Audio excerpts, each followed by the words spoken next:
Muchas gracias, señor.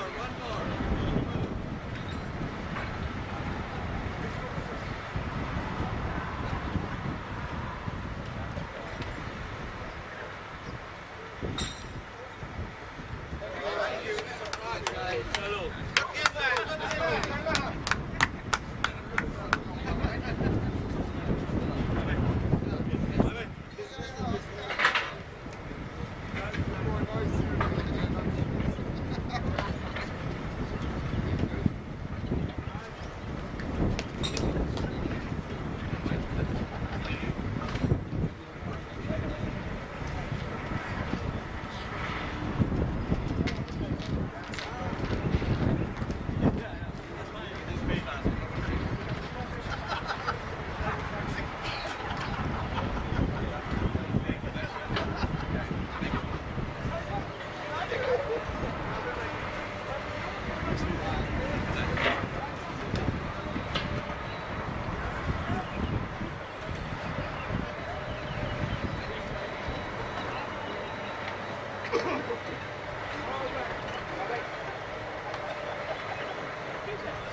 Good morning to you and welcome to MOOSA Cricket Stadium in Houston, Texas as the Champions Trophy 2022 continues. We're here for a preliminary match between USA and West Indies over 50s. News from the toss is that West Indies over 50s won the toss and they're in the field. They'll be bowling first. USA will start with Shahid and Rafe, and ball in hand looks like Vijay Sinarayan. This is the final preliminary match for both teams. After this, it could be the semi-finals in another 2 days. Remember, it's a 4-team tournament, USA and USA A-team, West Indies over 50s and Canada over 50s, the 4 teams in the tournament. So after the preliminaries, 1 will play 4, 2 will play 3. So all teams still in the tournament, that the semi-finals will have a knockout. Just a matter of placements after the preliminary games. With me this morning, my name is John Ramsing, and with me once again is Colin Croft. Hello Colin, good morning. Good morning. Things are a little bit different this morning.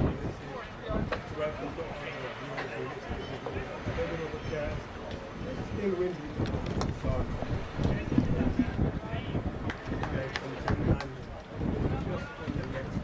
I looked at the pitch this morning, and a little bit more of a feel than it was yesterday. So it's the same pitch that we used yesterday. Maybe the first last night it looks a little bit fresh in this morning. But as you saw yesterday, good for them.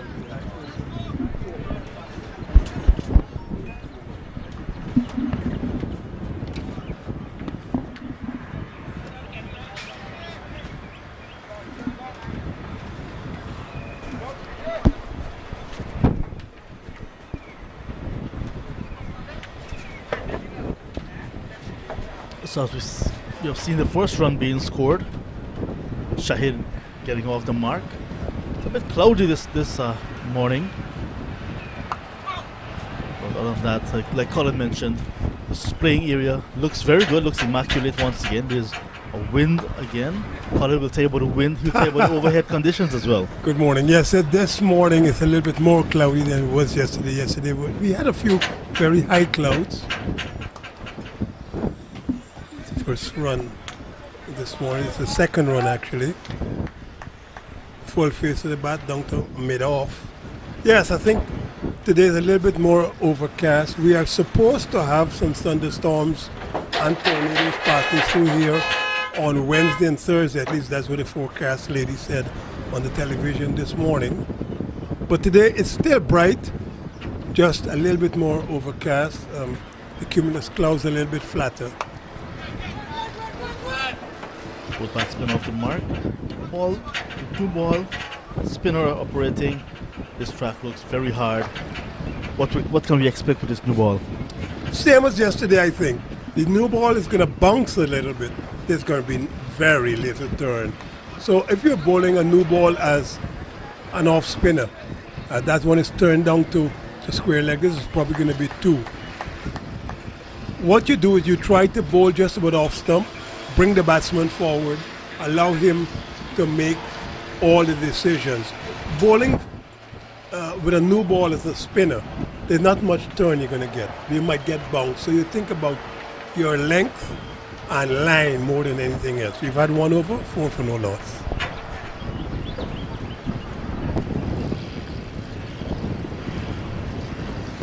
Vijay Sinarayan starting with some off breaks. There's a wind. How important is that wind to what Sinarayan is doing? It is very important because the wind seems to be quartering around from maybe the western side to the eastern side, maybe southwest more than anything else. He just bowled from the southern end, which suggests that he's trying to use that wind. Ideally, as an off spinner, you push the ball from your hand into the wind. The wind then takes it, drifts it back into the batsman. It hits, it grips, it turns, it might bounce, and so you have forward short leg, backward short leg, a short backward square leg, all of those in maybe catching positions. That is for an off spinner bowling with the wind coming across from his left, his right. And bowling to a right-hander. And bowling to a right-hander. Well, even with a left-hander, all you do is a left-hander, you do the same things except you try to let the ball drop on the leg stump so that by the time it turns, it's on the off stump. So it's medium pace in terms, in the form of Kenny Girdari, number 21 on his back. Cannot miss that 21. It's very big. Kenny, a tall man. Kenny among the wickets. He got 4 in the last game that West Indies over 50s played. Yeah, those cumulus clouds are a little bit lower today, way, way lower. Yesterday we had alto cumulus, now we just have standard cumulus, about 3,000, 4,000 feet high. You mentioned tornadoes. We have never experienced that in Guyana, so it's very new, and I'm hoping that I don't experience it because you understand it's very bad. You don't want to experience tornadoes. Are very tricky phenomena of weather. You don't even know they are around until they destroy your house. Tornadoes basically are spinning hurricanes.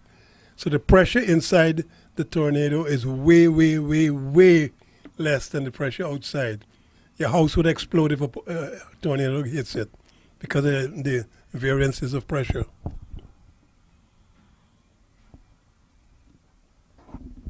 Quick single. And that's why you see when you see a tornado pass through some little enclave, almost all the houses, they were there maybe an hour ago. And then when you pass through, all you see are scraps because the house explodes. The pressure inside just blows the house open. You don't want to be in a tornado.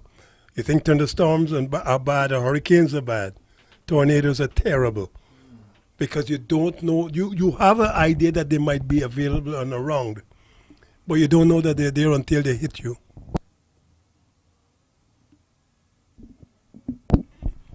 At least for a hurricane, and I've experienced some of the worst hurricanes in Florida.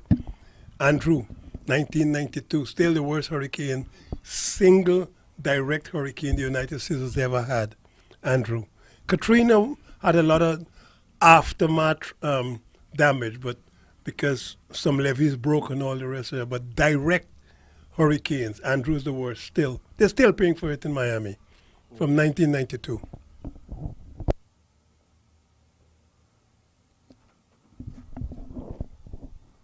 It's a good shot, but cannot pierce the offside field.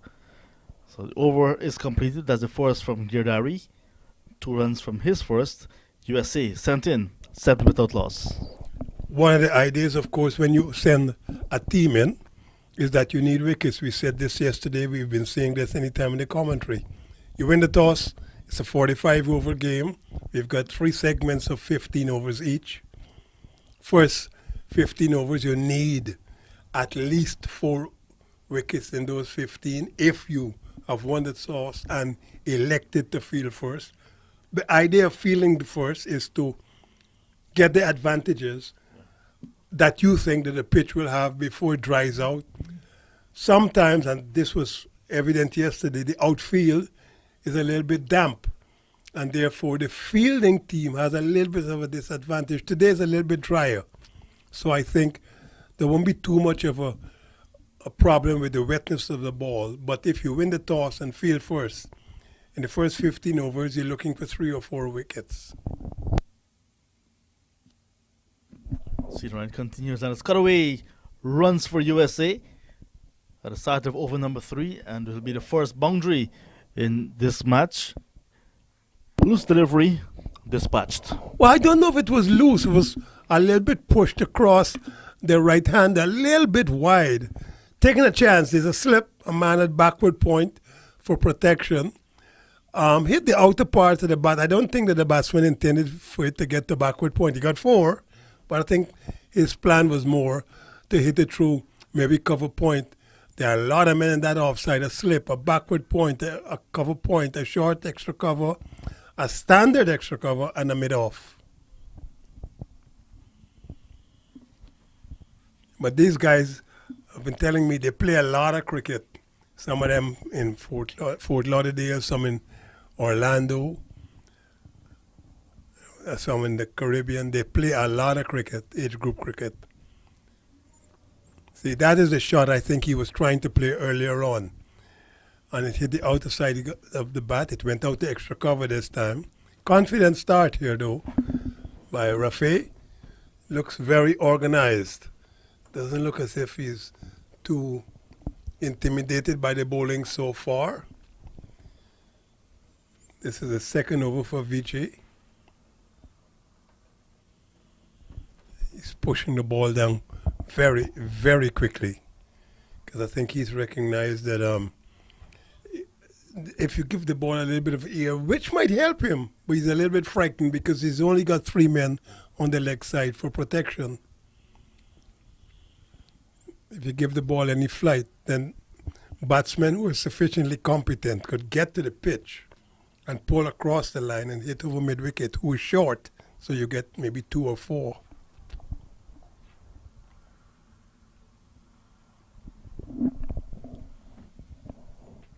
See, that is the shot I think he was trying to play just now. It ends the over. So we've had 3 overs quite quickly, 2 spinners operating, 12 for no loss. I don't think Ken will be pleased with calling him a spinner. He's running in from a few paces and delivering. Medium doublers. Medium doublers. Well, that is neither a spin nor fast. It's medium doublers. He's not a spinner, of course, now, but medium doublers. A medium doubler won the game. Well, helped win the game for the West Indies a couple of days ago. Mr. Kyle Mears. They did a really good job for the West Indies. Very pleased for the West Indies. Really pleased for the guys that they could win that test match. Joshua De Silva did brilliantly. Captain Craig Brathwaite also did brilliantly. I think Brathwaite has developed into being a very consummate captain. He thinks a lot. He thinks a lot. This could be tight, no, but the misfield is there. And because he thinks that much, people don't give him a lot of credit, but he rotates his bowlers. Sometimes he even uses people like Blackwood to bowl himself. When you think about why is he doing this, it works for them. You know, you got 4 bowlers or 5 bowlers in your team, and they're supposed to do the bulk of the bowling. The dynamics of that team is the dynamics that are different to any other team beforehand or maybe next. That's an appeal by the wicketkeeper. Very belatedly, and the batsman is obviously not pleased. The batsman is not pleased at all. Had this been an ICC, he's put his bat down, he's upset. Had this been an ICC event, he might have been in trouble. Well, the wicketkeeper was very, very confident, very adamant that that was out. And the batsman is not pleased at all. So Shahid is gone. He's gone for 4. When it's updated, it should be 13 for 1. This is another angle, but the angle will not tell you. Because the keeper is sighted, but umpire says you're out. I think the umpire did not take a long time either. It gives the impression that he was just thinking whether it was the bat for sure. Well, umpiring is a very difficult thing. I've done it a little bit of time with school cricket. We don't have Snicko here, so you wouldn't know if it hit the bat. You have to think of the wicketkeeper, the reaction of the wicketkeeper, the bowler. The batsman is smiling, as if to suggest this does not even make sense. But he was given out.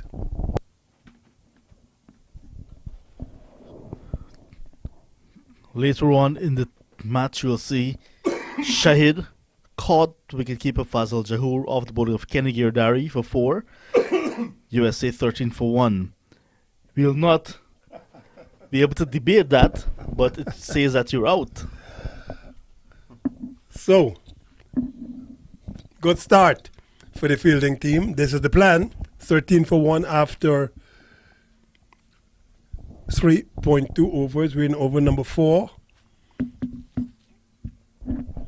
New batsman taking guard, Mohammed Majid. Another right-handed batsman. They're going to have to think of perhaps of scoring quickly. We saw a team yesterday got over 250 runs batting first and literally outplayed the West Indies over 60s. The Canadians did brilliantly yesterday, batted the West Indies over 60 out of the game. I mean, I don't know. I mean, there are a lot of reasons for that. Misfields, maybe bad bowling, good batting, combination of all of those. But the Canadians batted really, really well yesterday to get over 250 runs. Wide. So after picking up the wicket, Kenny is outside the off stump, too wide. Well, he's bowling from the northern end, and he's got to be careful because the wind is shifting the ball away from the right-hander. So he has to maybe angle his deliveries into the leg stump for it to drift outside off.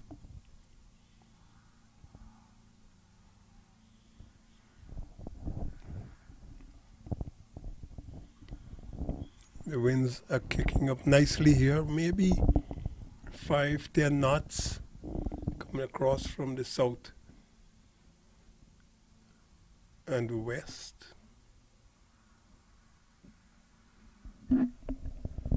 It's turning around also, it's doing southeast sometimes. Right now with the southwest.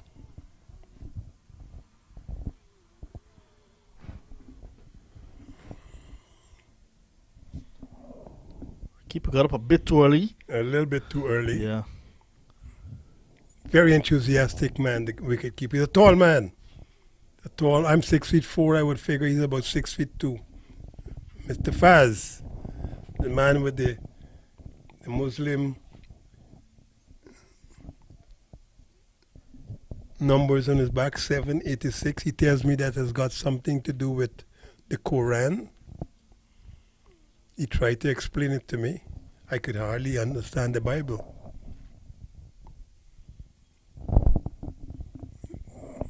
That's a nice shot. Good single taken as well. So Faz operates out of Trinidad and Tobago, where he lives, and he has a printing company. That's right. For that matter, he helped out with some of the uniforms. Right, print ideas. For this tournament. Yeah, so he's been doing very well on the local scene. Correct. And he's been whispering into my ears, we'd like to get into the Guyana market. Well, all he has to do is jump on an airplane, go down to Ogo, Korea International, or Chedijagan is about an hour and a half flight. Just go down there with your tools, set up, Guyana got 83,000 square miles. Set up some small shack or a big business anywhere, carry down your goods and services, offer it to the public, get an operating license. You don't need nobody to do that for you. Just go. I turn up in the United States with nobody to help me except me. And I'm still here. It's all right. Just go. Just go. So a successful over for Kenny G coming to an end, and it's going to be Cena Ryan to continue.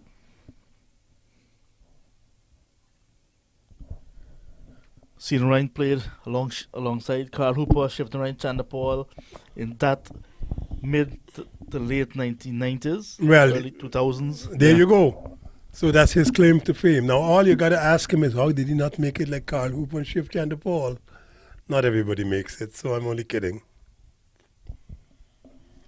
This is being very quickly bowled here by Vijay. He's pushing the ball through because I don't think he wants the ball to get too much flight. Because if he does that, what happens? He's going to come across to the leg side. So he's pushing the ball down on the off stump. Good ploy so far. This is his third over, none for 9.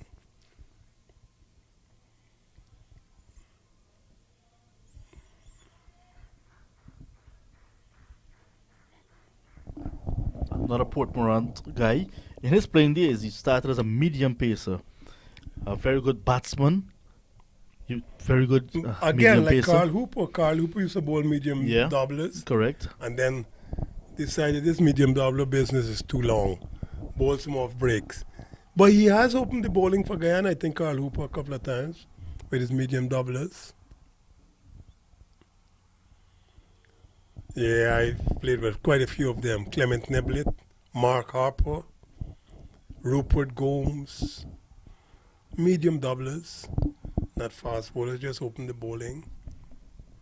I think Eddie Hartman.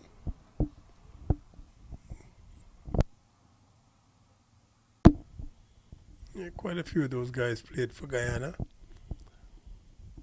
I mean, if you look at a guy, Rex Ramnorez, big guy, he would have been magnificent in T20 cricket. Used to hit the ball real hard and bowl a mean medium pace.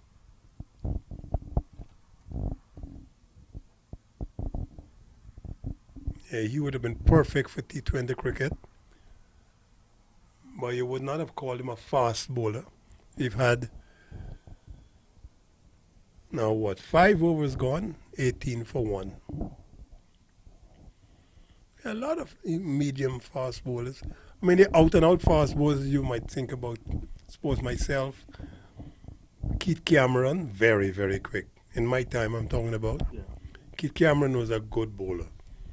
Unfortunately, he had a problem once when we were in Jamaica. He was called for throwing. And to this day, I don't understand how come. Because Cammy's action looked even better than mine. And I couldn't understand it. That happened in Jarrett Park in Montego Bay. I'll never forget that. And the reason I remember that is this 6 over starts with looks like a leg by. Actually, it came off the bat for Mohammed. Yes. I was feeling at mid-wicket, and he was bowling. Actually, I'm feeling at extra cover, and then he was bowling to Basil Williams, and he bowled. Basil Williams tried to pull. The ball went really high. I took the catch, and then when I turned back, I heard the umpire say, "No ball." And to this day, that was the only no ball call that whole day. Now, if a guy is throwing, you cannot throw one ball in a whole bowling session. And that strange one incident affected not only the game, because Basil Williams got 144 or something like that, but affected Cameron because it went into somebody's books that he had been called for throwing. And once you're called for throwing in those days, you are blacklisted kind of thing. But to this day, I don't understand how that happened. Cricket has had some very strange incidences, boy.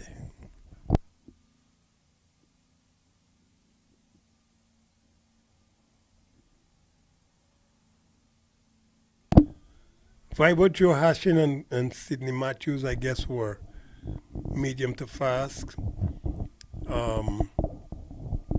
Keith Glasgow, very enthusiastic. Oh, that's a swipe. Filbert Blair, good name. Seriously fast. Seriously fast. I had a tour of England 1969. This was the last shot. Outside off stump. Just missed that leg stump. Yeah, Filbert Blair was very fast. Probably faster than me. Had a bad time in England 1969 because, see, I think he tried to change his run-up based on people telling him that his run-up was not aesthetic enough. But you don't do that. You got to do what you got to do. 6 overs, gone, 21 for 1.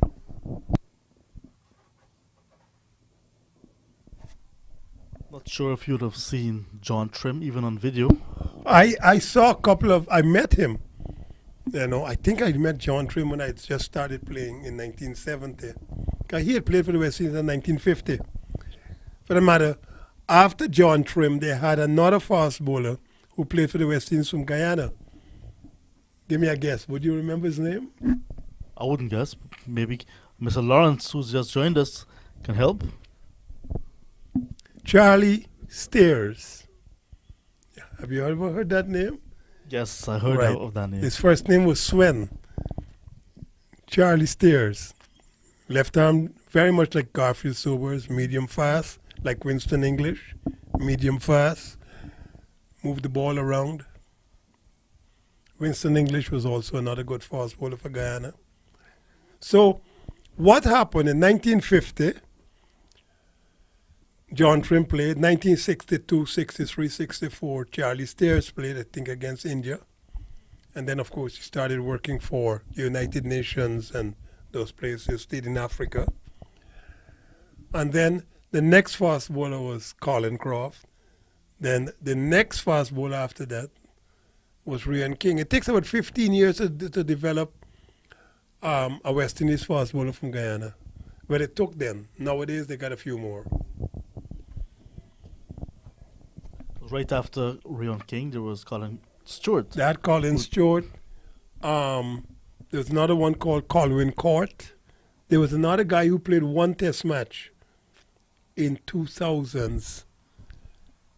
I think his two initials were B and B. What's his name? Yeah, Brandon Bess. Brandon Bess. There you go. He was at the academy and they ran out of bowlers to play in the test match. They incorporated him, and then that was it. He disappeared. Yeah. I think Nelon Pascal, who was scheduled to start in that test, got a stiff neck on the morning. So there you go. Brandon Best lasted 1 year and disappeared. I don't know what's happened to him. Would you know? I could tell you a little bit of what I know. Brandon Best went back on the local scene, and it was spring. It was not having control. But And somebody then- could have helped him with that. So I thought as much. Then he turned to baseball. Okay, he might make more money out of that if he got to at least the minor leagues. Yeah. So Is he in base- the United States or Canada or just in Guyana? So baseball was big at the time in Guyana. They were trying out for the Pony Leagues, which I think it was in Florida, based in Florida. But they had Yeah, a- but trying out for the scouts. pony leagues, the scouts came down to look at him. Yes, And that's all I heard of his so baseball exploits. is he still involved with it? I don't know where he is. You don't today. know. I don't know. Okay. He's West Barbies man, so I haven't been able to see him. Yeah, I remember Brandon Best when he played for the West Indies. I was doing stuff for Sky Sports in England.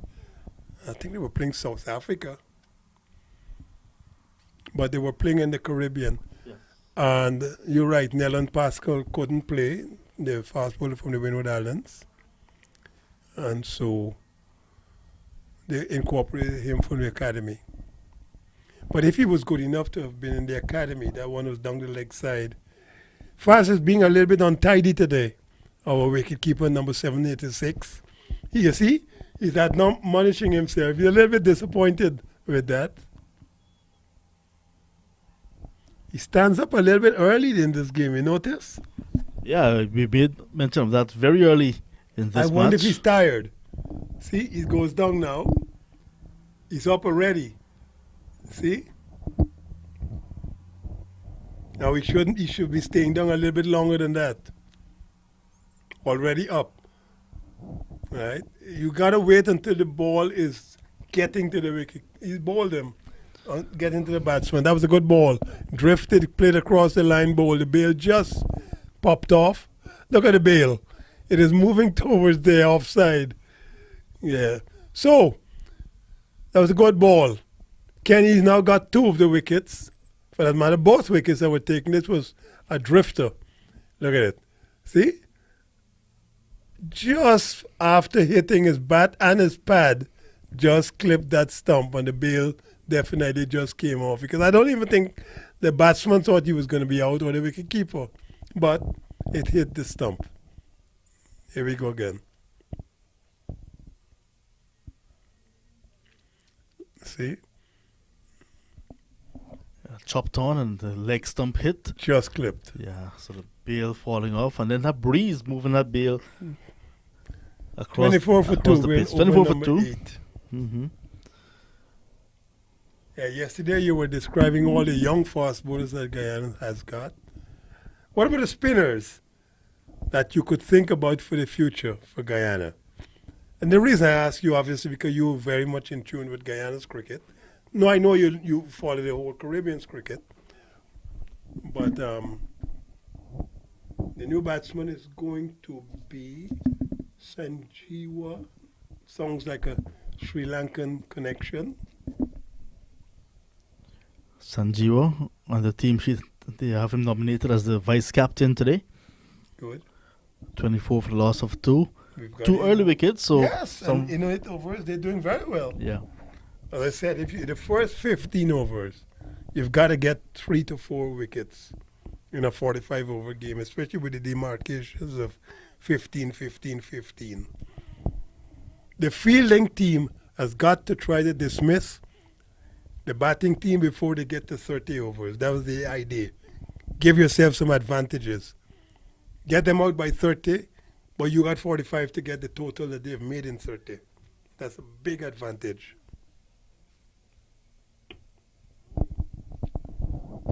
But it's on the flip side of that, it's rebuilding time for the US, eh? Well, I don't know. That's a good idea. That's a good thought. But will they do that? Well bowled. Yeah, Kenny's very keen. The medium doublers. He was asking me this morning about outswingers and leg cutters and in swingers and off cutters and stuff. These guys are extremely keen. Yeah. Extremely keen. Very nice guys. Very, very nice guys. It has been my pleasure and my privilege to really hang out with these guys. You know, yeah, I played for the West Indies, but these are guys who this is their test match or their ODIs, you know. And you got to be proud of these boys to be playing cricket every week or every other week, going through the pains of playing when you're 60s and 50s. You got to love it, boy. You got to love it. Reminds me a lot when I was in Central High School, you know.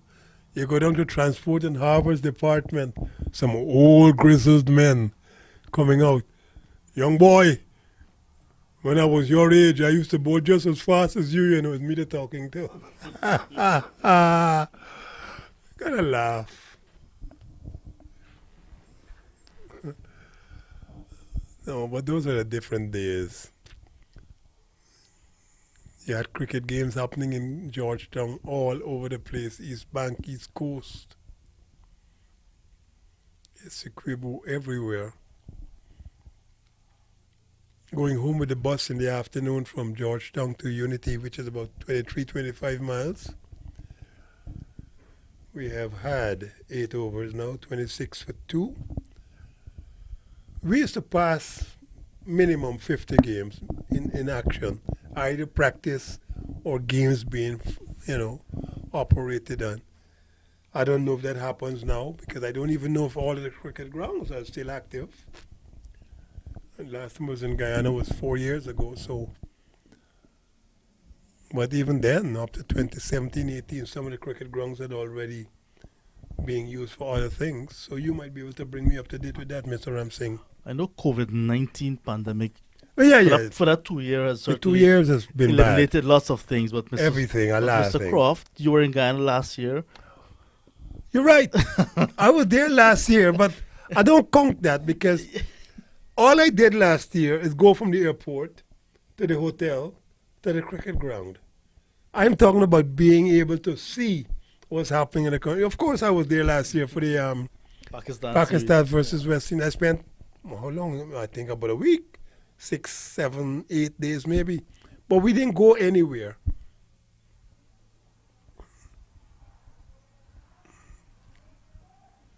So I don't count that as a tourist trip, you know. That was more like, that's Baez down the leg side.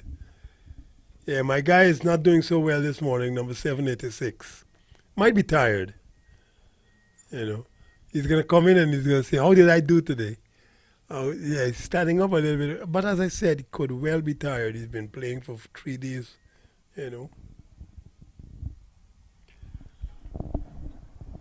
Yeah, but to get back to the grounds back home in Guyana, the grounds are there, but after the inactivities of the past 2 years, need a lot of work to get back into some shape. Nearly caught back to the bowler. That's the first delivery.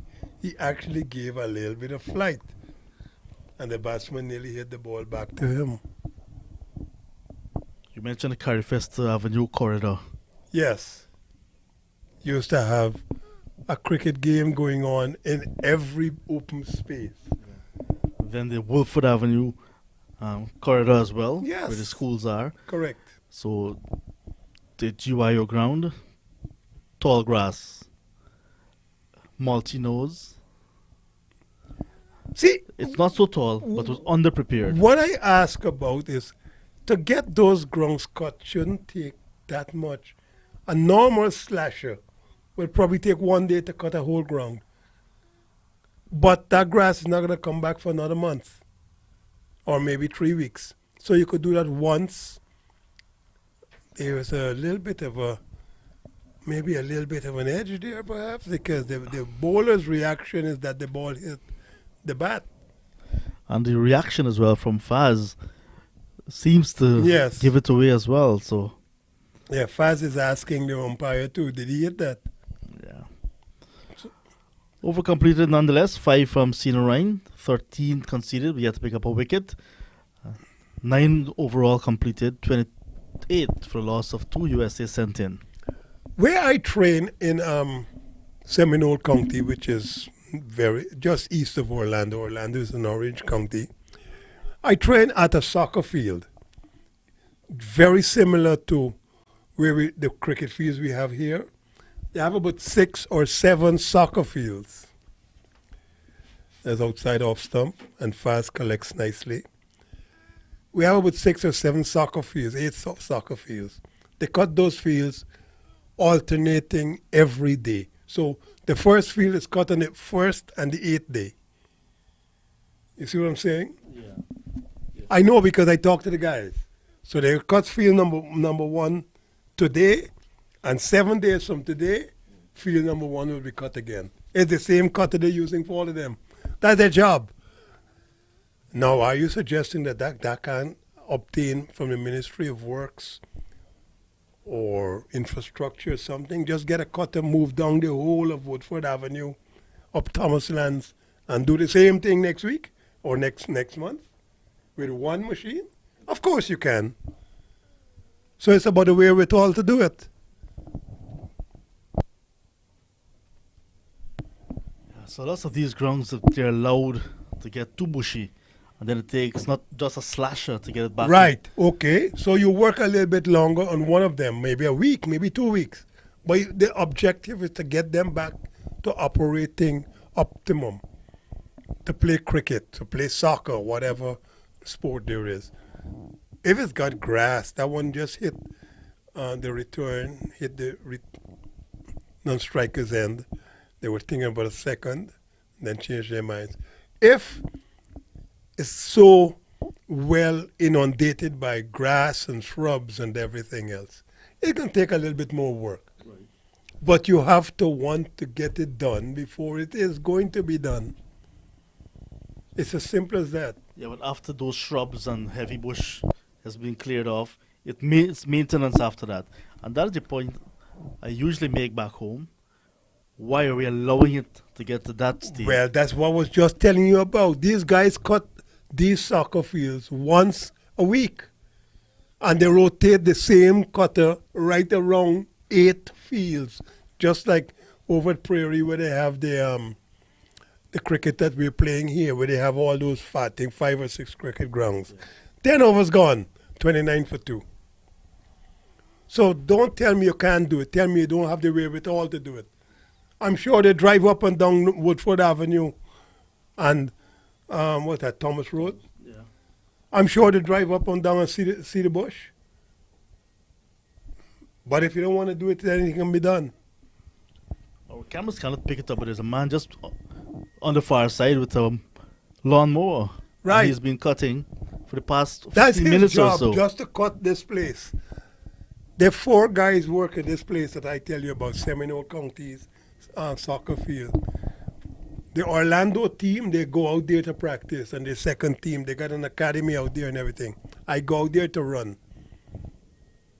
And the reason I go out there is for a lot of reasons, just to get the big open air space, to look at them operate from a facility management perspective. I was facility manager at UE for 4 years, just to see how they operate with the facilities.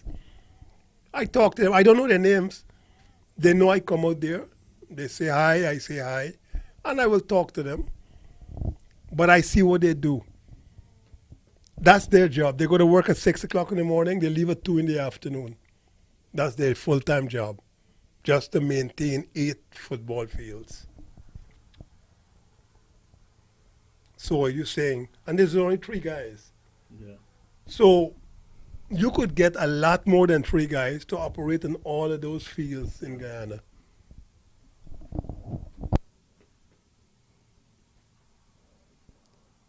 Each of those facilities back home in Guyana, they have their own management system, their own That's okay. structure. But either the Minister of Sport or the Ministry of Public Works, Maintenance, should take the responsibility. Right, we are going to look after these grounds. You're going to manage them, but we're going to be the maintenance people of keeping them from being, as you said, scrubbed over. You know, grass is so high that you can't even know if you go in, you might not find you. Not good. You got to do better than that.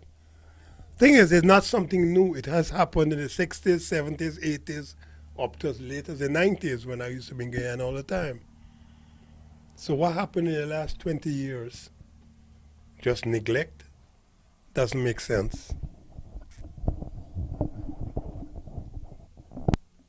Stephen Ryan just completing his 6th over, done for 14. 11 gone, 30 for the loss of 2. Since the fall of second wicket, the scoring rate has dipped dramatically because the openers and the number 3 batsman, they were trying to get on with things, but now it's a bit slower. Well, also they got to consolidate. They've lost 2 wickets. They don't want to lose any more before the 15th over. As we've said, over number 16 to maybe over number 30, those are the overs that you want to accelerate and get 5, 6, 7 runs per over. And then after that again, you probably use the last 15 overs to get maybe 45, 60, as many, 75, maybe even 90 runs in the last 15. Just 2 bowlers used by West Indies over 50s so far. See, one of the things I don't like, and I've heard it all over the Caribbean, not just Guyana, Trinidad and Tobago, Jamaica, where, man, the place is overrun by grass and everything else. Oh, that is going before. That bounced just in front of Mr. Lashley and nearly took off his head. It bounced and went over the top of his shoulder. He was going down and it kicked. Very dangerous. Not sure that this replay is going to show that. It was a shot with a lot of energy. It bounced just in front of him. For that matter, both the wicketkeeper and the bowler at one time might have been interested that the ball might have been a catch. Dropped just in front of him, kicked just over the top of his shoulder. So very difficult for a fieldsman to stop that. Boundary, 34 for 2. Then as a fielder, you do not want to be diving forward. That was a full-blooded drive. And he Tell you tried a to story stop it about as diving well. forward, about the magnificence of the people who used to catch for me for playing for the West Indies. This one is tugged that- away. Runs again. Consecutive boundaries for USA now. Yes, this is badly lined down the leg side.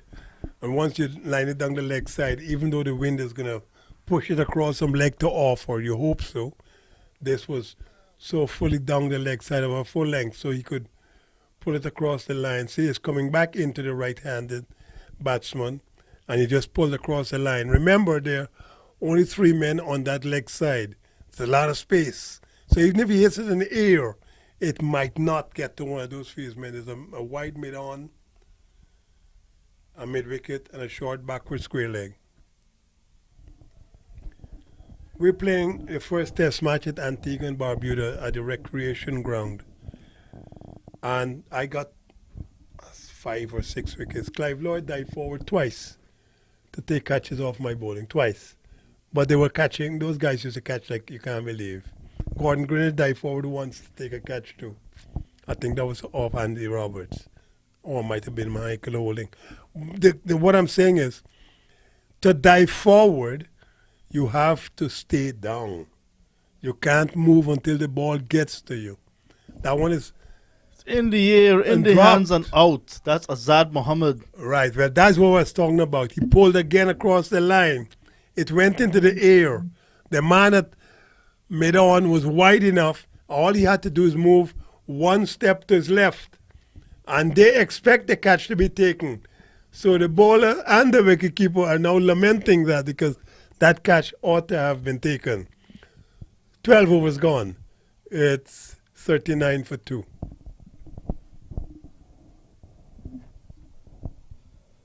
Yeah, that was very simple. And the fielders, his teammates, not pleased at all with the effort. Opportunity created very early again and not taken. So Kenny Girdari will be very unhappy with that. And Girdari with 2 wickets now. I think he's right up there as in terms of the bowler with the most wickets for West Indies over 50s. And Osina Ryan is in that top spot. And Captain Zamin, who's going to be picking up the attack now, is in second place. So tell me about the semi-finals here. I think West Indies over 50 have won the first game And the second. and the second. This is the third game, correct? That's correct. So if they win this, they're definitely into the semi-finals. Yeah, well, all 4 teams are in the semi-finals. Yeah, because It's just a matter of placement. Who places? Yeah, who That's plays right. whom? Because it's just 4 teams, correct? New bowler, Yeah, Zamin. Captain Zamin Amin. Replacing They're all Osina Ryan. looking like Sonny Ramadan, bowling with their caps on. He's the first man I think anybody's ever seen bowl with a cap on. That is going to be 4. It's a good shot. That's a very, very good shot. Amin pulled that ball down, way too flat, but fast enough so the batsman, once he gets some purchase on the bat, that's going to be 4. This is flat hit, 4. Once it passes through that space, 4. Extra cover couldn't get there. Cover point is a little bit too straight. So there's a massive space. This is a left-handed batsman. Actually, sorry, right-handed batsman. We were bowling from the southern end, sorry. It's a left-handed bowler. That came right out the middle of the bat. Correct. Left-handed bowler, right-handed batsman. So Zamin will cut between the umpire and his stump. The wind is starting dipped. Dying down a bit. Yeah. So let me see the field now. Short third man, or maybe a fine backward point if you want. Cover point, extra cover, mid off, and then long off. Who is now coming from long off. And then there's a man deep on the extra cover boundary. So they've brought in the long off to mid off, and they've put the man from square leg out to mid wicket on the boundary. So the leg side only has 3 men, and 2 of them are protecting on the boundaries. Long on and deep backward square, deep forward square leg, or a wide mid wicket, if you will.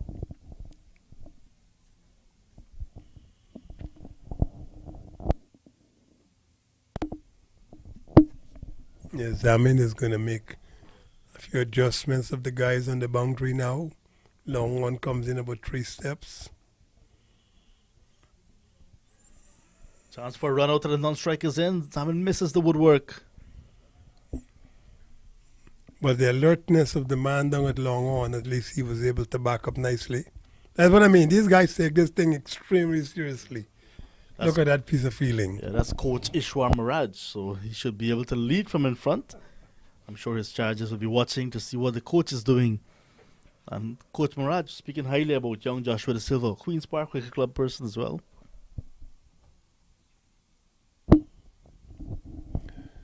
Over number 13.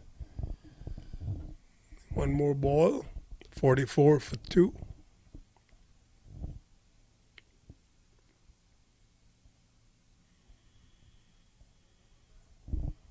"13 from 28, Rafi.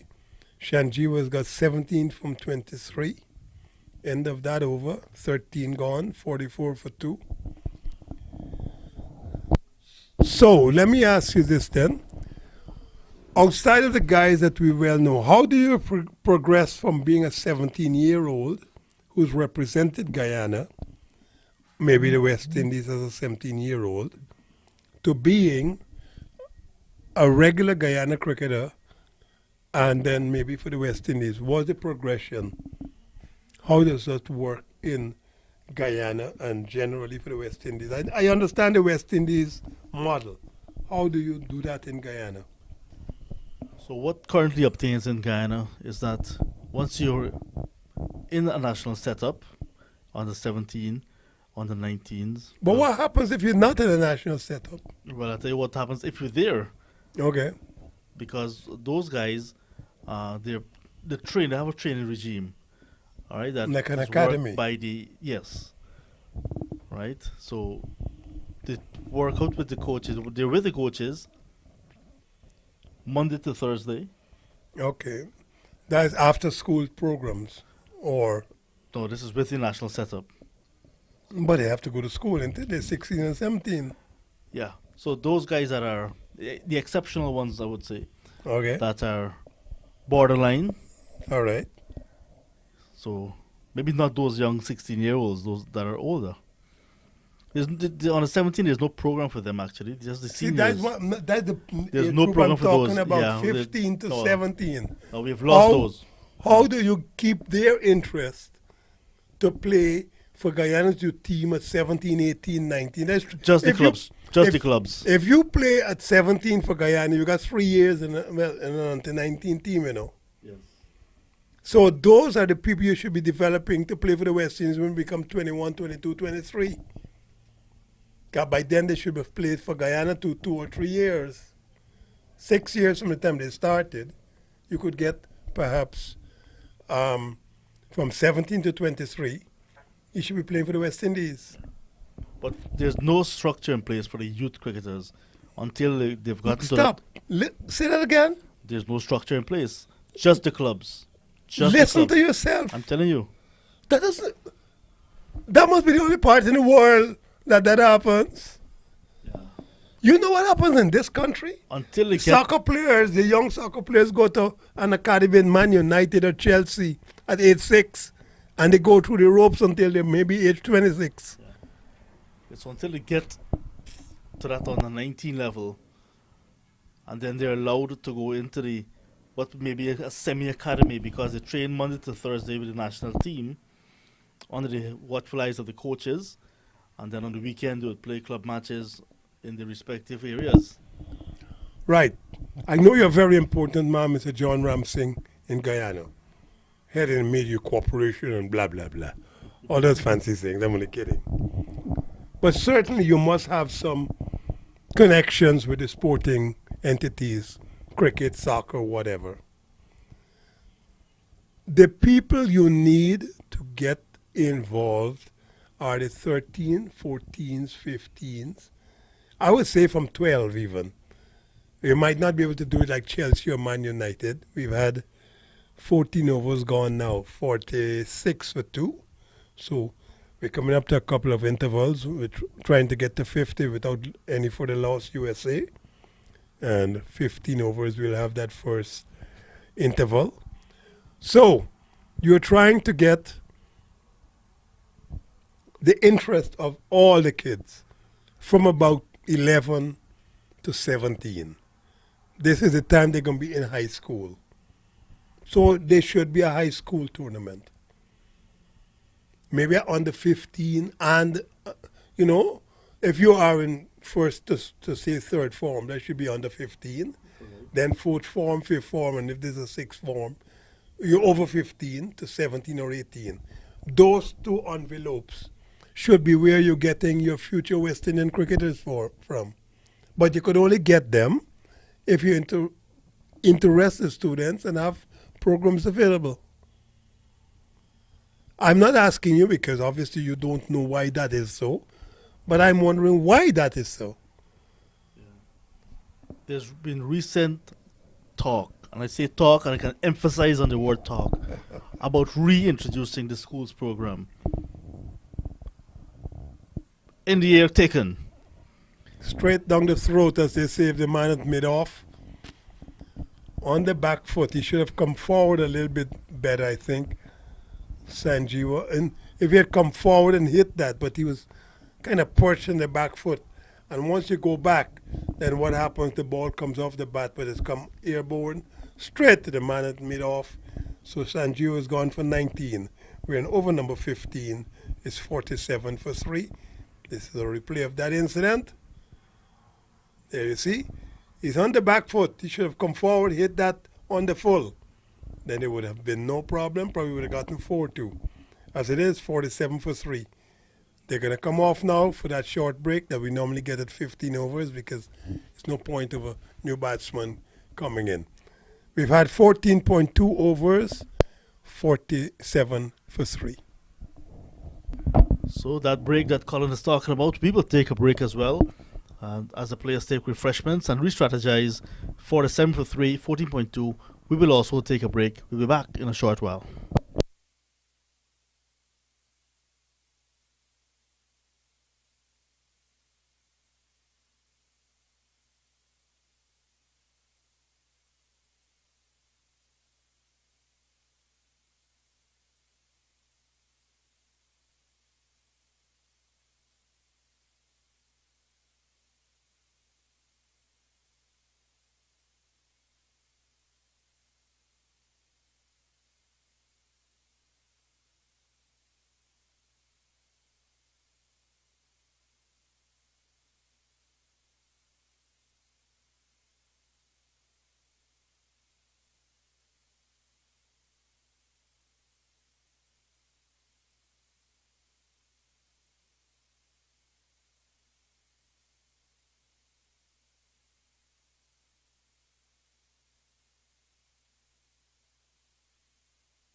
We're back with the action here at the MOOSA Cricket Stadium.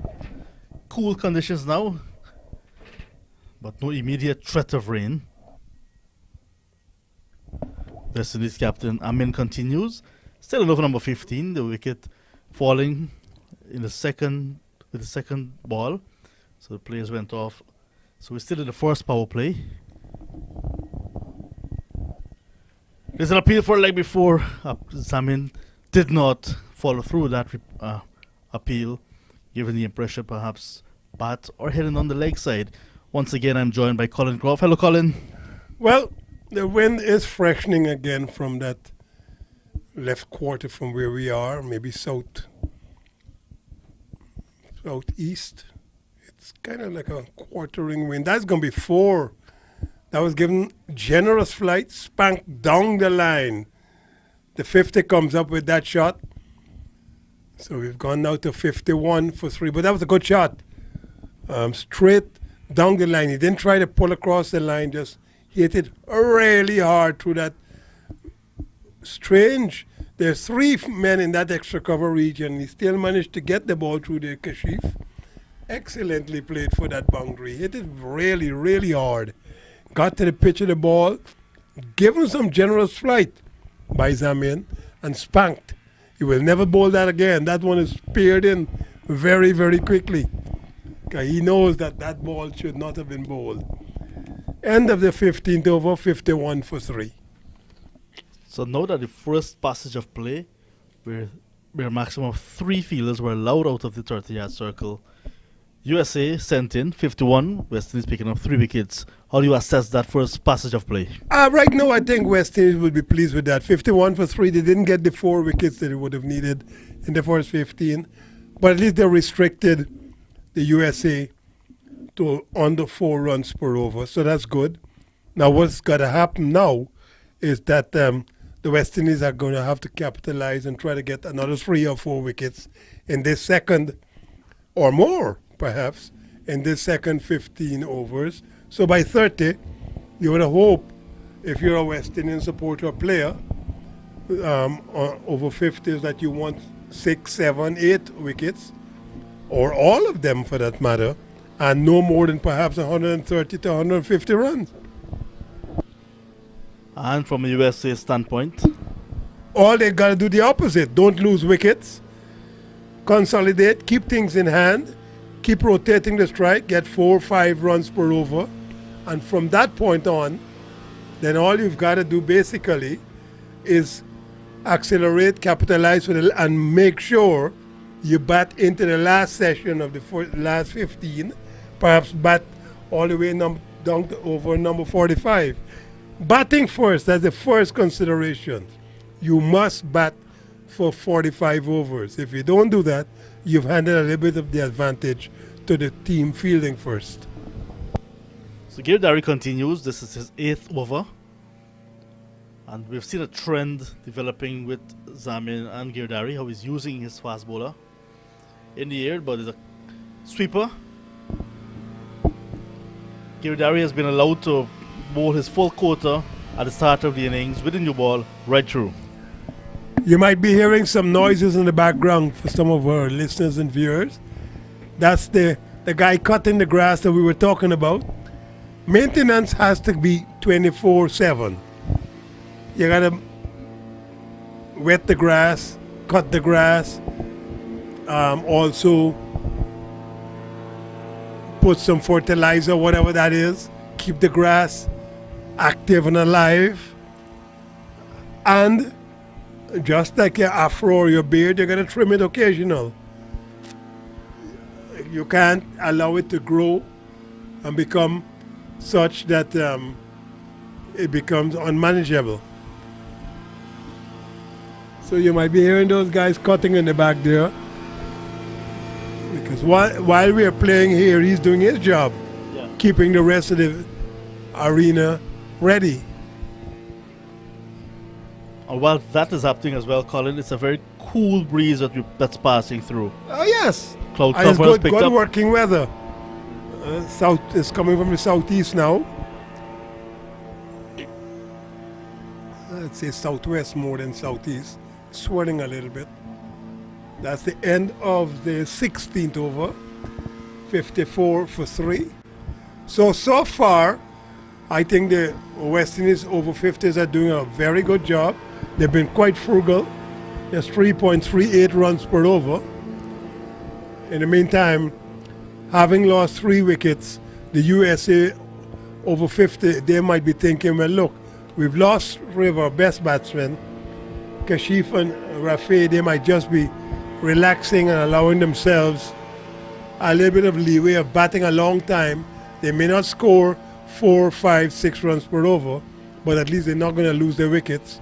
And if they stay there with 4 runs per over, that should be relatively okay.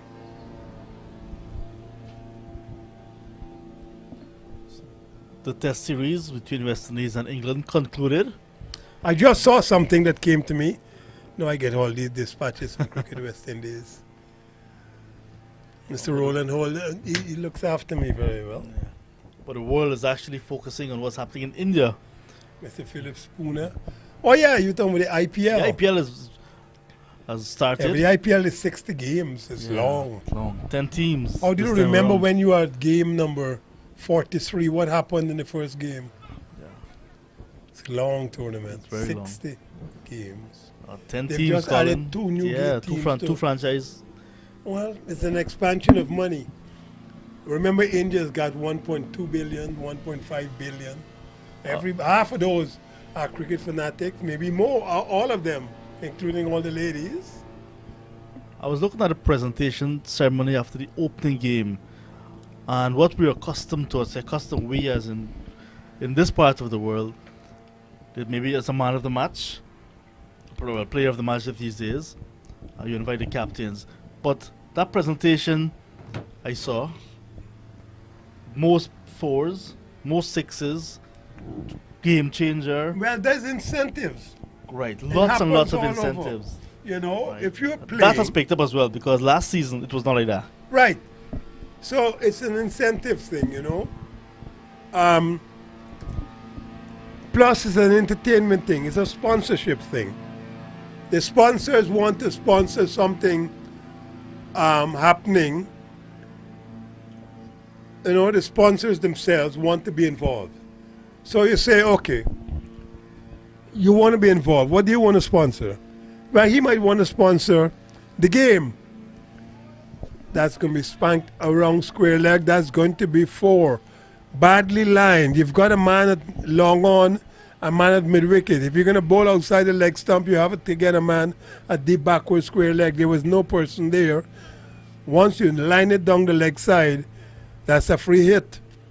The captain, I think, is going to make a change because there's nobody behind the umpire, but the ball is bowled down the leg side. So once it's bowled there, you got 4. Zamin Amin, he's the captain, so he's going to have to make some sort of an adjustment of his field placing or an adjustment to the way he's been bowling. Yeah, but the CPL is 90 games. So if you want to sponsor and you can't sponsor the game, you can't sponsor the pitches, you can't sponsor the... You find something to sponsor. So you say, okay, for every... we now had 17 overs, 60 for 3. What about sponsoring all the 6s? So you say, I don't know, 200 rupees or $200 for every 6 hit or something to that effect. And you go from there.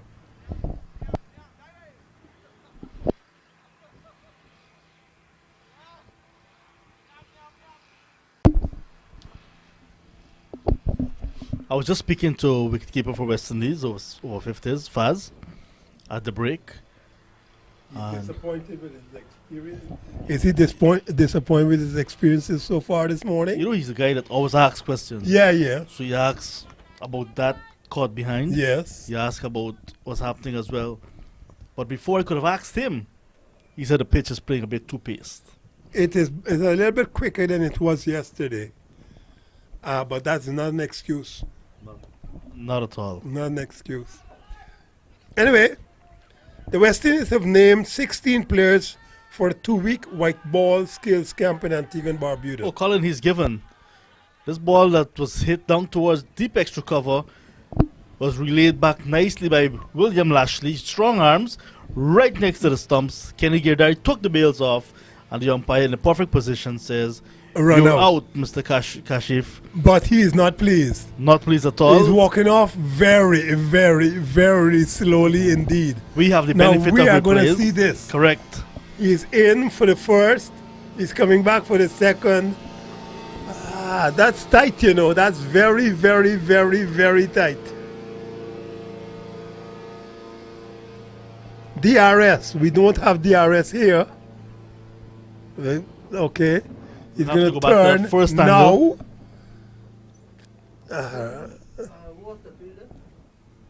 Lashley, William Lashley. So This angle will tell you, we're gonna Colin. see it again. Let's see if we can see. I think that's very, very tight. Now, where's the bat? The bat is still in the air. So, see, this happened yesterday too. They don't dong the bats properly. See? This is the first run being Yes, taken. of course. But they need to be sliding the bat in, putting it down.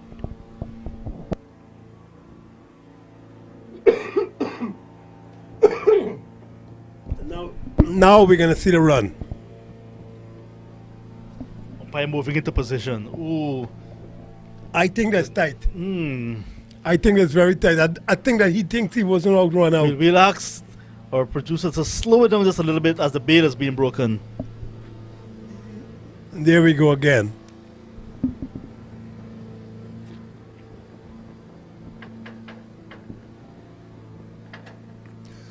That's out. And I think the batsman doesn't know that he didn't slide the bat in, which is the prescribed way of getting the ball, the bat into the crease. So that was out, run out, of course. But he didn't, same thing yesterday. They didn't run correctly. Wonderful piece of feeling from Lashley Very good to piece of begin feeling. with. And then Very keen Girdari- young man, you know. Then Very Girdari keen young man. took that return right next to the stump. Not a lot of work to do, and he was sent on his way. Good umpiring as well. Umpire got into the perfect position. Very keen young man is Mr. Lashley on his cricket. Suppose if your father's Peter Lashley, you have to be some way involved in the game. So yes, I was reading this thing I just got. West Indies have named 16 players for 2-week camp, white ball skills camp in Antigua and Barbuda. With a view, the West Indies are going to the Netherlands. I don't know if you know that. That's their next tour. It's an inaugural I tour. heard, yes. Right? An inaugural tour that is going to be preparing for the men's ICC World T20s. But this one is going to the Netherlands, I think, for a couple of one-day internationals, and then on to the ICC World Cup. Right. So here are the players, and you would know most of them, I expect. I know them. Nkrumah Bonner, Darren Bravo. Darren Bravo is back. We're in the 18th over. Shamar Brooks, question mark about his place in the West Indies team. K.C. Carty, do you know who he is? Yes. He's Jamaican. No. Sorry, he's from the Leeward Islands, I think. Yes, he's from Antigua. Leeward Islands, correct. It's been around for a little bit. Spanked away just before we continue that squad. This one is spanked away over mid-wicket. 4 more to USA. Yes, young Mr. K.C. Carty was a reserve for the team which in February, which toured India. So there you go, he's been around. Royston Chase is back. Justin Graves is back. Then Chandrapal Hemraj, he's Guyanese. Shai Hope is back. Nice to see him coming out of his cocoon. Brandon King. You will talk to me about Brandon King in time. Kajorn Otley, the Trinidad and Tobago all-rounder. Kimo Paul is called up. Isn't this impressive? You were talking about him yesterday. Anderson Phillip, nice to see him. I think he's got a good future. He gets stronger. Raymond Reefer, nice to see they've called him. Niall Smith, Guyanese. Devon Thomas, and Naeem Young. Naeem Young is a young West Indian cricketer, I think, under 19. If my mind reminds me of it. There are only 2 new players here. Yep, all-rounder Naeem Young and Casey Carty, the middle order batsman. See, I know these things without knowing them. I just follow all of the guys and I remember their names. It's hitting the air down towards long off. Good Brilliant diving there. stop from Cena Ryan. Very, very good fielding down to the boundary. Looked as if it would have been 4. Moving nicely around to his left-hand side. Pulled it down with a second bounce before it bounced over the boundary for 4. So, tell me about this squad here. This is a nice young squad. Brandon King. Tell me about him. So I want to ask you a question before I answer your question.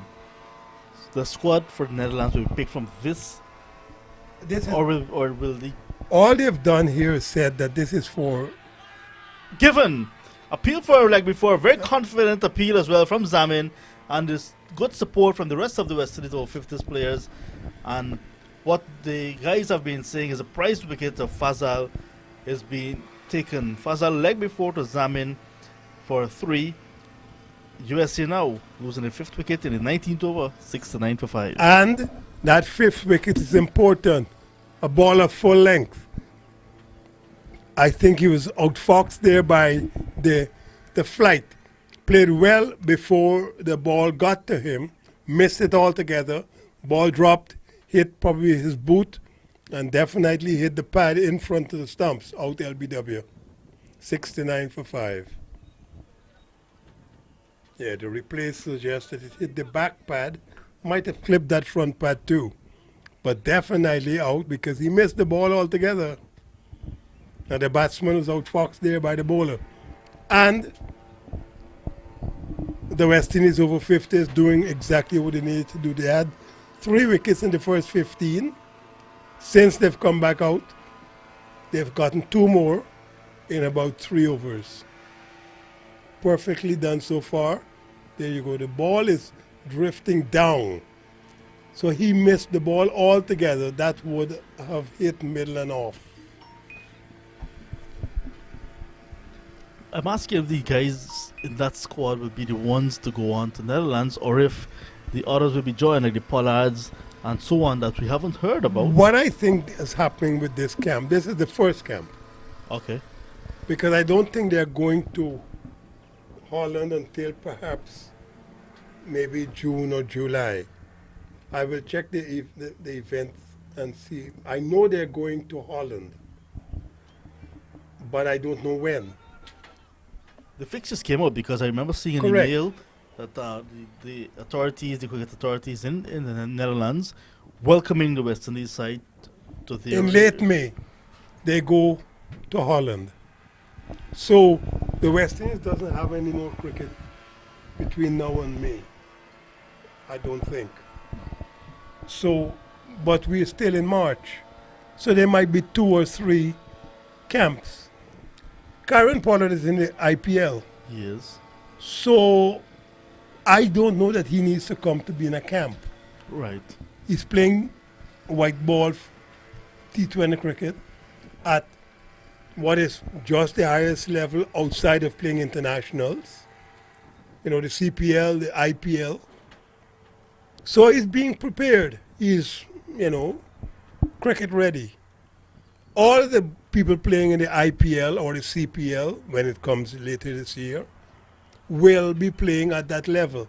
So they don't have to go to camp. Because camps are rated to enhance your awareness, your physical skills, your understanding of the T20 game. It's a 2 weeks. So these guys are being brought in to acclimatize them. So I figure it's going to be maybe 2 or 3 sets of camps. And then they're going to pick this team. So some of these may make it, some of these may not make it. I don't think all of them will.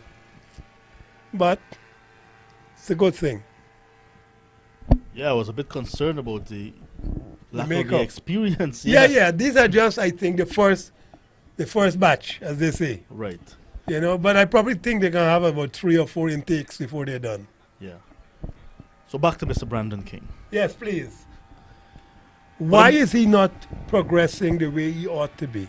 How long has he been playing for Guyana now? 3 years? Yes, he's done 3 Thank you. seasons for the Amazon Warriors. I'm so quick. Yeah. But his progress, I don't know what. He's not gone anywhere. No, he's gone back, in fact. I agree with that, but at least I'll give him the benefit of the doubt. That might go out to the extra cover region for 4. No, nicely stopped out in the boundary. This is over number 20 being bowled. Yeah, Girdari finishing his spell of 9 overs, picked up 2 wickets, and now Azad Mohammed is into the attack from the far end. I would give Brandon King the benefit of the doubt. He started with a flourish and then just petered out. Why? Was he ready for internationals when he was called? Well, Was there a flaw that we were not seeing? I That the am not international sure sides about this worked him out. series. Who is ready? Nobody knows when you're ready. You just play. Alvin Kalitran made his test debut when he was 21 years old. Lawrence Rowe, just about the same age group. And Michael Oling, the same thing. Mikey had, I think, 1 or 2 first-class games. But once you throw you in, as they say, you dump you in the mess. You got to climb out. You know what I'm saying? You're in.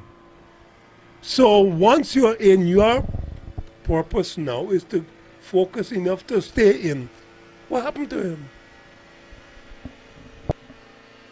What I've been noticing following on the television, he tends to be giving out a lot of leg before, and he's even bowled something at the start of his innings. I don't know, a bit too heavy on the legs, something they're calling. All right, that's going to be 4 through backward point. Cut nicely. Not only is it going to get to the boundary, and that's the one that teases. You keep running to the boundary hoping that it will just stop before you get there. So that was a teaser. Good shot, outside off stump, short of a length, spanked through backward point with a lot of energy. And even the batsmen were not sure that would get to the boundary, and so they kept running, which is the intelligent thing to do. At least you get 3. I believe, and I've said this many, many times, batsmen should never get bowled. Not unless the bowler is a Michael Holding or a Jeffrey Thompson, a Shoaib Akhtar, who could beat you with raw pace. But if you're good enough, we've had 20 overs now, 76 for 5. Actually, it should be 77 for 5, I thought. So 76 for 5. If you are good enough batsman, you should never be bowled. Never. Put the doubt into the umpire's mind. Put the doubt into the bowler's mind. Let the ball hit your pad. 50-50 chance you will get out. 50-50 chance you will not get out. Once you get bowled, you are out. So I'm saying good batsmen ought not to be bowled. But if he has a problem with his movement and the spaces between bat and pad and all the rest of that, then the next thing is about either his coach or he himself. Put up a mirror, look at the mirror, look at the movement of your legs, and then understand what you're doing incorrectly, correct it, and start over practicing that, see if it works. But just to say, well, the guy is not putting his foot in the right place, he's getting bowled too often, the whole statement makes no sense. If you think it's good enough, then start to correct it. You know, it's like landing an airplane and say, okay, you're landing. And the instructor said, but Crofty, the airplane just dropped. There was no kiss on the ground. And you don't want that. You want the airplane to hit the ground smoothly, you know. So, same thing. If you keep doing that, the instructor will say, hold on, you're doing this thing right. So, same thing as batting. If you're getting bowled between bat and pads all the time, you have to be able to do an adjustment where the bat comes a little bit closer to the pad. Maybe you don't go forward as much, or, you know what I'm saying? But I don't know if the coaches take that kind of an interest. You know, you said it right. His legs don't move here, his legs don't move there. But the player himself and the coaches, they're the ones who are supposed to be aware of all these little idiosyncrasies. There is a full-time batting consultant. What does that mean? No, they have these names, Colin. What does a batting consultant do? Mr. Monty is with the West Indies senior team Yes, of as course. a batting consultant. What does that mean? I guess if there are issues, I'm saying I guess. If So there you is- consult with him to Yes, say so look. if he could help you? Yes. Why do you need that at test level? My point exactly. You should have been in the academy working with the next generation. If you can't of bat players. properly and you get to test level, then something is wrong with the whole equation in the first place. 21 over 78 for 5. It's the same thing I think about a bowling coach at test level. What do you do? You don't have to tell me I bowled badly. I know that before I walk off the field. For that matter, I knew that during the session that I'm bowling. So I'm bowling maybe 7 overs in this spell or 8 overs. From the second or third ball, I know how I feel. I know what I'm trying to do. And I know what is not happening that I'm trying to do. And I might be expensive. Now, when I come off, you're going to tell me, Crofty, you bowled badly? But I know that. So what's your purpose now? What are you going to tell me to do next? But I don't need you to tell me what to do next. I got a captain out there. I got a wicket keeper. I got batsmen who are standing up a slip. And they will say, Crofty, why don't you do this or shift it a little bit outside off? Because the prevailing wind is like, and that's what we used to do. I learned a lot of my bowling skills from 2 batsmen, Roy Fredericks and Stephen Kamash, playing at border. They would come in and practice, and I would bowl to them, and they would tell me what they think I could do, what I have been trying to do, and what I ought to be doing. And between the two of them, I got to be honest. And those were 2 opening batsmen. One left-handed, of course, Roy Fredericks. One right-handed, Stephen Kamash. There is this theory, Zamin continues, 2 for, that's a new bowler actually, this is Azad. Yeah, this is his second over. None for 7 is 78 for 5. There's this theory that the best people to teach you to bat are bowlers. I've heard that many times, especially in England. And the best people to teach you to bowl are batsmen, because they know where the ball should be, the length, the line, the movement that they would be worried about as a batsman, and vice versa. What bowling coaches have this tendency to do is to tell you what they did. But if I'm a bowling coach, I can't tell you to do what I did. You got to do what you know and what you could do, not what I did. I mean, if you ask me, Colin Croft, how did you bowl a leg cutter? I'll tell you. But I'll also add, that doesn't necessarily mean that you holding the ball this way will get a leg cutter. You have to find out yourself. And that only comes from practice. You go one day at Bordeaux, or you go one day at the stadium, or you go one day at the Queen's Park Oval, and you say, look, I want to bowl leg cutters alone today. Now, not every ball is going to become a leg cutter, but the one or few that become leg cutters, you make a note, what did I do then? And you focus. But that's when bowled, well bowled so far. We're at the end of the 22nd over now. That's 80, I think, if that is correct. Should be 80 for 5. So the role of the various coaches, consultants, do you think it's more, let's say, to strategize rather than to change your But way? I can't strategize with 5 people telling me about the same thing. That to me is leadership by committee. There's one person on the field of play who runs things. That's the captain. He might get some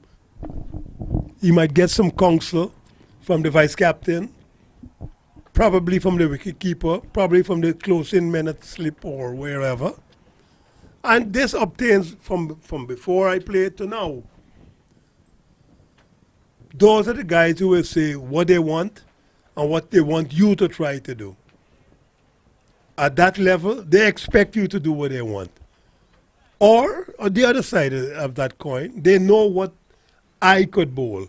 And so they prepare based on what I have been doing.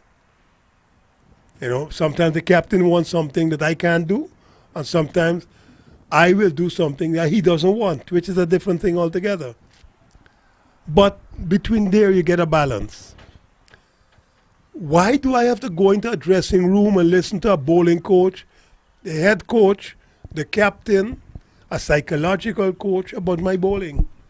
That's leadership by, I suppose, by I don't know, a clique. You know, I have no, as I said, I know beforehand. We have a new bowler from the southern end, Fareed. It looks like he's bowling leg breaks. Correct, number 54. We've seen him operate before.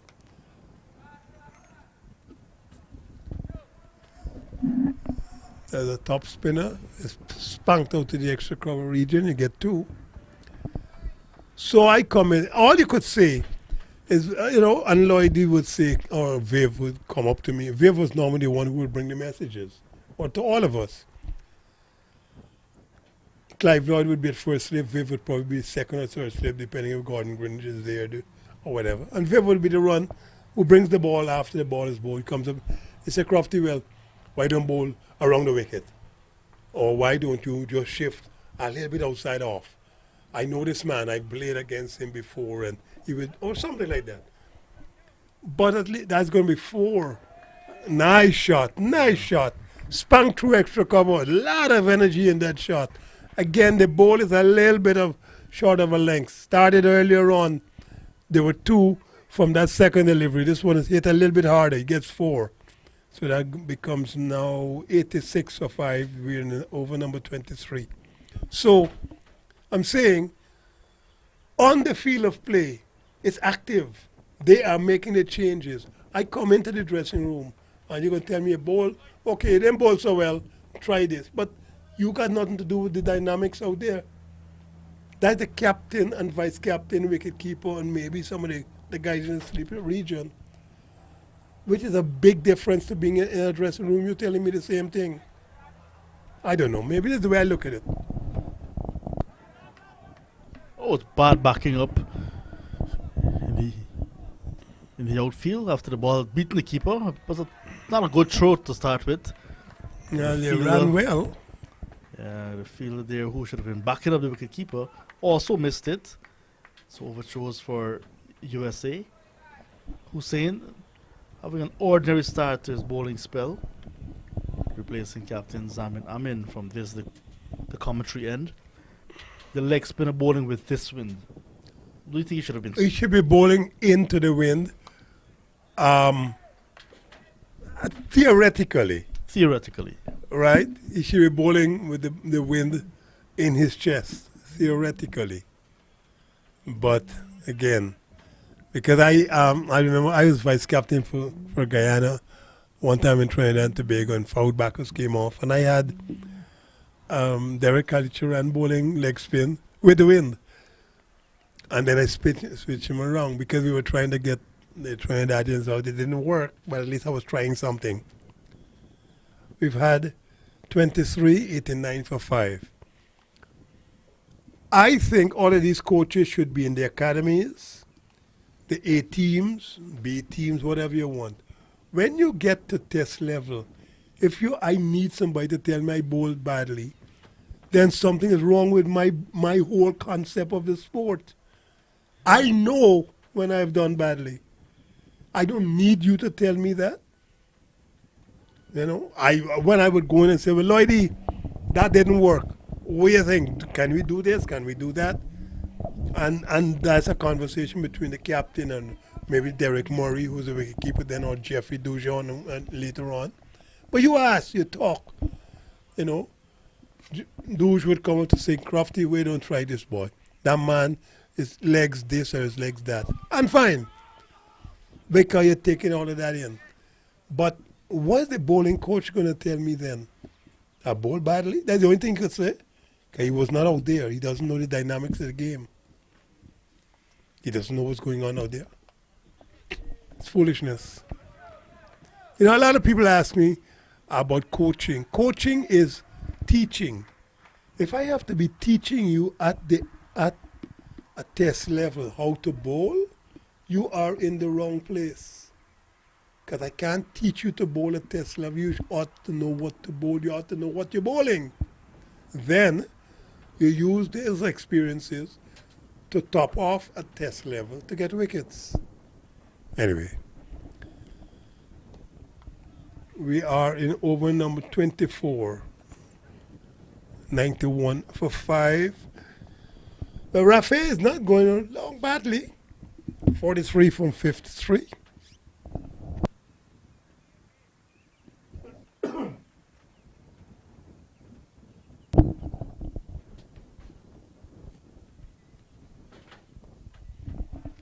And I think what has happened here with those 2 wickets after the 15th over, from 15 to now, there have been 2 wickets.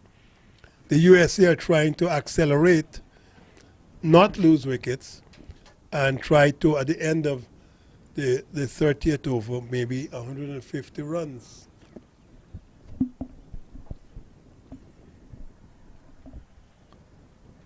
We're at the end of the 24th. The scoring rate has certainly increased a little bit.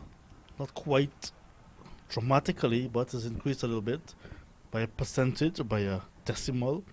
Azad Mohammed, 3 overs for him, none for 13. 24 gone, 93 for 5. No, just about 3.8 runs per over. They will need a lot more than that. You need maybe 4.5, 5, ideally even 6. So they're going to have to accelerate a little bit. They haven't lost too many wickets. They've lost 2 in this second session.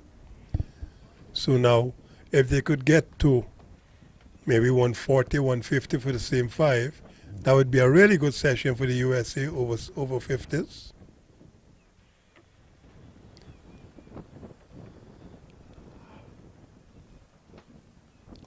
My other question here is from your experiences as Fareed, the leg spinner, continues. How much do these guys actually practice with your knowledge of being around the cricket?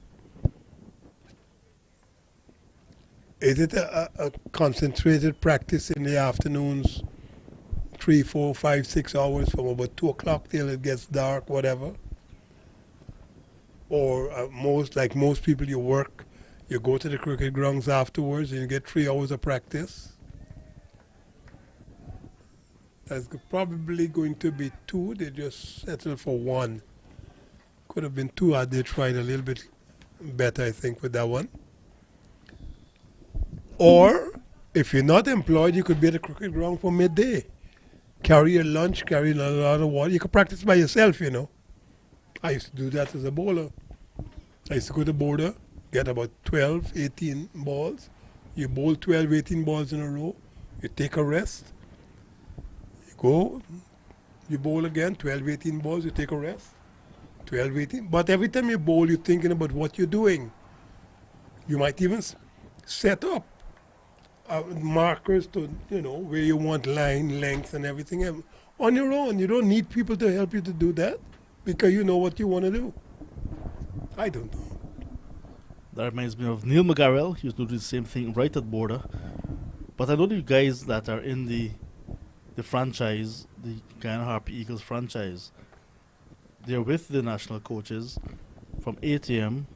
to just about midday. Oh, that's wonderful. What did they do? Right. So whatever program they have, I mean, it's for them. As an outsider, really, I do not go. I'm not sure if they have match situations if they go. I don't know, but they're there 4 days a week, Monday to Thursday. All right. Friday's an off day because they're I could be in allowed- a place 4 days a week for Yeah. one purpose and do something altogether different. That's true. Then they're allowed to play matches on the weekend once they have games. So these guys don't work? No, they're being paid just No, to do that. that They is don't have their another employment. job. That's their employment. Correct. Okay, I just want to be quite sure. When I mean work, I didn't mean cricket work. They don't have other professional activities outside of playing cricket for Guyana and the Amazon Warriors. Well, they're not the Amazon Warriors anymore. Harpy Eagles. RP Eagles. Why did they change it? Well, it's a question I put to the Guyana Cricket Board, and I haven't. So I'm gotten- asking you. I don't know. I don't know either because they haven't given the explanation. What was wrong with the Amazon Warriors? No, not the Amazon. The Jaguars was the Guyana Jaguars. The Amazon Warriors is a CPL franchise. Amazon is CPL. So yeah, the 4-day game, Yeah. the Jaguars. Why did they change that? I asked the Guyana Cricket Board. I Instead, got no answer. now it's the but- Harpy Eagles. Yeah. Okay, both of them, but for me, quite frankly, I suppose the Harpy Eagle is Guyana's bird, not so? Yes, it is. But I thought the Kenya pheasant was to be Guyana's Well, the bird. Kaji pheasant is a Oh. national bird. The Harpy Eagle is just, I guess, for A sporting eagle. purposes. Yeah. A bit more Okay. dangerous, flamboyant. But nothing could be more dangerous and flamboyant than a jaguar. The jaguar was there. That's a national animal. A jaguar would tear you apart Well, yes. way quicker than a Harpy Eagle. Jaguars on the coat of arms as well of Guyana. So I'm I have asking. I have no idea why. it was I changed. don't know. That's why I saw it, but I'm asking. Yeah.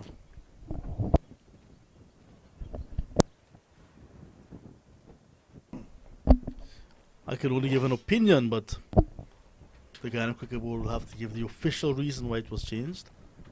Well, tell me about an opinion. Somebody who didn't like the Jaguars? Or somebody preferred to have the Harpy Eagles? There was a change of guard at the Guyana Cricket Board in terms of leadership. The previous cricket administrators got the Guyana Jaguars, got the name for the franchise. After That could be one. there was a change. So the current administration, I'm thinking that maybe for legal purposes, they were not allowed access to. I'm saying this with my own opinion. Without information, Right. and only your opinion. So it's not fact, and that we must qualify right away. Right.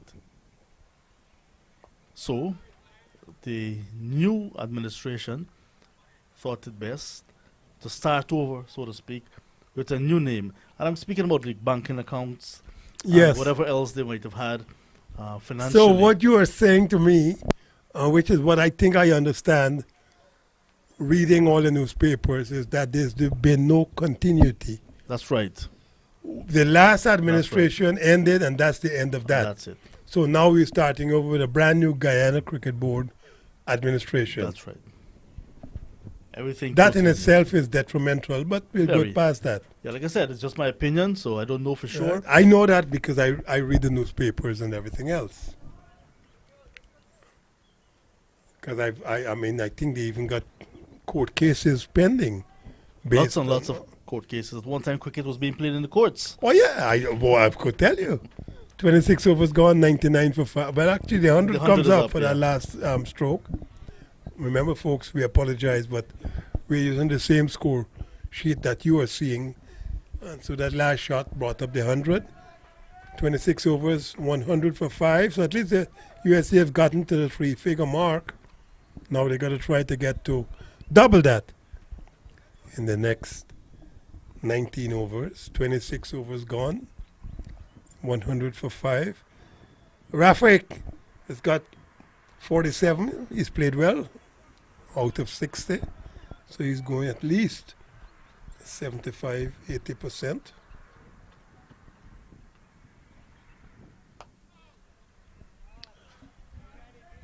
But see, I use the United States a lot in those kind of things. If the government in the United States changes from a Democrat to a Republican, do you think the country stops and starts over? Not at all. I keep saying this, when you come through the airport and the immigration and the customs guy stops you and says, hello, Mr. Croft, good day. Where are you coming from? I'm coming from Trinidad and Tobago. Are you bringing any stuff with you? No, sir. Are you bringing any food? No.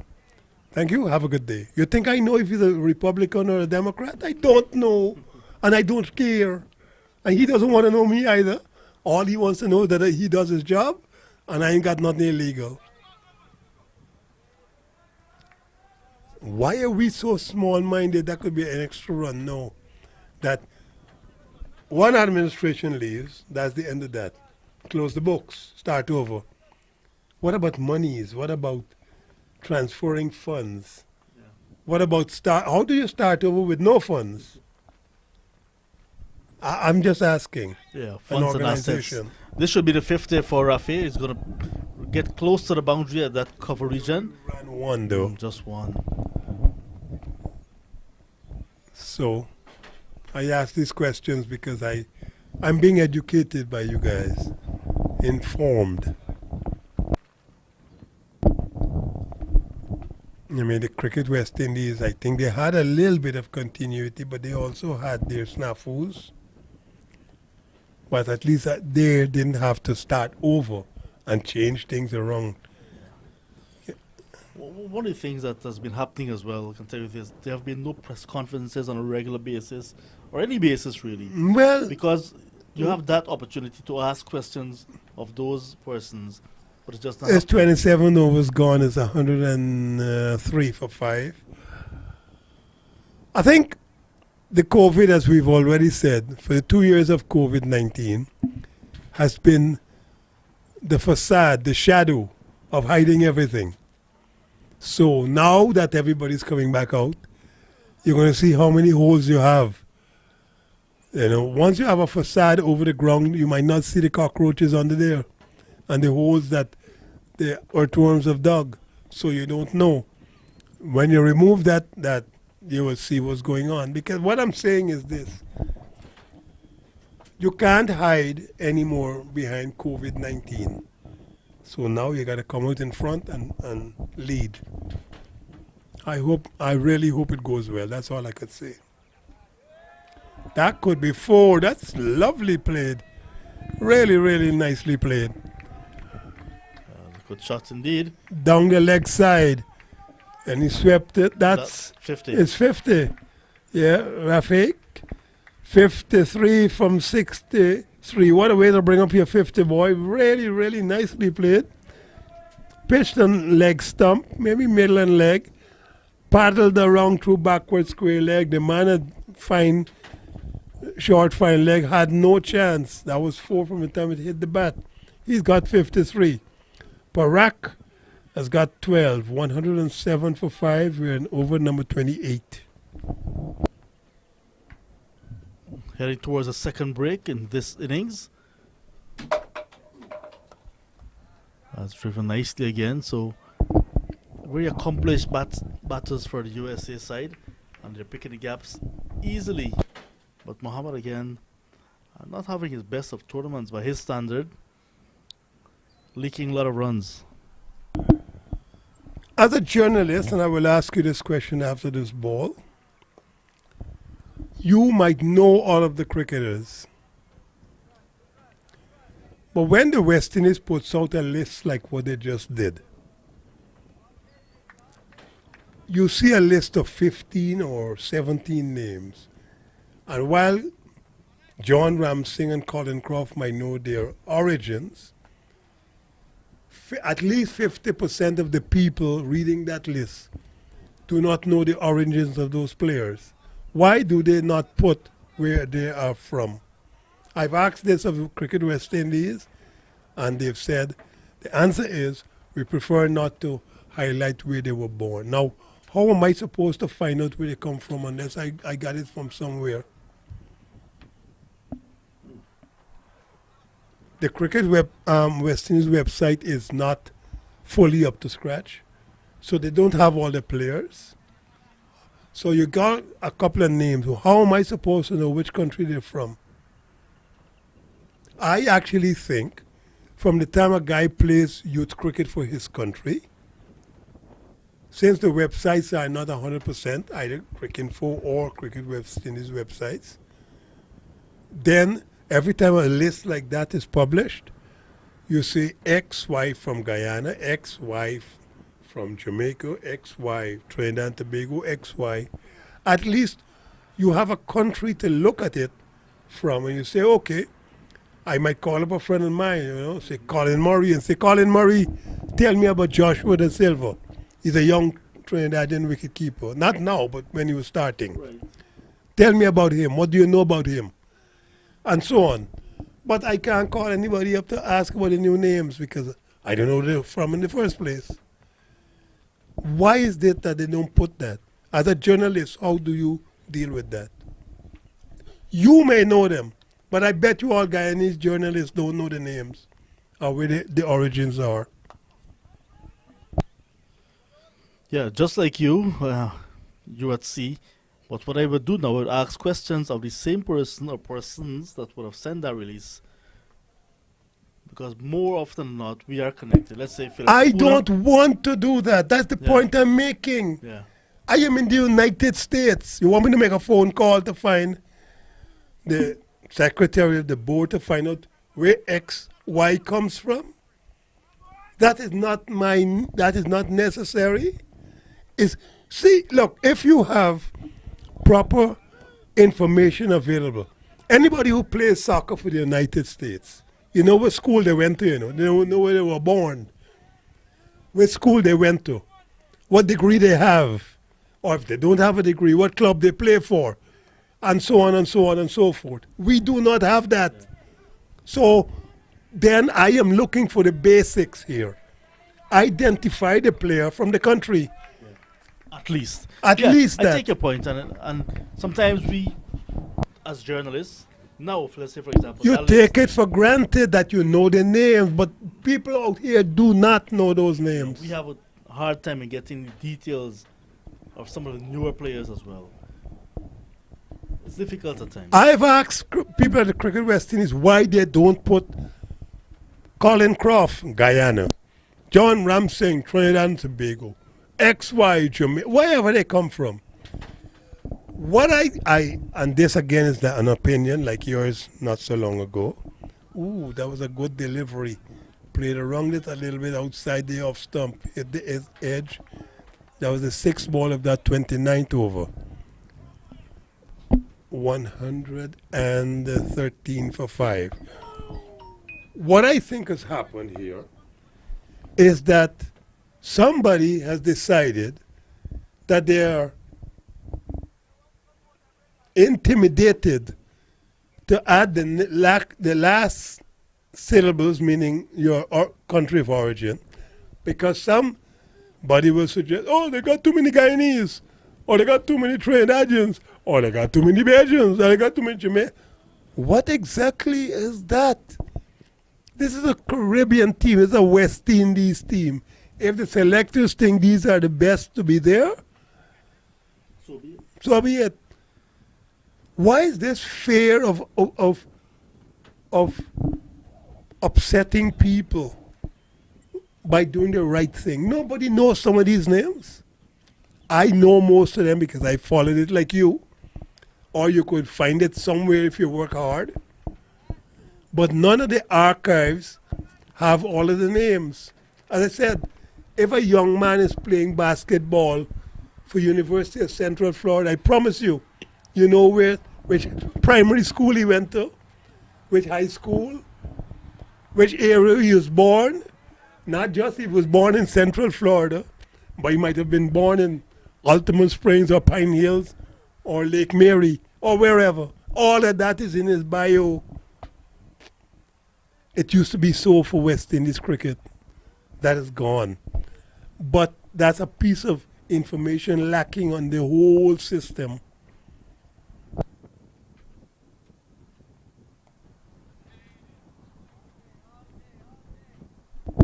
I was looking at the United States play soccer a couple of days ago against Mexico. They drew. So the United States might qualify for the World Cup. They just got to not lose against the last game. I think it's Costa Rica later this week.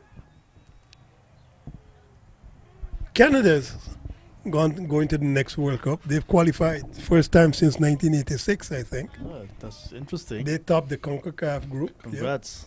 Canada since 1986 is the first time they will have gone. And I think Mexico and the United States are the next three. The next time, though, when they come here for the World Cup, the next World Cup is the United States.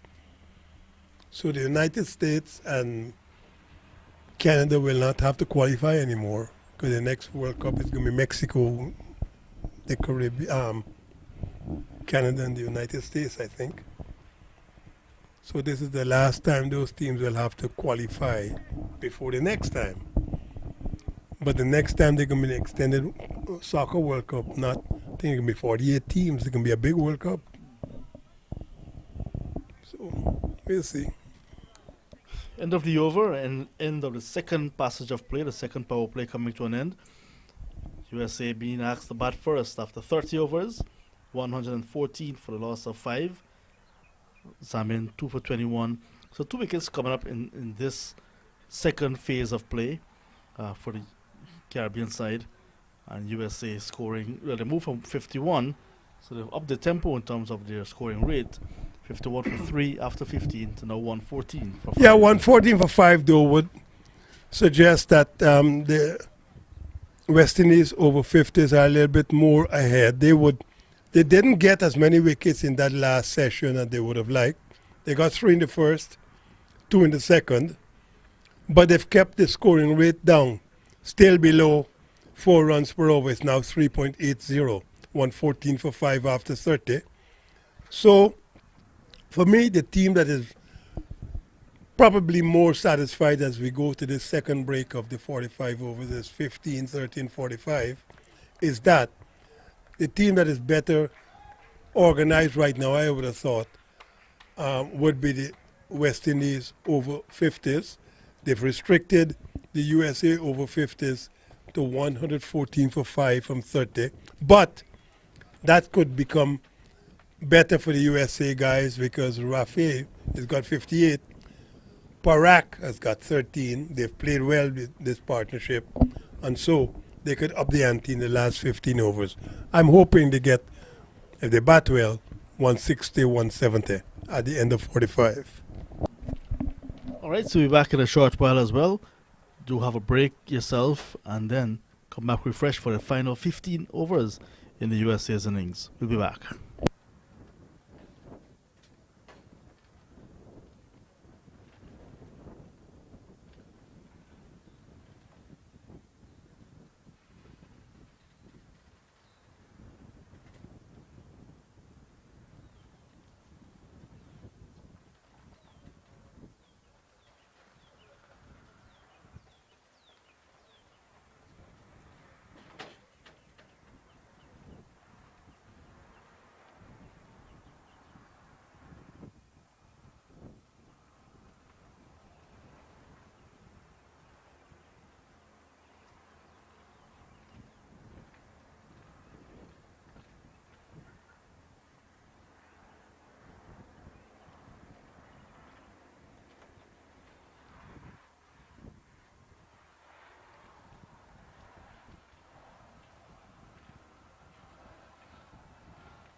So we're back.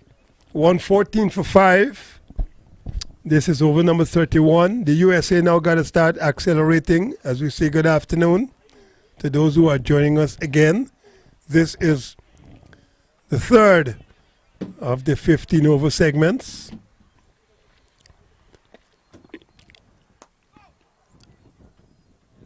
Right now, the USA have got to start accelerating. They've got 15 overs perhaps to try to get another 70, 80 runs, probably get close to that 200 mark. We're over number 31, 114 for 5. Rafai has got 58. Parak, 13. Farid has not been bowling well, the leg spinner. Too short. This is his 5th over. None for 18. Not as expensive as he probably could have been. He's not pitching the ball up as well as he normally does. Bowling very short today. A little bit quicker perhaps. Bowling from the southern end. He gives that one a little bit of generous flight. Spanked out to the extra cover region. Might be 4, but no, they stop it out there. They get 2 more, but that one was the first time that the bowler actually gave the ball some generous flight. Did bounce. The pitch is playing well. The bounce is consistent. And that's all the batsmen want, the ball to be coming on. Again, giving a little bit flight. Badly lined. It's probably going to be 4. It might just get to the boundary now. Badly lined. And I think that Farid knows that because he's got everybody in the offside and he pitches that on the leg side. But he might have suffered then with the wind. The wind has pushed the ball from maybe outside off stump towards the leg stump, so it's a free hit to the batsman. The wicket keeper is also telling him, you got to keep the ball a little bit more to the offside. The man at mid-wicket is there, but he couldn't save that. It's a deep backward square leg and a long one. Again, that's better bowled, but it's a little bit flatter. 5 overs now. None for 24. 120 for 5 after 31. John Ramsing, you're a busy guy during the breaks, man. What's happening? Yeah, trying to catch up with everything that's happening around the world.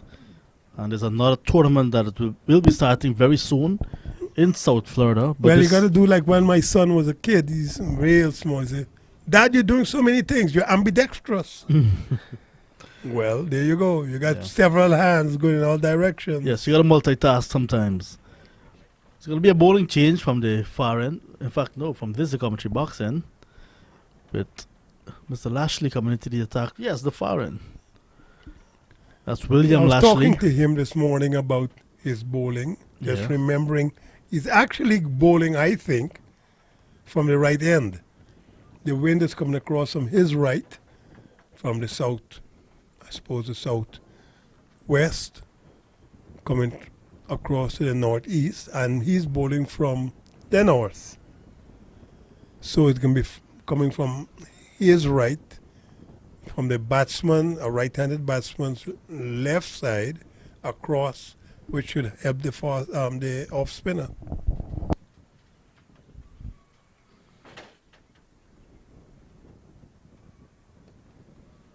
It's been a very good find for the West Indies over 50s. Hustler with a bat and doing very well in the field as well. Young, I think he plays a lot of cricket in Barbados. He was telling me there's a lot of age cricket in Barbados. Yes. Indeed, I think there are going to be some tournaments down there coming up.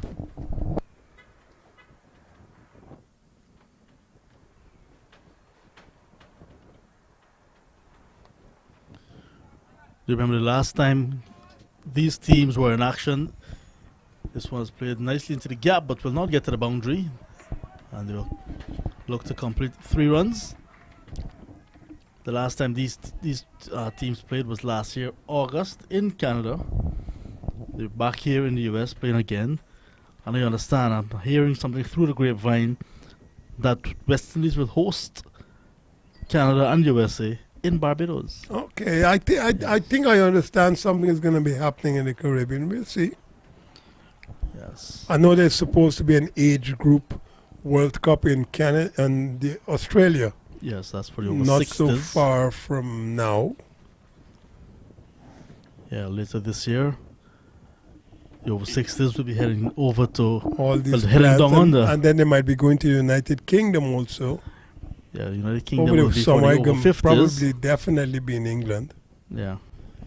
Got some work to do for the Professional Cricketers Association of England and UK, hopefully. So lots of age group cricket. Yep. So it's more than just exercise. It's like leaving your family, leaving your businesses in some of these guys' case. But they love what they're doing, I can tell you that. Oh, yes, I could tell you. I mean, they're all engineers, technicians, university people, professional business owners. Too short, way too short. Again, he's pulling the ball down a little bit, is Mr. Lashley. So they've already had 6 runs from this over just 3 balls. Yeah. Actually, I think they're 4 balls. But he's pulling the ball down a little bit too much. He needs to be pitching the ball up a little bit more and use the natural wind pushing the ball from leg side to off. He's bowling to a right-hander. He's got 5 men in the offside. That's better. That's way, way better.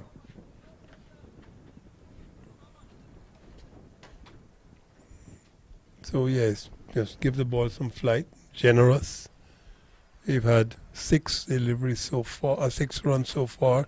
That's better. They're going to get 1 only, should be 7. We've had 5 deliveries. But once he pitches the ball up, it's going to give the ball a chance to fly, so to speak, to be pushed from the leg side to the off. First over for Mr. Lashley completed. None for 7. Yeah, so the scoreboard giving us a little bit of a tussle, back and forth, back and forth. 126 for 5, I think it is. Maybe a little bit more than that. Maybe 127 for 5. But the sun is back. It was a bit cloudy a bit earlier, but the sun is back now. Yes, it's finally come up to 127 for 5 after 32 and 7 runs in Lashley's first over. And the scoring rate is getting closer to 4 runs per over at the moment. So there's a final passage of play. The happy hour has begun.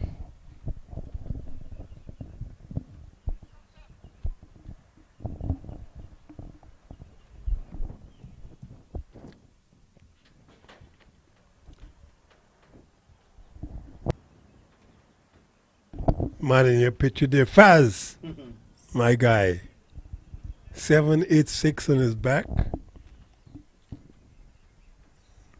As I've suggested, he says that has something to do with one of the premier prayers of the Muslim religion.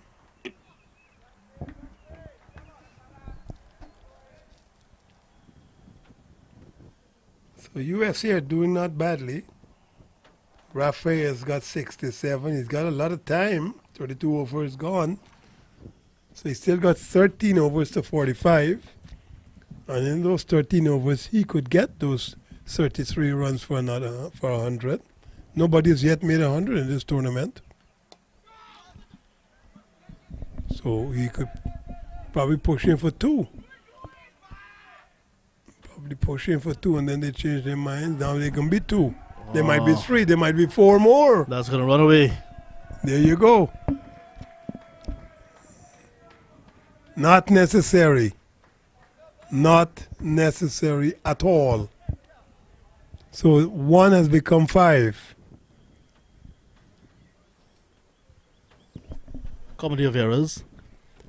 So what happens now is that Mr. Rafi has gone even closer. He's gone to 72. Instead of 67, he got 5 from that. 72 he's got now. 133 for 5. We're in over number 33.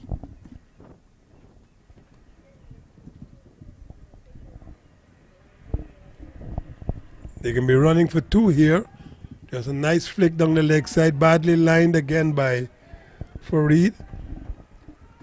Some very good running taking place here between Paraka and Rafia, putting a lot of pressure on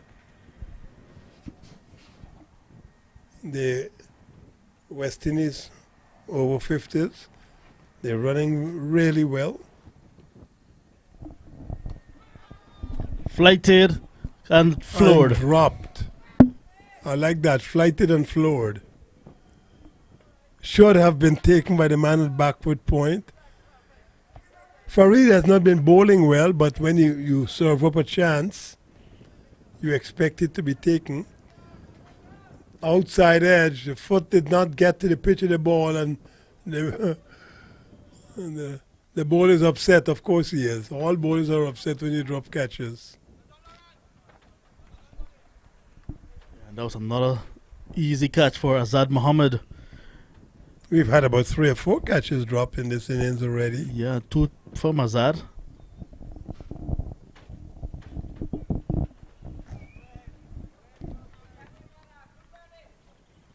Azad also dropped one when the West Indies over 50s played their last game at Prairie View. And then when they had their first game right here at MOOSA, he floored one as well. So he's not holding at all, is Azad. Over comes to an end. That's 6 wicket less over for Farid Hussain.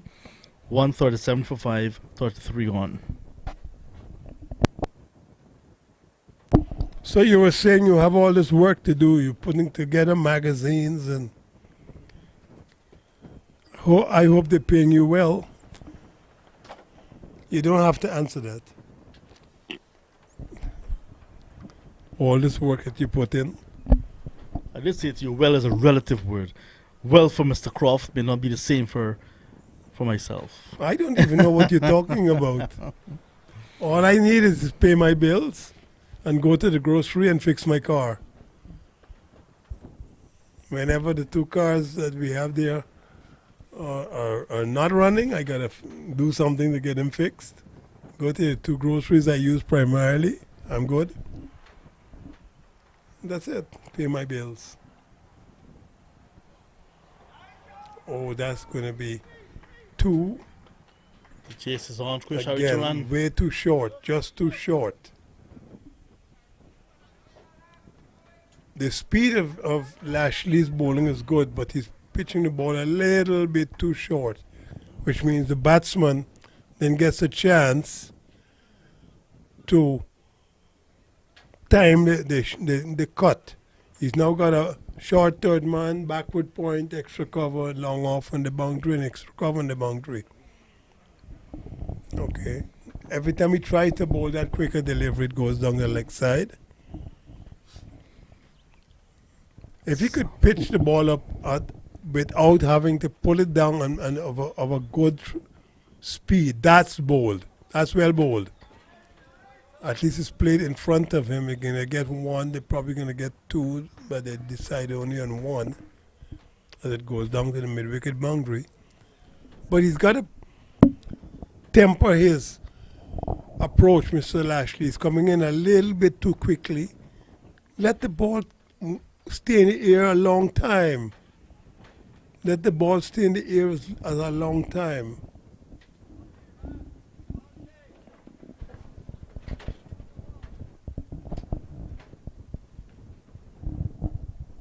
While that is happening, the run rate, square rate has gone up to 4.16. Yes. Booming drive taken by the keeper. Rafi is now on to 73 in the partnership, 78. Doing well, doing very well. Very good partnership.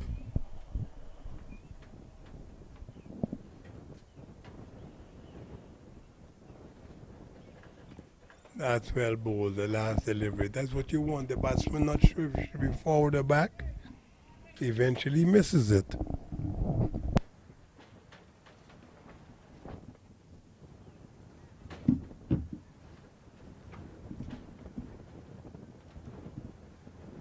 And your pigeons?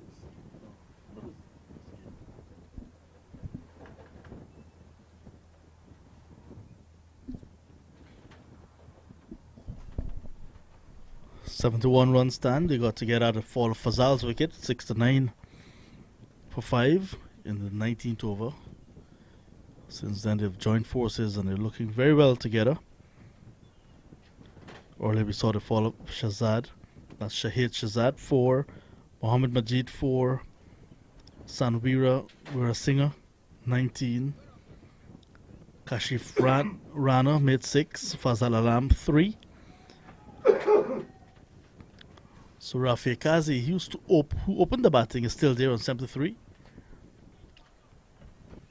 6 fours from 8 of 5 deliveries so far. Parak Anata is on 24, 47 deliveries with 1 boundary. So lots of running between the wickets.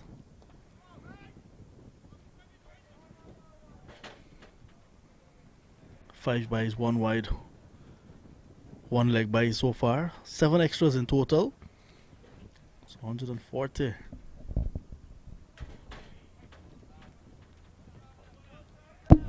They're trying to rush through these overs. Farid, this is his 7th over, none for 34. Will be disappointed, I think, a little bit. It's more than 4 runs per over. He's been bowling a little bit too short. That's better. That's the height, trajectory, and even the speed. They just get 1. In the bowling department, Vijay Sunarayan 6 overs, 1 maiden, none for 14. Kenny Girdari 9 overs, no maiden, 2 for 32. Zamin Amin 6 overs, 2 for 21. Azad Mohammed expensive again, 5 overs, none for 23. Farid Hussain in his 7th over, 6 gone for him, 6.5 now, none for 36. And Lashley, the last bowler used, 2 overs for 10. So it's a good contest in the making. Very good contest. I'm looking for USA over 50s to get 210, maybe 220. Dismissed. There's an appeal for caught behind, and the batsman, I like this. He walked. Yes, that's our boy, number 786, takes a catch. He's trying to cut. Ball came onto him a little bit quickly. Farid, so Parak goes for 25. But a good partnership. There you go. You both the wicket keeper and the bowler. Yeah. So Parak tucked his bat under his arms immediately after realizing the catch was taken and walks away. 142 for 6. Partnership broken. It's a very good partnership. He made 25 runs from 52 deliveries, 1 boundary. He ran a lot, running his runs and his partner's runs. And in the end, we'll have to go. So good catch from your guy, Faz. Yeah, he was up. You gotta like Faz's enthusiasm, man. Yeah. Tremendous enthusiasm the guy has. Yeah, so Hussein striking with the final delivery of his 7th over. So 1 for 36 now for him. And you can see some energy now into the West Indies side. Yes, they were lagging a bit, slagging a bit. They got 10 more overs to go. So those 10 overs should realize maybe 60 runs. Maybe USA over 50s might still get to 200.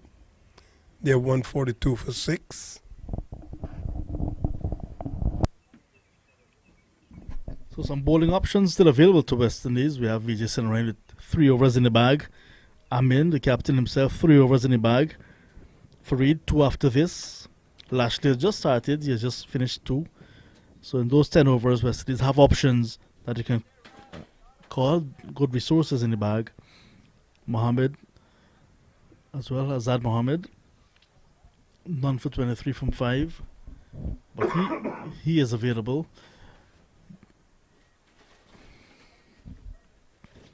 $142 for 6.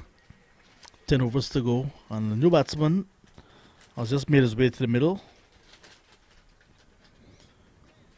Humayun Bashir. So Bashir, the number 8 for USA. He will not take strike because the over was ended when the last batsman was dismissed. So the half centurion is on strike.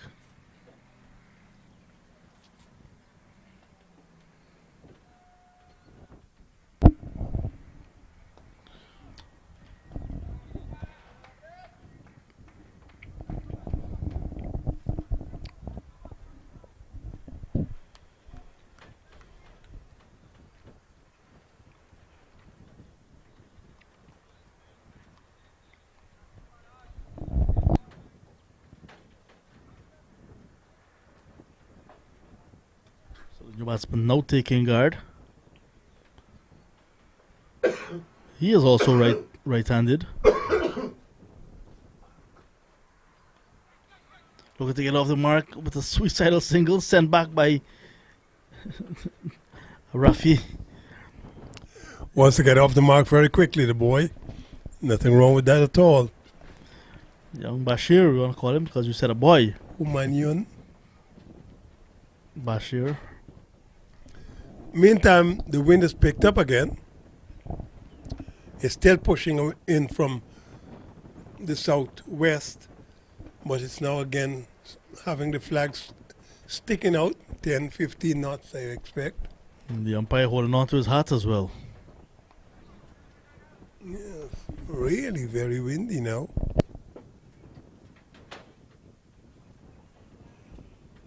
Seems to be coming from directly behind us, which is more southeast. But on the other set of flags, on the other side, they look as if it's southwest. It's swirling a little bit, the wind. At least it's nice cooling wind. A little bit more overcast today. Some puffy cumulus clouds up there, they call them cotton wool clouds that's spanked out along off for a single. So Humayun, he's off the mark. Rafi has got 75. We're in over number 36 just completed, 144 for 6.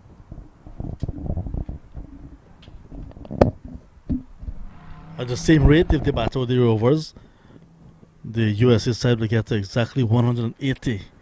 They need more than that. I think they will need more than 180. 200 would be a nice benchmark.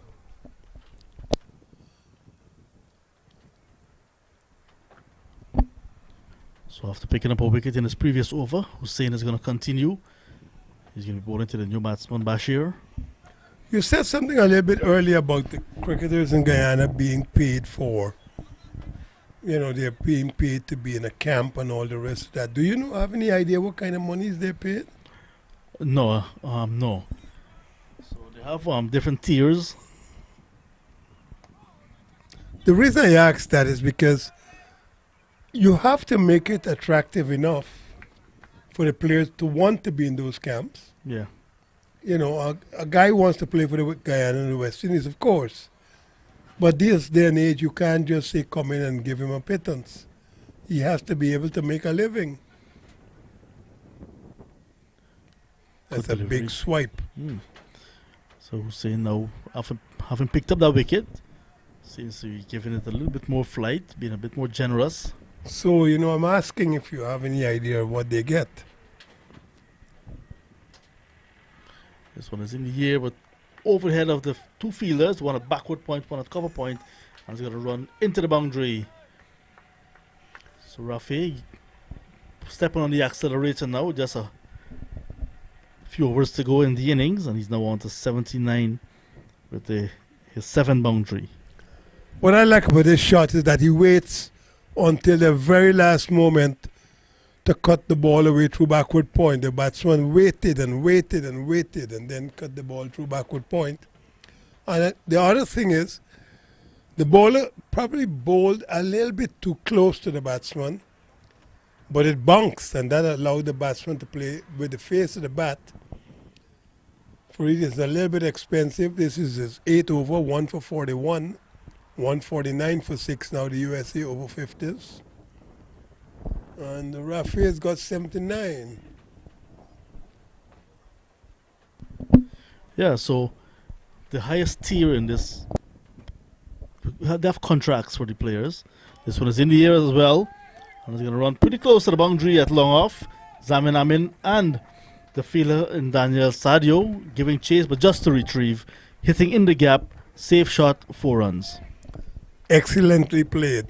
Hit this with a lot of energy. Given generous flight. And just hammered. Kitchen sink and everything. Airborne for a long time. There were 150 comes up. 153 for 6. We're in over number 37. And Rafi is going into the 80s. He's got 83. He's going to dab that down to third man and get a short third man, get a single. 84 he goes to. Nice batting.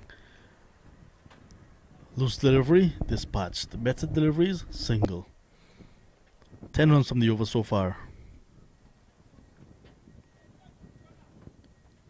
That's all it will be. So 10 runs from the over. Hussein now 1 for 46 from 8. And India, sorry, I keep saying India. 154 for the loss of 6, USA. Well, the USA players would like to be playing for India, perhaps. Quite a few of them are of Indian descent. So the forebears would have come over here ages ago, like so many from the West Indies. You're playing for the United States. Yes, that contracted system back home, those are the highest tier in that contract system. To get, last I heard, was $2,500 US per month. $2,500 US per month? Yes, sir. Then that's $15,000 a year, isn't it? Then the level before, level No, B. what am I saying? $25,000 a year. That's a lot of money. Level B gets $1,500 US per month. And they have 3 such A class, so to speak. Then they go for the fringe players, who gets just about between $300 and $500 US. Those are the ones that are now making the way up. Those are the ones that have the potential but not there just yet. Not there yet.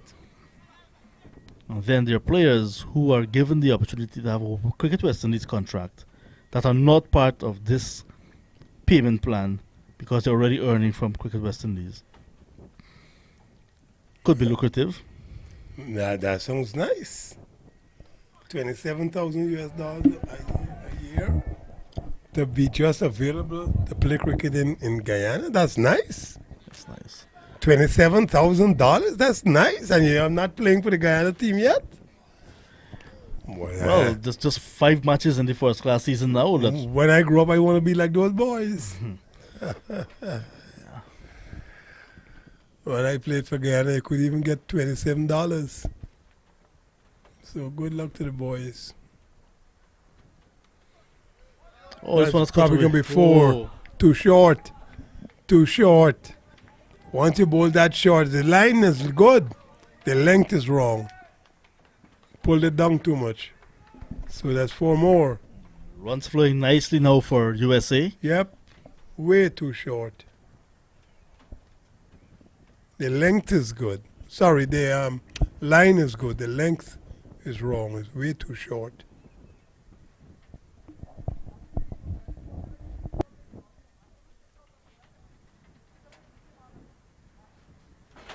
Last over, 10 runs conceded, and now we already seen 7 runs and 4 deliveries.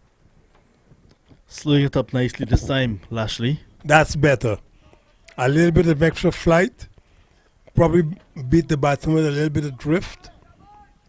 But the length then was better. Onto the front foot, no run. Now all he's got to do is continue bowling like that. He pulls it down again. All right, he doesn't score a run. He does score a run because it went through him. But there's no need to be pulling the ball down. We've had 38 overs, 163 now I think it is for 6. 18 runs scored in the last 2 overs by USA. Rafi is on to 85. Could be the first centurion in this tournament. He's got all to do. Lots of time still, 7 overs still to go. 7 overs to go to get 15 runs. So unless he gets himself out, he's got every chance of getting to 100 and get the first 100 to have been scored in this tournament.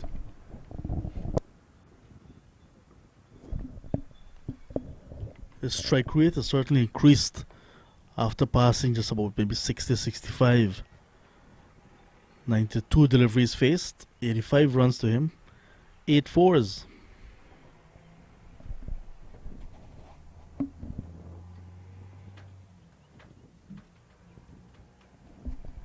So Zamin Amin is going to come back. So Hussein not given his extra over, well, the final over of his allotment of 9. 8 overs for him, 1 for 46. Zamin 2 for 21 from 6 so far is back with 7 overs to go.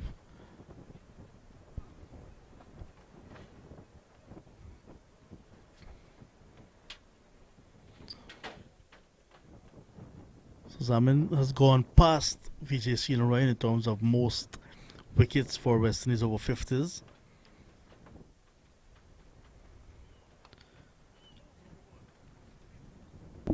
This one is hard into the ground, no timing. Zamin is back. He's firing into that leg stump. That was quick.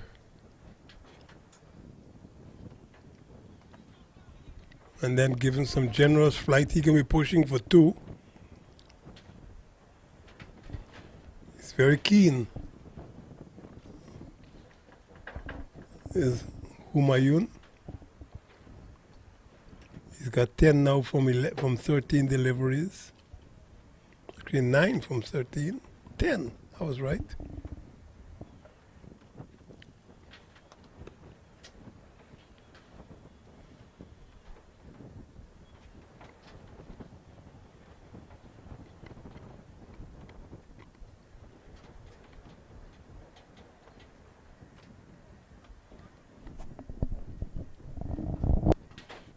There's Rafi trying to get on with things, looking to cash in as much as possible.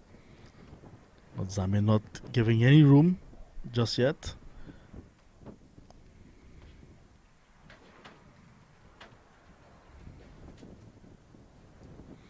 Top edge, but the field is way back on the boundary. He's going to fall very close to the umpire at square leg.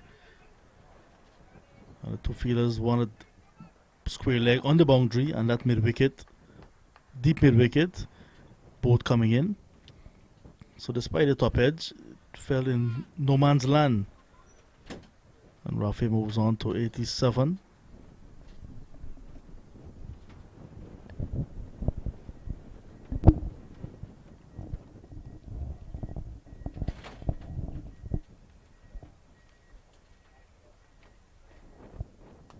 Oh, that's a lovely lofted drive.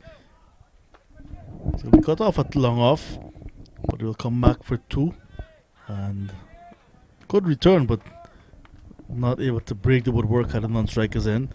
2 good looking runs to Rafi and to USA. Yeah, he run 2 runs, but he's struggling now. Is Rafi. 2 quick doubles in a row, so that over ends. It's 39 gone, 6 to go. And he's got 11 runs to get 100. But he is suffering a little bit. He's tired. He's down on the ground, maybe with cramps, needing some water, some Gatorade. He has been there from the start. He's now faced 96 deliveries for his 89. 8 fours.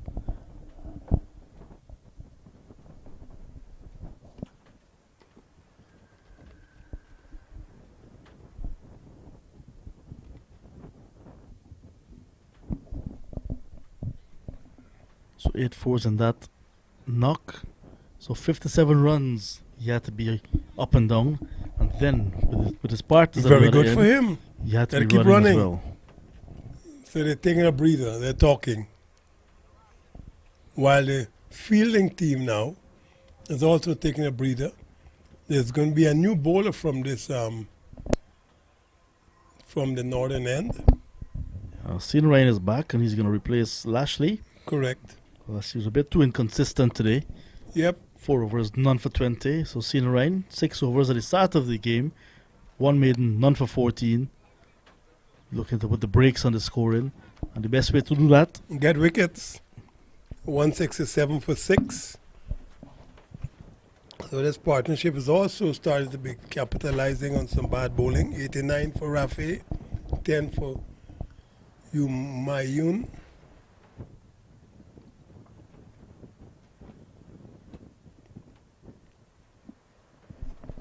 .25 runs added for the 7th wicket already.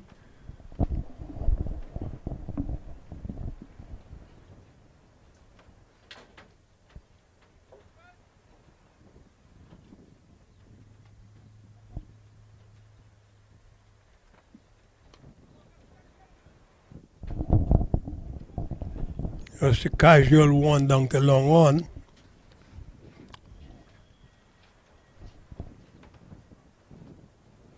So now 168 for 6. We're in over number 40. After this over, there'll be 5 more. Total of 45 overs. So you would expect that they will get perhaps to 200. That would be a nice benchmark. Also, Rafi perhaps will get those 11 for 100. He faces now, but he must be so worn out by now, tired.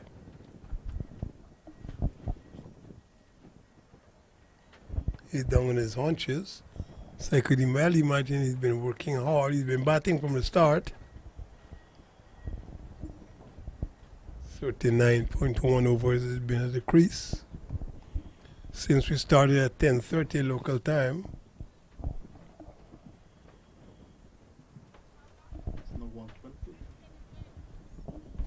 So it's 10 minutes short of 3 hours.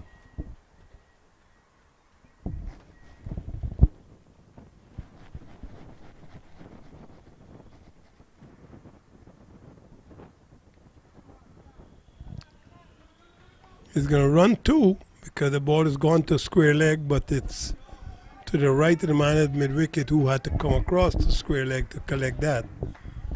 So you can add 2 more. He is winded, but he's still 100% running. Is Rafi. He's now gone into the 90s. He's 91. 170 for 6. We're over number 40.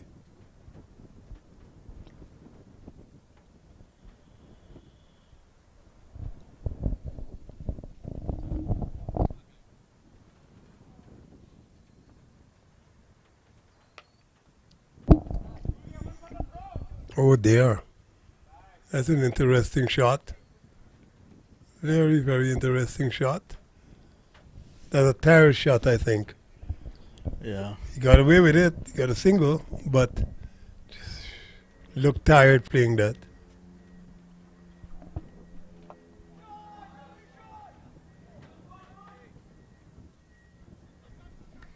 Nicely knocked down by Rajendra Sadio. Yeah, difficult chance out there.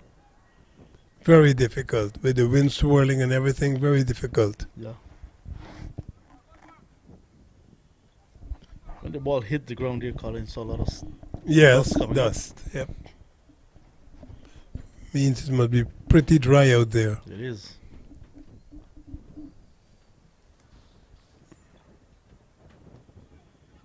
Oh, what a shot. But he only gets 1. There was a fielder flinging himself to the right. Would have been spectacular had he caught Oh. that. Farid Hussain from Trinidad and Tobago. Yep, the leg spinner. Yes.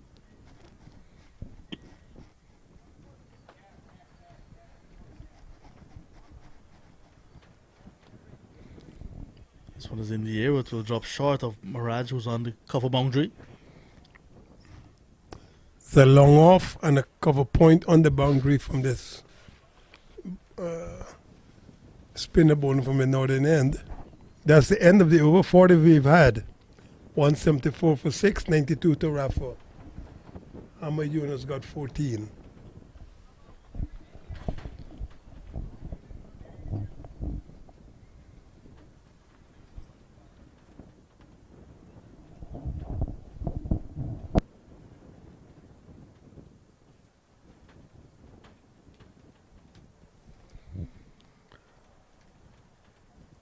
In this third power play, 10 overs out of the 15 concluded, and they've scored 61 runs in those 10 overs.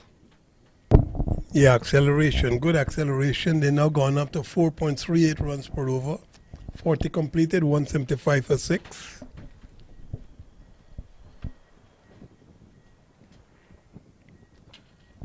So they should be looking in the next 5 overs, 30 deliveries, 50 runs, at least 30 runs, which puts them over 200 anyway. Should try to get at least a run a ball from here on in.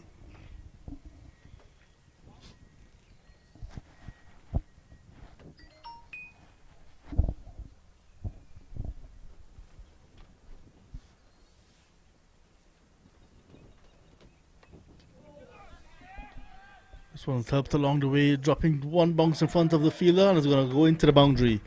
That's Kenny on the deep backward square boundary. Not able to hold on to that, but brings him to 97. brings him ever so closer Yes, to that sir. 100. I mean, again, badly lined.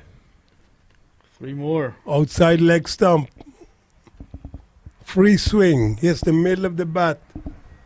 Might have been interesting for the man down in the backward square leg boundary initially, and then it bounced in front of him and away from him over the top of his head. So they can be running 1 here, maybe 2. They are going to go for the second. Good work for Maraj as well, but could not prevent the second. Now he's on to 99. 99. The first man, well, when he gets the 100, the first guy to have gotten 100 in this tournament. Well, he's in unfamiliar territories so far because no one got this close. That's correct. His teammates are coming out now to support him and applaud him. He's down on his haunches. Yes, he's winded. He's tired. He's been batting for a long time, since 10:30 our time, local time in Texas here. It is now just about 1:30. Been batting for 3 hours. 13:25 is the time.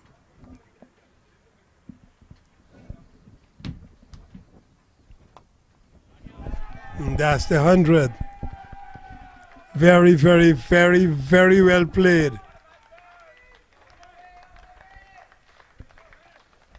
Excellently done by Rafe K. 100 and 102, correction, 103 deliveries. Really, really well done. 182 for 6. Yeah, 9 boundaries in that, and his strike rate has gone ever so closer to that 100 mark as well. But it's a very good 100, well constructed. He started the innings, he set the tone at the top of the order, got some partnerships, got help along the way, and now here he is, the first person to score 100 in this year's Champions Trophy. Congratulations, Rafi Kazi. Good knock. But his team will love to have him in the middle for the next 4 overs after this. Correct. They would want him to be there at the end, which will probably realize another 30, 40 runs if they really hit the ball around. At least 20. It's bold. Bold, yes. It's bold. This time it's Humayun is bold yeah, by Bashir. Zamin. And a very muted celebration, but here's your boy Faz giving the Centurion the congratulations hug. But West Indies picking up another wicket. The wicket of Bashir, bowled by Zamin for 14. That's the replay, a very full and quick delivery. Getting under the bat. Bashir stuck around for just 19 deliveries, but scored 14 important runs. Very 19 important, yes sir. 1 boundary, a little cameo but West Indies picking up their 7th. So 41 overs gone, 182 for a loss of 7. Pulling directly across the line, and when you hear the noise behind you, timber, you know you're gone. So 4 overs remain, 24 deliveries, probably 25 or so, 26 with a wide or 2. So you think about 35 runs on 4 overs, add to what they already have, you get maybe 220, give or take a couple of runs. 182 for 7, we've had 41 overs.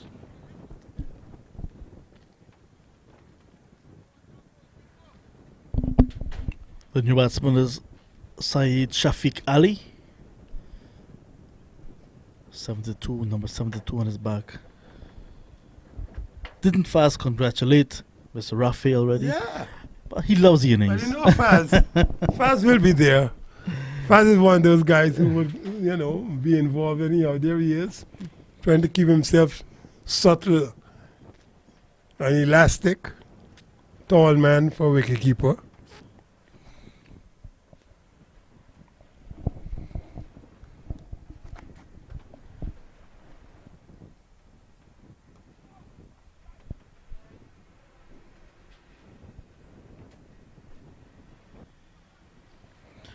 When the West Indies over 50s were now assembling ahead of that 2020 over 50s World Cup in South Africa, Okay. there was a camp in Trinidad and Tobago. Faz played for one of the opposition teams that West Indies selectees at that time were taking on. And at the end of the And match, they liked his styles, huh? the end of the match, Faz brought gifts for everyone on the touring side. It were branded mugs that he got from his company. Wow. Yes, really lovely gentleman.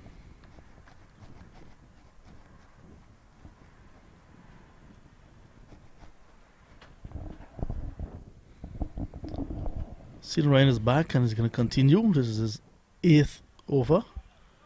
Yet to pick up a wicket. Stephen Ryan. Stephen Ryan is a live wire in this team as well. Yeah, he's another one with a lot of energy. So while He they has 219 on his back. Yeah, so while most persons in the hotel lobby a few nights ago were looking at India take on South Africa women, Stephen Ryan was part of the audience as well. But he was singing some lively music, and he got some of the other guys that are in the hotel to get a keyboard and decided to make they merry. continue. It was really something Karaoke. special. It was karaoke. But tonight is the official karaoke night at the hotel.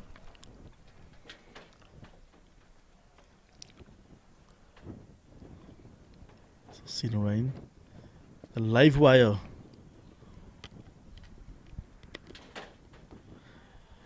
In the air. Where did it go? Down towards cover. They're going to get 2. Ishwar Rajan. Might even get a 3rd. Yep. Wicketkeeper, the ball went right through him.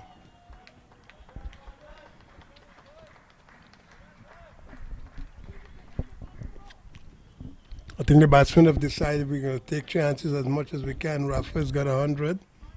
So he's going to attack the bowling now, take as many chances as possible. Try to get as many runs as he could get now.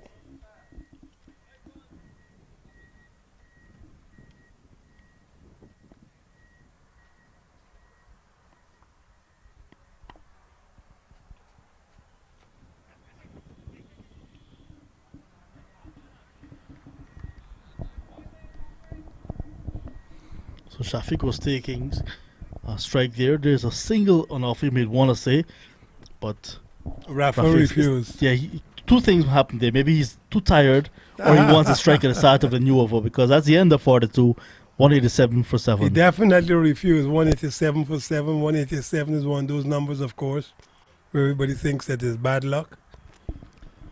If I have 187 for 1, I don't think it's bad luck. 187 for 7, maybe.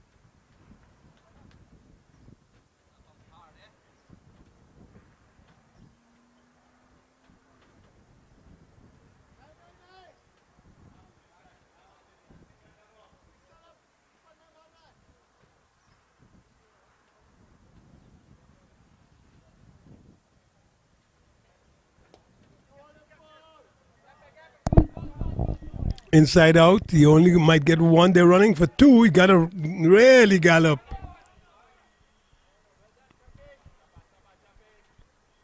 Non-striker had to gallop then. Saeed Shafiq. Rafi had two. Inside out down to long off. 189 for 7. He's gone to 106. Again, he punches one out over the man at extra cover. They're going to get one. They're going to get at least two. I doubt very much he's going to hit it again. Because he looks a little bit winded when he hit that ball just now.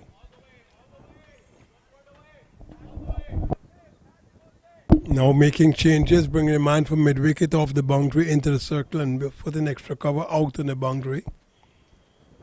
Long off in the boundary, extra cover in the boundary, cover point in the boundary in the offside. And then 3 men inside the circle, backward point, cover point, and an orthodox long on. And then the bowler bowls on the wrong side. If now bowls on the leg side, they might get two. They might just run two.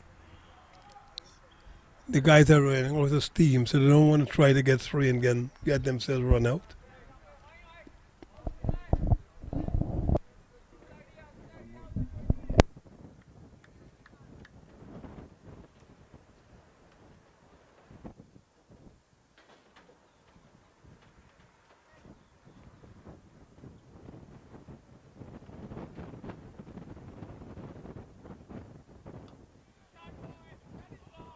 What a shot.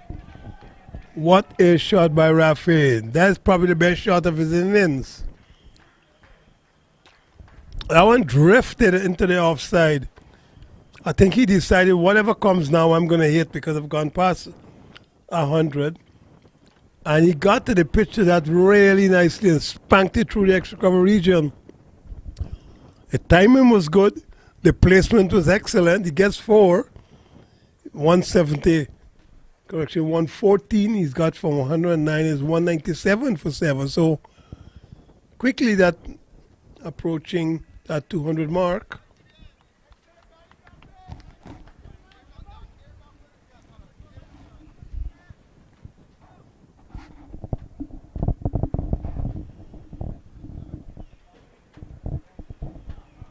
He's tired. I think he's a little bit tired with this over number 43.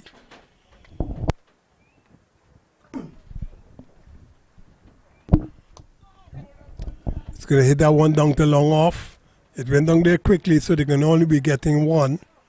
But I think he's decided now. Look, let's see how many. Oh, there.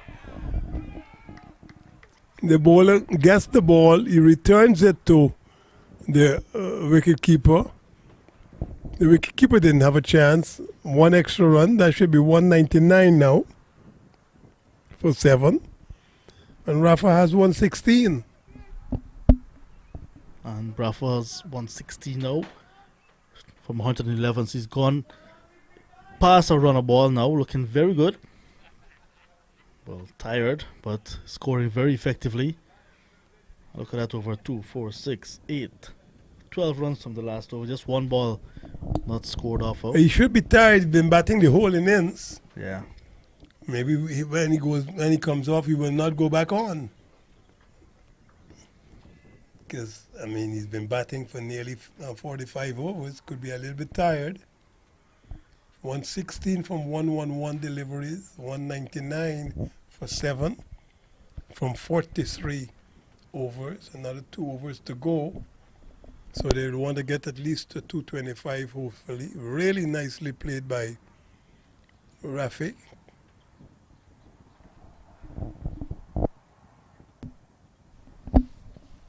USA 85 runs in this third session of play so far. Still 2 overs to go. And just 2 wickets they lost during that period. VJ. Cino and Ryan. None for 27 so far. None for 27 from 8. This is his last over. Hoiked around. down to short backward square leg. The wicketkeeper tries to get there, but he's not going to. They're going to have to get two anyway. So the 200 comes up. 201 for 7. This is over number 44. Good benchmark. Maybe they could try to get another 25 from the remaining 11 deliveries before this innings is closed.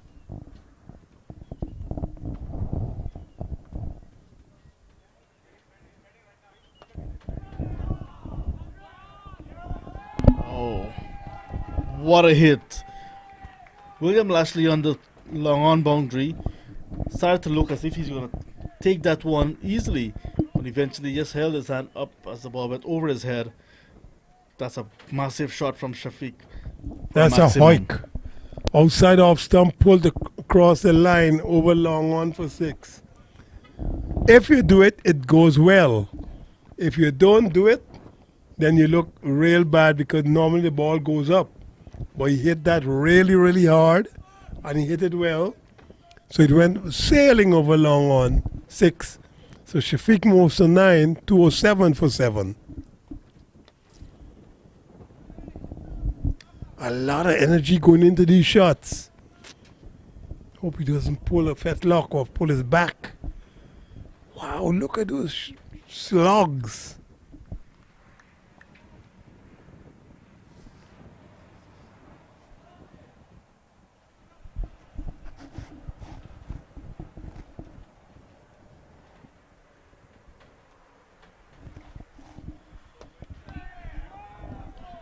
Oh, this one is in the air as well. Girdari was running wrong, and this is going to be signaled 6. Second 6 of this innings, or correct, of this over. You're correct as well, just 2 innings. Well, there you go. Second 6 of this over. 122 now for Rafi. And now the USA are really accelerating. 214 for 7. Actually, I think that might be 220, you know.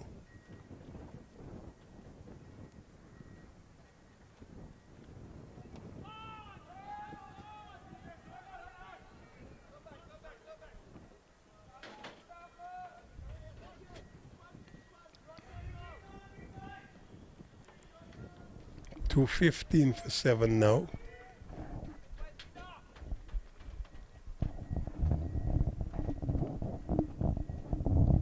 Saeed Shafiq has got 10 from 7. Rafi has got 123 from 113. So we down to over number 44 completed. Just one more to go, 216 for 7.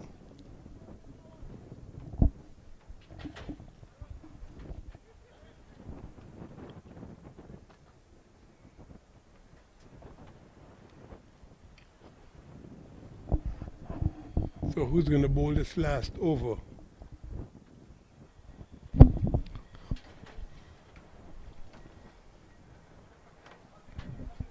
Zamin Amin has completed his spell of 9 overs, 3 for 45, so therefore a new bowler will now have to come a call in. He has some options. Azad Mohammed, 5 overs, none for 23. Hussein, 8 overs, 1 for 46. William Lashley, 4 overs, none for 20. They're all expensive, but available. Just one over. Just one. All you need is somebody to come and fire the ball down into the pads, middle and leg. Maybe score 3-4 runs maximum from this over. They're going to be looking for 225, 230. It's 216 for 7. We've got 1 over to go. Saeed Shafiq has played really well for 11. Raphael has played excellently. Top of the draw, 123 from 113.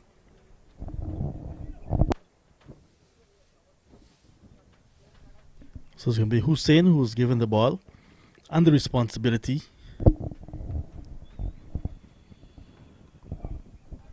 Off the outside edge, that could be 4. It is 4. It's run down to the third man area with a lot of energy. Didn't control it well. Lashley was in the backward point, maybe.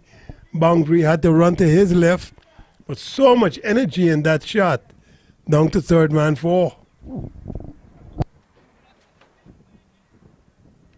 to 20 for 7. We've got 5 more deliveries in this innings.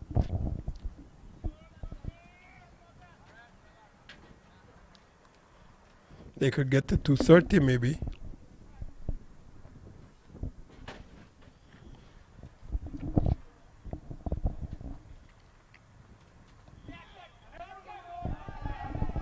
Oh, that's finding the gap nicely.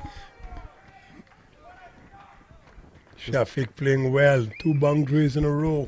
Yeah, just delayed the shot there. Just waited on it. It was outside the off stump from Hussein. And cut around nicely, powerfully, and safely into the gap.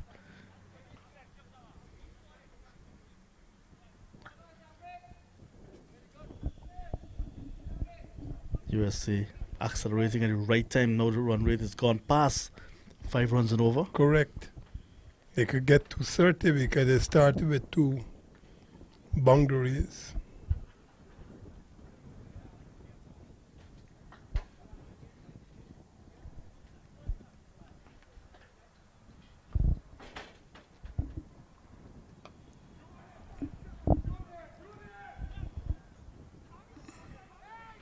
Looking for the second. Could be a run out as well. Well But run. that's good running from Shafiq. Very well run.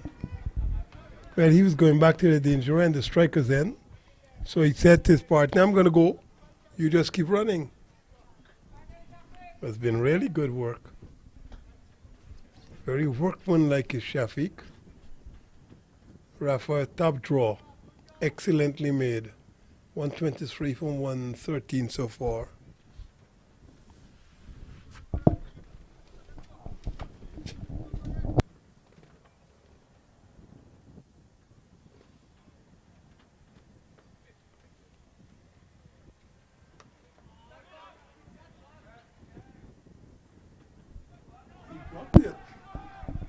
Oh, he dropped it. That was straight into the man's hand at mid-wicket. I thought that maybe Shafiq would have been out then.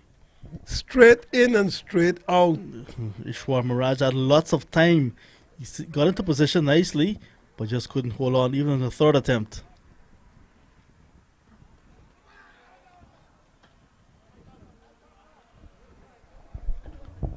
Now fast appealing for a stumping. Did not go his way. Want to get into stuff. So we've got 4, 8, 12 runs already from this last over. Now 228. There's one more ball to go for this over and this innings. 44.5, 228 for 7. Shafiq 19, Rafi 123. Shafiq, so he's going to try for second. Oh, he turned back. So they end up at 229 for 7. After 45, 229 for 7.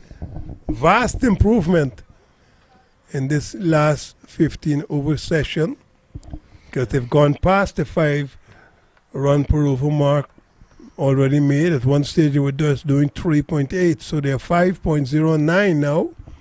229 for 7. The USA over 50s, so West Indies over 50s will have to bat well if they are going to win this game. As it is, USA over 50s, 229 for 7 with a superlative innings from Rafi. He made 123 from 113. The last 4 overs yielding 47 runs after the fall of the 7th wicket. So Rafi and Shafiq putting together a nice little partnership. Cameo of an innings coming to an end as well. Well, not really coming to an end, but innings ending. Shafiq finishing on 20 not out from 14. Rafi, like you mentioned, 123 from 113 balls. So that's the total. 229 for 7 from 45. West Indies will need to get 246 from their allotment of 45. 230 runs, to be correct.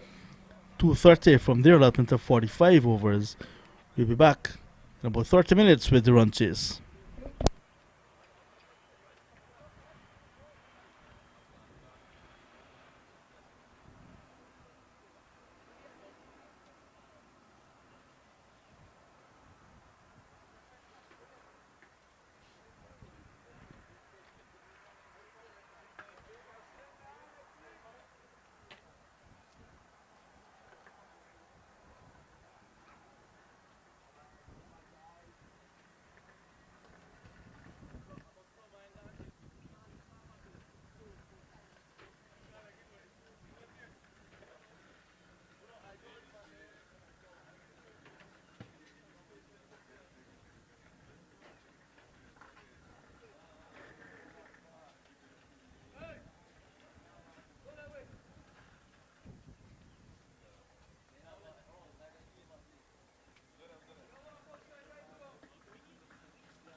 Welcome back to the MOOSA Cricket Stadium.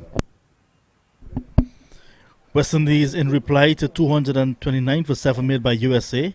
They have started with Ishwar Maraj, the left-handed batsman from Trinidad and Tobago, and Rajendra Sadio, the usual opening pair for West Indies over 50s.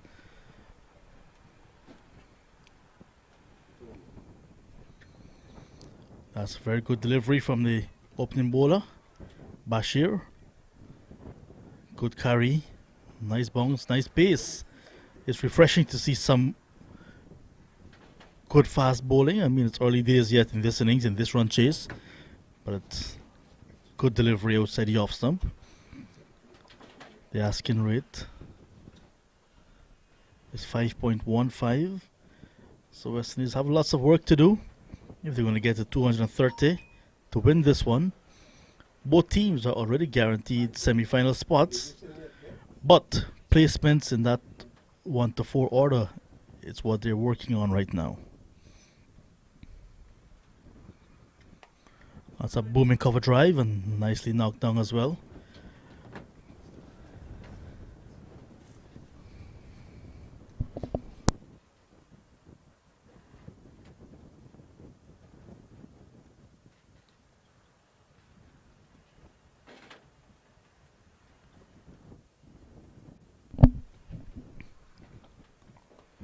Another good delivery, and the keeper standing back a few paces.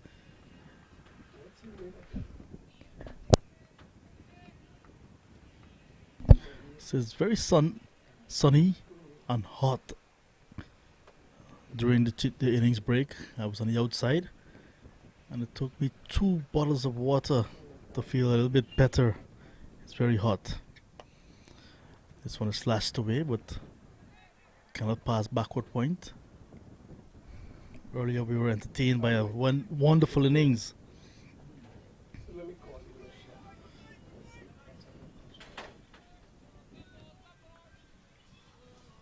We had opening batsman for USA, Rafi Kazi, hitting a wonderful 123 not out. Opening the innings and carrying his bat. So 123 from 113 deliveries, 10 fours and 1 6. That's the first 100 in this year's tournament, and it was really a wonderful effort. Over number 1 in the run chase completed. West Indies yet to get into the runs column. None for none after 1.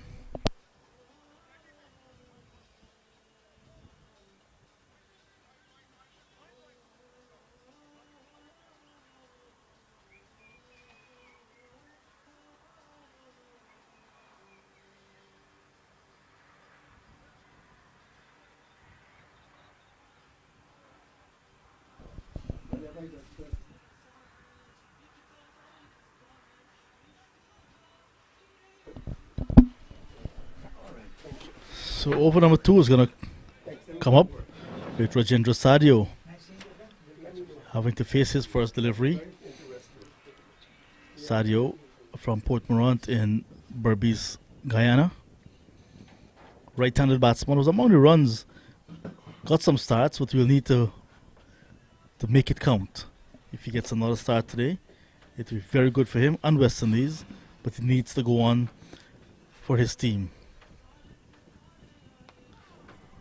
As we continue, welcome back Mr. Colin Croft.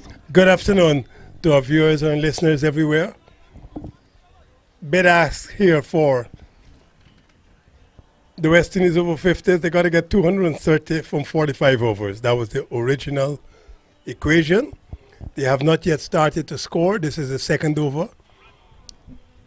And they look good. Very accomplished. Sahadio playing forward nicely. Rajendra Sahadio. Ishwar also looked quite good for those first 6 deliveries. No run scored yet.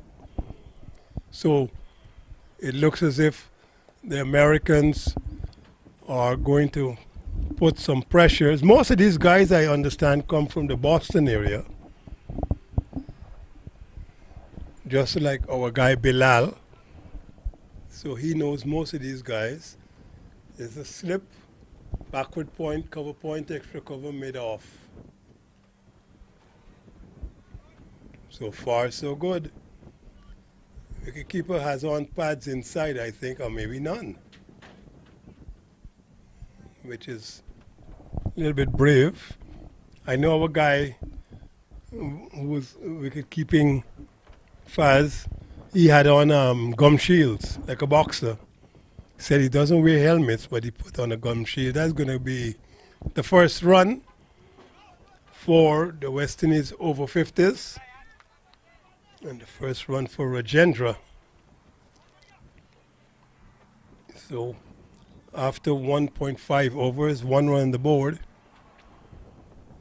It's not a difficult ask.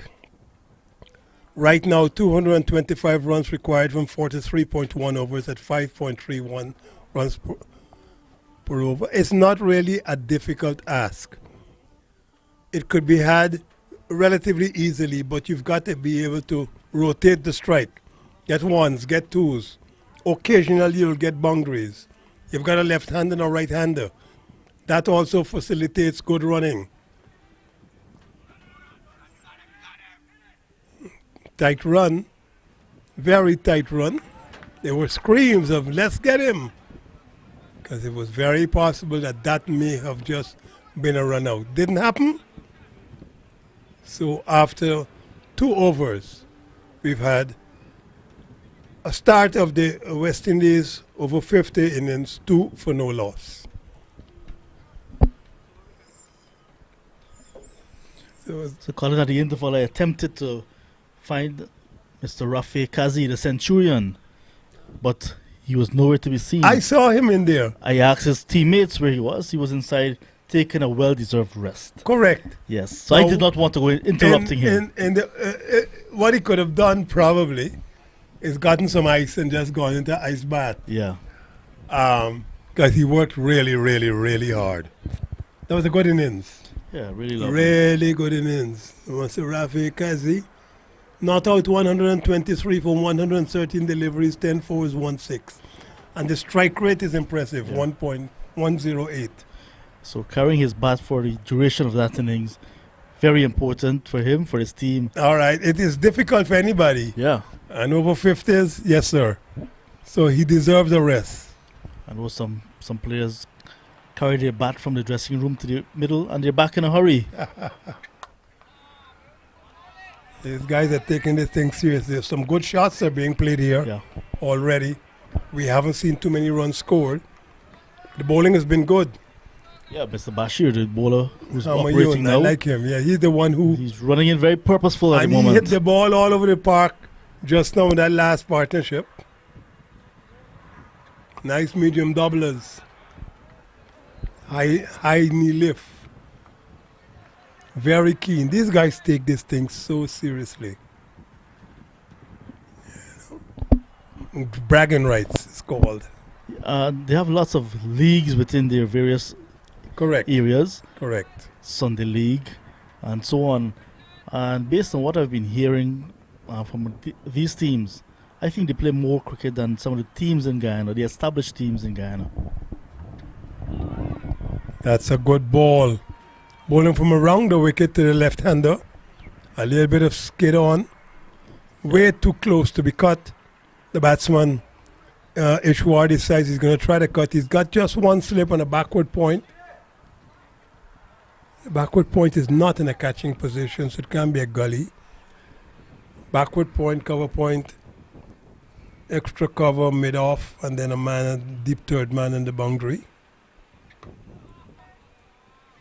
That's the backward point, just picking that up. He's now come up to that's not even a catching position. Granted, the bowler's bowling faster than anybody else. He's sharp, but I don't think it will carry the ball will not carry there. He's going to have to be about 3 or 4 steps further up. Yeah.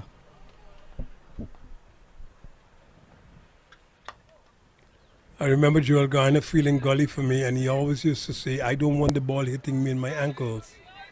I want it to be hitting me in my midriff. Took some fantastic catches for myself and Mikey Holding and Andy Roberts.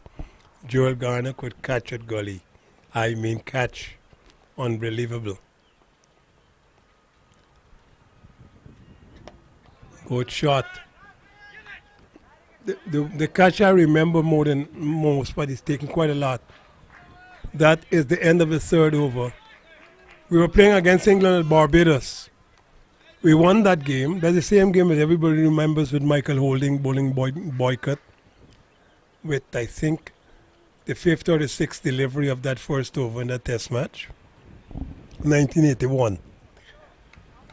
In the second innings, Gooch got 100, a very good 100. 116, I think it was. I was bowling with the second new ball. Flat out. I mean, I was bowling as fast as I probably bowled at the Kensington Oval. The ball hit the middle of the bat. The middle of the bat, and Joel Garner was at gully. And when the ball hit his hand, you hear it spinning in his hand. Zzz, before it stopped. Right. And I remember him saying this could be a run out if he hits directly. Did not hit directly. Some hesitation there between the batsmen. No proper call. But when the ball got into Joel's hands, very big hands, but like a bucket, you heard the ball spinning in his hands. Zzz, and it stopped, which means that he had caught it then. But he said that was very, very painful. It hit the middle of the bat. And I got Gooch's wicket for that. But it was a good catch, a really good catch. Joel could catch it gully. It took quite a few for all of us. But that's one of them that I remember.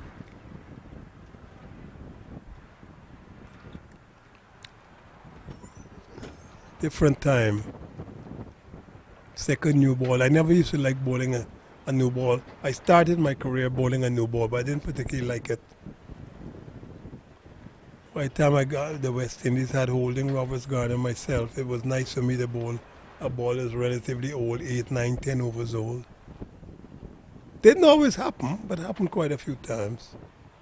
I started opening the bowling, myself and Andy Roberts, and then Van Holden. Andy Roberts started first, and then the second innings I had to open the bowling because Van Holden pulled the muscle. Ooh, that one rushed onto the bat, kept a little bit low. These guys from the USA over 50s are attacking from around the wicket to the left-hander. Good purpose, lining up the direction. That's going to be one, and they're sharp too. Wow. You're right, they look as if they've been playing a lot of cricket. Yep, they're pumped. They up. look loose.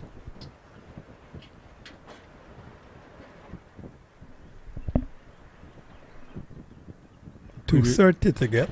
Yeah, the previous over was a maiden. Now just one run conceded in this over so far. You mentioned those names, those fast bowling greats of West Indies. I don't know right. if among you guys, if there was a leader of the pack. Andy Roberts. Because why he had played before us. Okay. He taught all of us how to bowl, in some sense. We all knew how to bowl fast. We didn't know how to bowl well, bowling fast. And he helped us with that.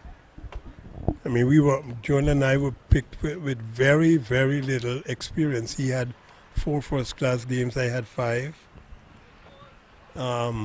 Mikey Holding, when he started, had 2 first-class games. That doesn't happen anymore.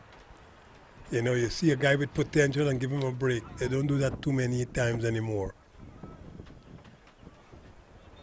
But Shoaib Akhtar didn't play any first-class cricket before he played international cricket. I think he was bowling to, might be Ramiz Raja in the nets, and hit his stump a couple of times, and that's the end of that. You get picked.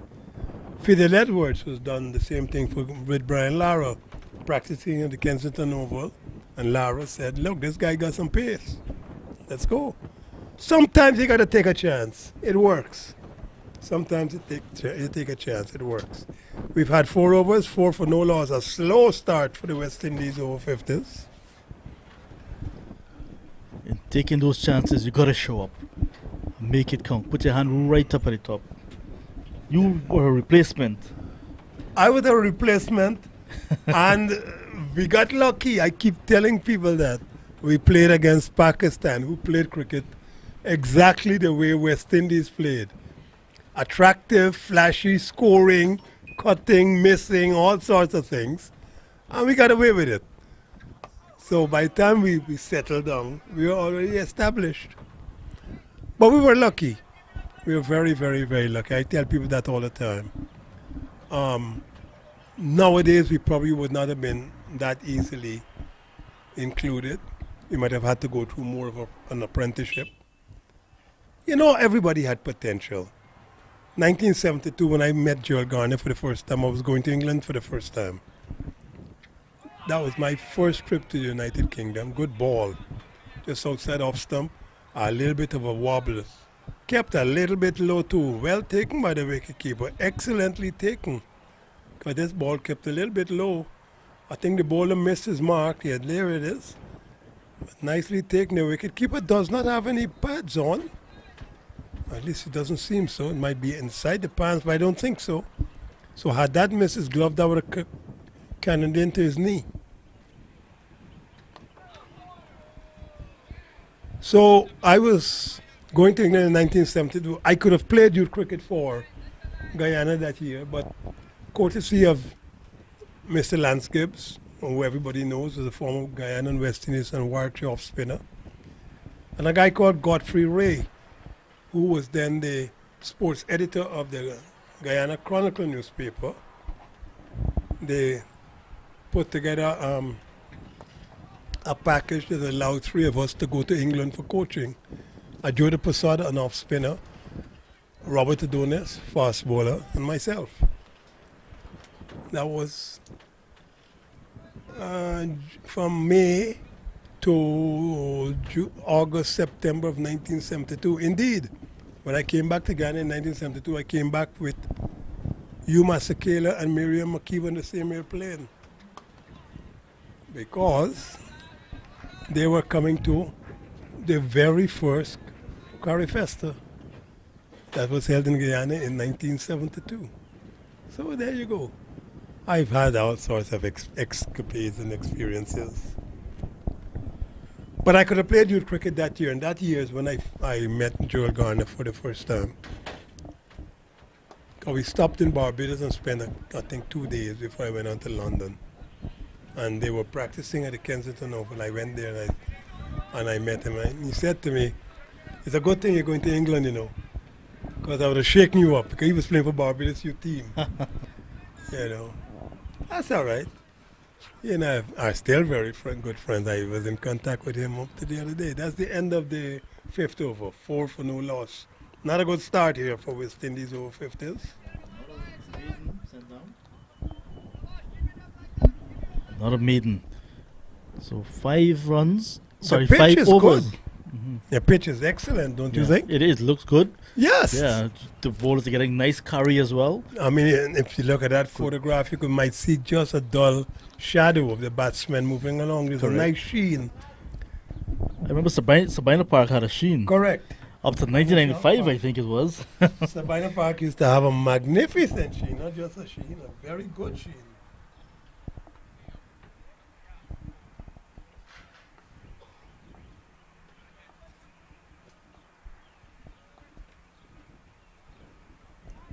The man in charge here is Mr. Xavier Samuels. He's Jamaican. And if my memory serves me correctly, Mr. Samuels is, or is it? Let's see. Maybe I have the wrong name. Sorry, Mr. Samuel Plummer. Yep. He is the man in charge of this place. Xavier Samuels is somebody else says, "Oh, he's giving him." Playing across the line to He's giving full him. delivery. You'll The have a look at batsman it. seems perplexed, but that looks across the line. I agree. You'll have a look at it. And that's what has been a downfall for Sahadio. Playing across the line when he should be playing straight. This is the 3rd time in this tournament he's been dismissed that way, playing across the line. Here, you have a look. Remember, you were telling me earlier on about people doing the same thing all the time? You were talking about a Guyanese batsman. That's interesting. Remember, we are not directly behind I'm not altogether sure that the camera is directly behind, but that seemed to be pitched on about middle, maybe middle and leg. And from my perspective, remember, and a bowler also has a different perspective. It looked to me that he might have been missing, but the umpire said, you got to go, you got to go. This will give you another look at it, at least. Umpire had one look. I think that's sliding down the road. Yeah, the keeper is going far across as well. I think that's sliding down. Yeah, this time. I don't know. Maybe, but I said, first thing, we are about 70 meters away or thereabouts. That's one. And we are in a bad angle. Yeah. So we couldn't be directly behind. I don't even think the camera is directly behind that. So, DRS, Decision Review System. But you're right. He played across the line. And once you play across the line, you give the umpire a chance to get you out LBW and the bowler to get your wicket. But you said that the third time. Yes. Now, we were talking about a Guyana cricketer this morning about his stumps being hit regularly. No, Brandon King is Jamaican. Well, that's right. Brandon King, I said Guyana. Yeah. Sorry.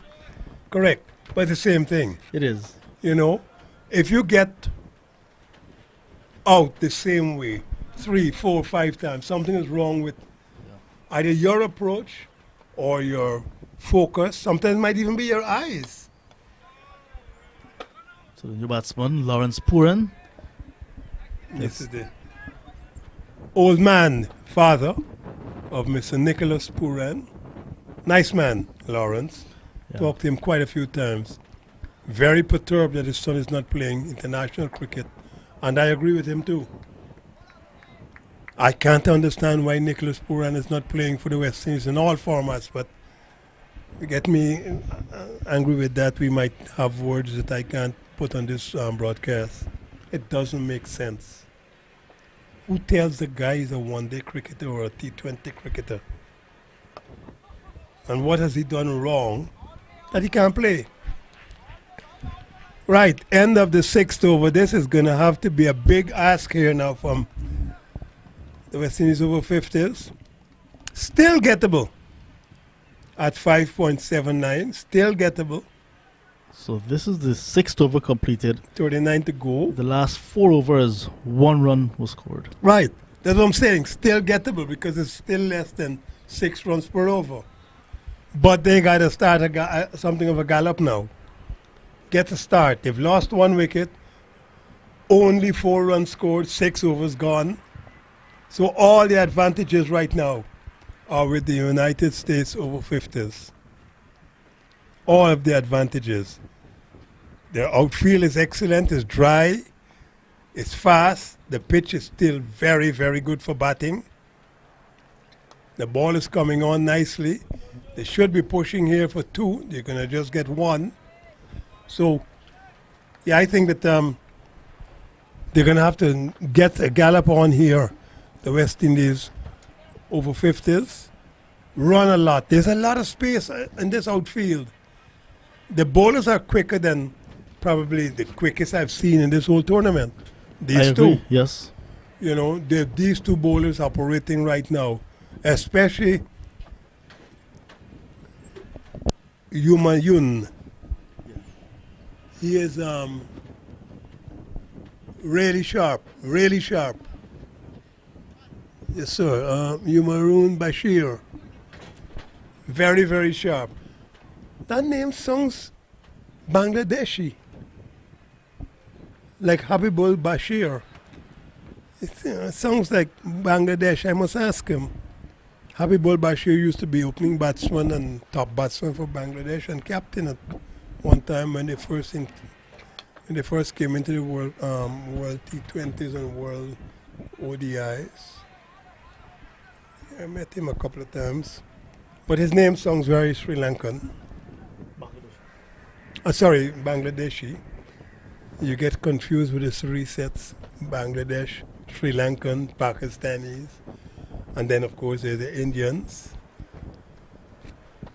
Remembering that geography in that area is interesting, you know. It was first India, then India and Pakistan, then India, Pakistan, and East Pakistan, which then became Bangladesh. Ceylon is an island off the southern tip of India. And then they became independent and became Sri Lanka. So the whole mix of that geography, excellent. Have you been to all of those? No, sir. None of them. No. It brings me You to a must go. question. Yes, I really plan to. You must go. There's always been that disputed territory, Kashmir. Well, Kashmir is part of India that comes down to the southern part of Pakistan, or the northern part of Pakistan, the southern part of India, or the big fight.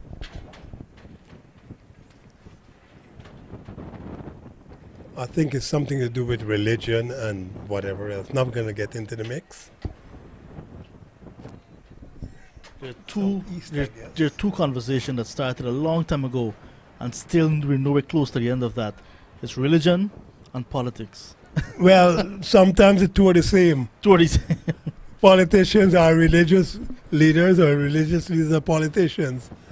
But I know what you mean. They separate. That's a good shot for no run. I think these guys are trying to get on with it. It's the seventh over completed, 6 for 1. And more than anything else, they're now trying to force it. When you're in these conditions, when the ball is not going out of the circle, out of the park, suddenly the batting team panics. And they come in with an idea. Okay, we got to get 5.5 runs per over. But a couple of overs pass and nothing has happened. Suddenly, instead of getting 5.5 runs per over, they're getting, right now, they're scoring at 0.86 runs per over. 6 runs, they've lost 1 wicket from 7 overs. The whole plan has changed. We got to swipe. But you don't need to swipe. Run, get a couple of singles, get a couple of doubles, and you never know what could happen later on. Once your wicket is intact, you could adjust your play accordingly. So you've never been to any of those? No, I've never been to the subcontinent. That's an LBW appeal. Now, not sure if the umpire may have thought it hit the bat. My view on the monitor gives me that impression as well. So for But me, if it hit the bat, why would they then not talk about a caught behind? Let's see this. Outside off stump. I don't think it hit the bat at all. back pad. But I think it hit the upper part of the back pad. The back pad. So it might well have been going over the top. The wicketkeeper now comes up with a helmet on. Sensible boy. Don't want to lose some teeth. Has a helmet but not any shin pads. There they go. See, slug. Everything has gone out of the window now because they recognize they're not scoring. Yeah, the guys and the USA guys, they are very organized here. They're playing a good game so far. Really, really good game. So the batsman now, Mr. Lawrence Puran, he was adventuring a little bit further out. Now he's not doing that anymore because the wicketkeeper, Mr. Parak, has come up. Chances are he's thinking about getting him stumped. A little bit of a leg cutter, maybe a little outswing. He's using the wind. The wind is drifting from left to right for the batsman facing the camera right now. From his leg side to his offside. So the bowler just has to line that upper leg stump. Swipe through mid-wicket. Badly lined. Good shot. Really, really, really good shot. Across the line. You get it. If you miss it, you could be out LBW. But important runs. Swiped across the line. That's outside off. Agricultural, Yeah. but good result. Yeah, that one came probably 6 stump. Dragged that away. But he got the result he was looking for, which is runs. He got a boundary. So West Indies now into double figures. And 10 for the loss of 1 towards the end of over number 8. I remember coach telling us a long time ago when we said the asking rate was 5.92. He said Is there's it no Georgetown? he said there's no such thing as a .92 of a run. He said a rate is 6 runs and over. Correct. You have to get that extra. I agree with that. Yes. I do that all the time with my numbers, you know, monies. So like if I owe people 10.75, I think it's $11. So that's the end of 8 overs in the run chase. The run chase is yet to really get out of the blocks. 10 for 1, 8 gone. Unfortunately, when they owe me, 10.75 means zero, because I don't get none. But that's life. I think it's a worldwide trend that way. If you want to lose a friend, you lend him some money. Well, I've lost several friends that way. The thing is, they don't stop being my friends. They call me all the time. And they want to talk to me all the time. But I ain't got no more money to lend. I'm done broke. And the topic of repayment never comes up. No, it's a waste of time. As my mother would have said, if you hit your head against a wall, the wall is not going to break. You get a headache. Well, I've had enough. If I ask you 2, 3, 4 times of my money and you don't pay me back, good luck to you. Maybe you need it more than me.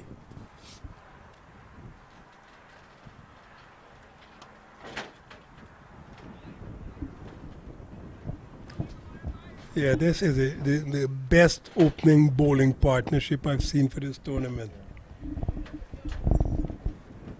Mr. Bilal really extending himself here. But you're right, these guys look like they play regularly. Their body's in tune. And the lining and the way they bowl, you know, the line is good, the length is good. So they look as if they've been playing for a while. We've already gone to the 9th over already, quick. Well, when you're not scoring, the overs go quickly.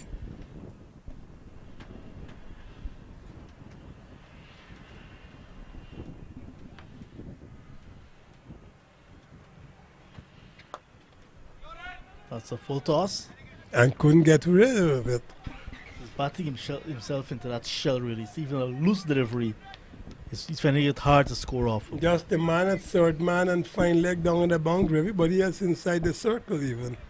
No deep extra cover. No deep mid wicket. So if you go outside of the circle, you could get a couple of runs.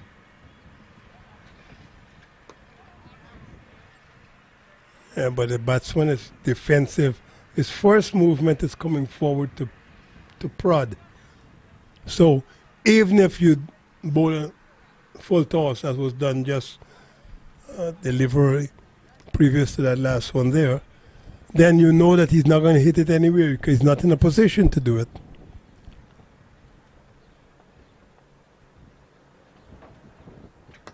Here's another full toss again. This one is probably going to be 2. I don't think it's going to get to the boundary. Well, with it. No, he gets in front, stops in front. So they're going to get 3, perhaps. Yep. Interesting the way they've started, though, West Indies. Maybe they have a plan.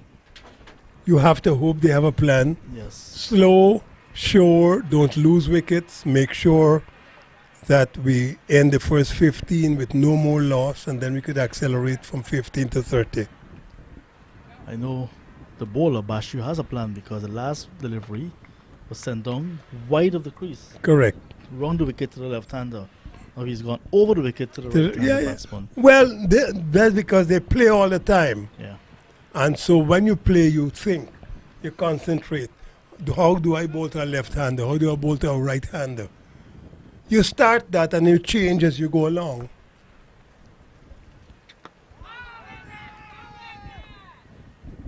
Man at mid-off appeals. Interesting. When you hear the mid-off and mid-on appealing, you know something is wrong. It's just enthusiasm. It's a team effort. Of course.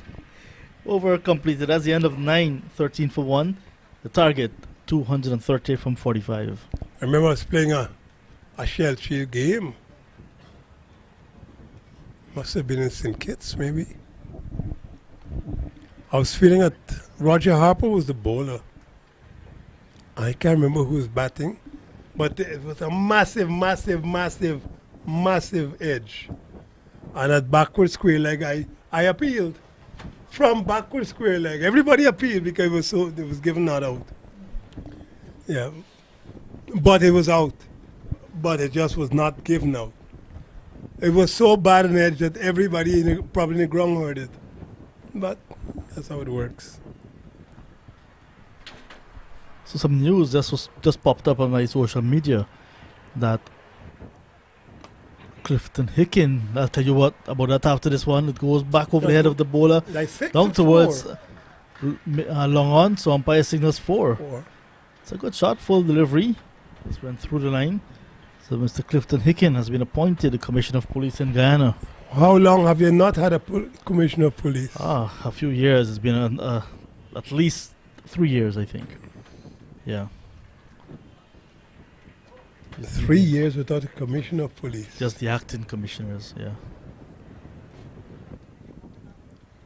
So how does a police department operate with no head for 3 years? Yeah, well, just the acting commissioner. Yeah, but the acting person is not the head. Correct. So that acting person can't implement policy. All that person could do is carry out what has already been there. You can't change anything because you don't know that what you do will be in effect afterwards. Another big effort. This time you might get away with it on the offside. It's airborne again. Top edge.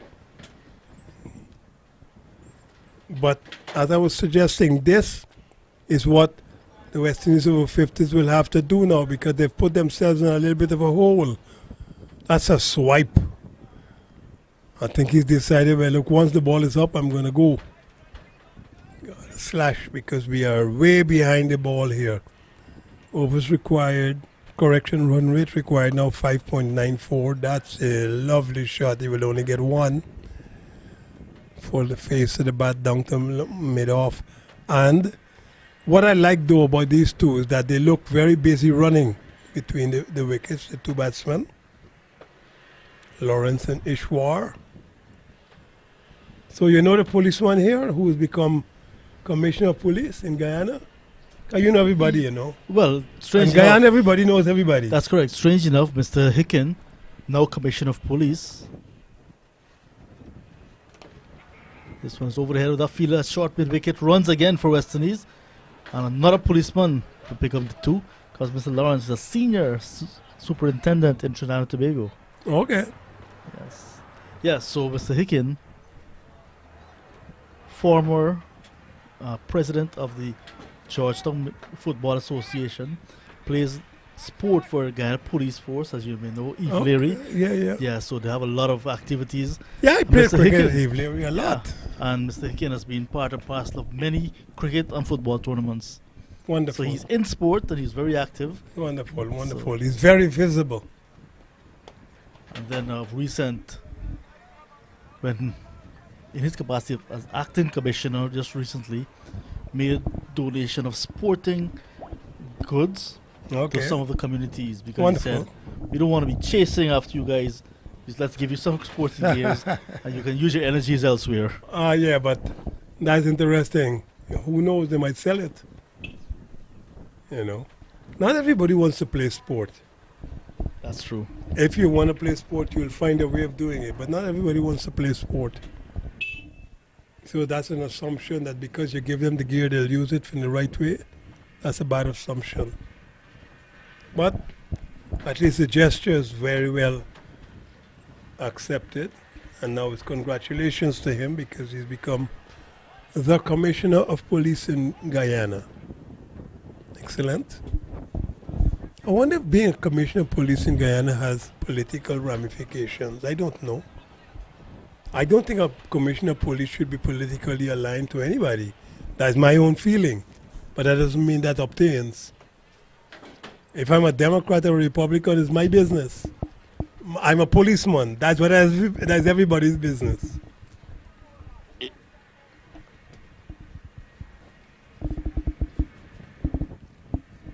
But it must be a difficult job to be a commissioner of police. You got to deal with the politicians. You got to deal with the populace.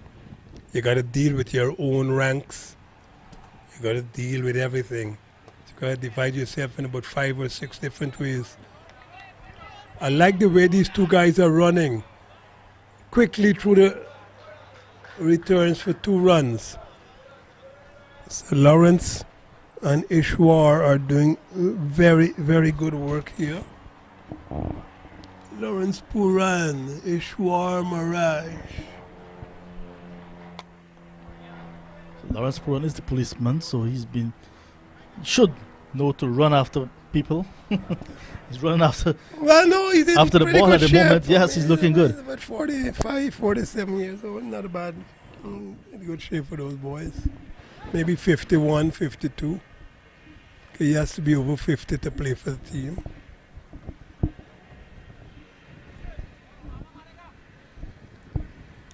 Lawrence Puran. I know because he's a policeman, he must maybe restrain himself very difficultly and when we have conversations about his son.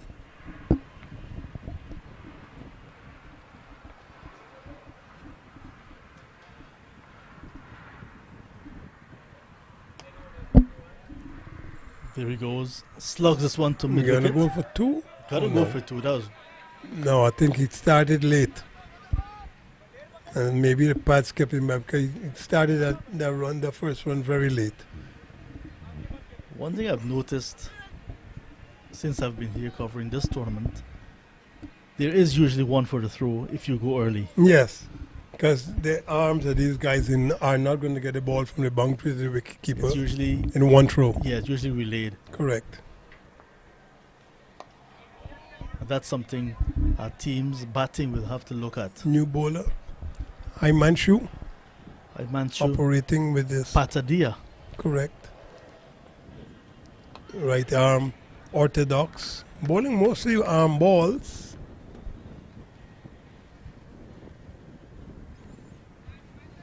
Probably of direct Indian descent from India, of course. That's what I meant. Sounded very Indian when I spoke to him.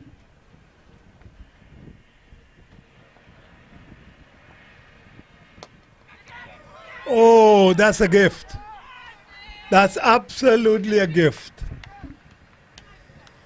A full toss and presented just a beautiful, well, thank you very much. Take this catch.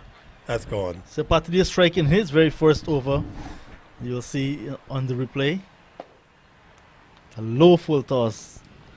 And the bowler very happy to take that. I spoke with the batsman, the outgoing batsman, Ishwar Miraj, who's made 17 with 1-4 from 43 deliveries. I said to him, the way you approach the innings, the way you bat, you should just bat 10 overs and let's see how much you will have at that point. He's into the 11th over. At the end of 11, he's going to tell me he batted 11.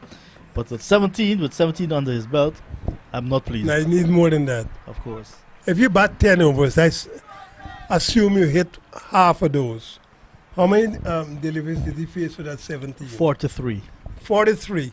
out of 60. Oh, that's a lot of... Well, in this case, it's 66 because it's 11th one. Yes. So he faced 43 of the deliveries. 7 overs of facing. Yeah. If you score 5 runs per over, or even 3 runs per over, for 7 overs, he'll add another 21 runs to what he's just had. Correct. That would have put him at 38 instead of 17. Yeah, you can't bat for that long and then present that. Then another batsman will have to come and start all over again. Correct. And Puran, the policeman. 25 for 2, we've had 11 overs. Yeah. Puran is going to have to take the bull by the horns here and hit everything everywhere. But he's now joined by Narayan Bidesi, who had a match-winning hand in the first game, 6-7, retired, got some cramps. But I know he's okay. Mr. Badesi somehow or other from... Played first class. Business, with, yes. Along the likes of Brian Lara, Phil Correct. Simmons. I know his name. T. Gray. Yeah, Tony Gray. That era. I know his name. I know that I know his name. In Trinidad and Tobago. Yeah.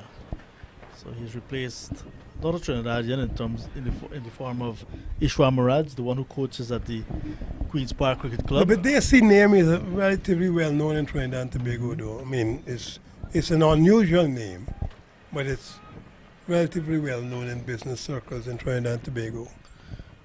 What I've discovered about the Bidesi's name is that there are many forms of that spelling, that Bidesi. And Maybe even pronunciation too. yes, because his spell is spelled Bidhesi.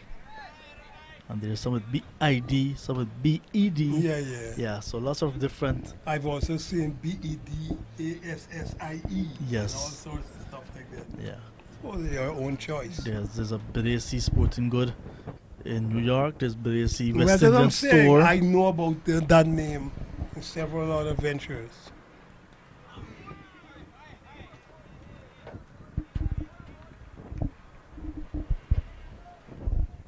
Arun has got 1 for 16. This is the 6th over. Arun T. Tolodur. No, the West Indies over 50s have got to do a lot of work here. They get 1, they might get 2, 1.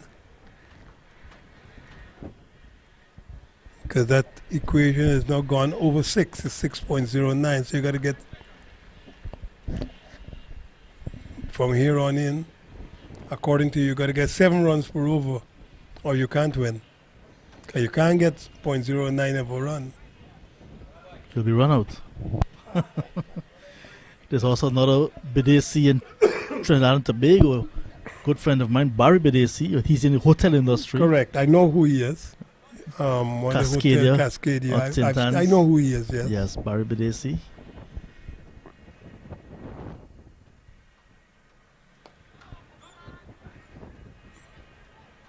That's what they need to do. Get singles. Rotate the strike. Get the fielding team a little bit uncomfortable. They're just a little bit too complacent. They're placid. They haven't been moving the fielding team. If you don't score, then they just walk around with their hands behind their backs. But if you get runs, if you make them work, they might make mistakes. Instead of stopping 1, you might be able to get 2. They might do a few overthrows. Oh, that's a nice shot. Just can get 1. It's gone down there with too much energy down to the long off area. So with that, Israel will get there quickly. Nice shot, producing 1. The intent is there, however. You're seeing Yep. Puran, but this has just gotten off the mark, just got into the crease. But the intent is there. What's your concept of the CPL? What has it done for the Caribbean? I think magnificent, I think it has brought a lot of fans back to cricket. which is what you want. You know, the kids and their female parents. They may have brought in a lot of older men too. We've had 12 overs, it's 28 for 2 So there's an interest again in the in Caribbean. cricket. But is the interest uniform? In other words, is the interest only for T20s? Is the interest maybe primarily for T20s and ODIs and not tests? Or is it uniform generally for development, T20s, one-day internationals and tests? I think it's a start, first of all, that, Okay. you know. Yeah, of course. So- It's a good start. Yeah, because we were Since speaking 2013. boldly about Brandon King earlier. Yes. There's also a leggy that plays for the US, lives in Antigua and Barbuda. His name, leg spinner. Oh, I Right. I The know point I'm who going to you're make. talking The about. point I'm going to make is that because of CPL, they've gotten that exposure. They went on to Correct. play T20s for this one is going to be out, caught behind. I think it's LBW. Let's see. See the keeper with the ball in hand, and he's had a celebratory throw. I know that Let's see. it went behind, but I'm not sure. Let's see this. That's LBW. Yeah, LBW. So the keeper had That's the ball. interesting. That also looks high. Then looks as if it's hitting outside off stump That as well. also looks very high. Oh dear. As I said, the people listening to this broadcast, just understand this. We are at a very interesting angle here. Maybe in a straight line down the pitch, we are 25 This was the height. degrees. I find that to be very high. Yeah, hitting That's the going back. over the top of the stump. Yeah. It's hitting his hip. I think that's high. Yeah, it looks that way indeed. But umpire Devon Smith, that's umpire Devon Smith. He's from Jamaica originally. Yeah, I thought that was high. But as I said, the perspective we have here is way different. We'll see it again. And look how far forward he is. The ball is going to hit him on his hip. There. At the top of the pad. That'd be umpire's call, I think. At best. At best, because it was At coming back best. down a little bit. At best, that'd be umpire's call. That very slow. But for that ball to then curve back down to hit the stump, it will have to lose a lot of energy Yeah. in those 2.5, 3 feet for the batsman to make a shot to come back down to hit the stump. This is Azad Mohammed, another Trinidad and Tobago born player. Lives in California Village. He's now out to face the music. Lawrence Puran, leg before of the bowling of For 9, Pataria for 9.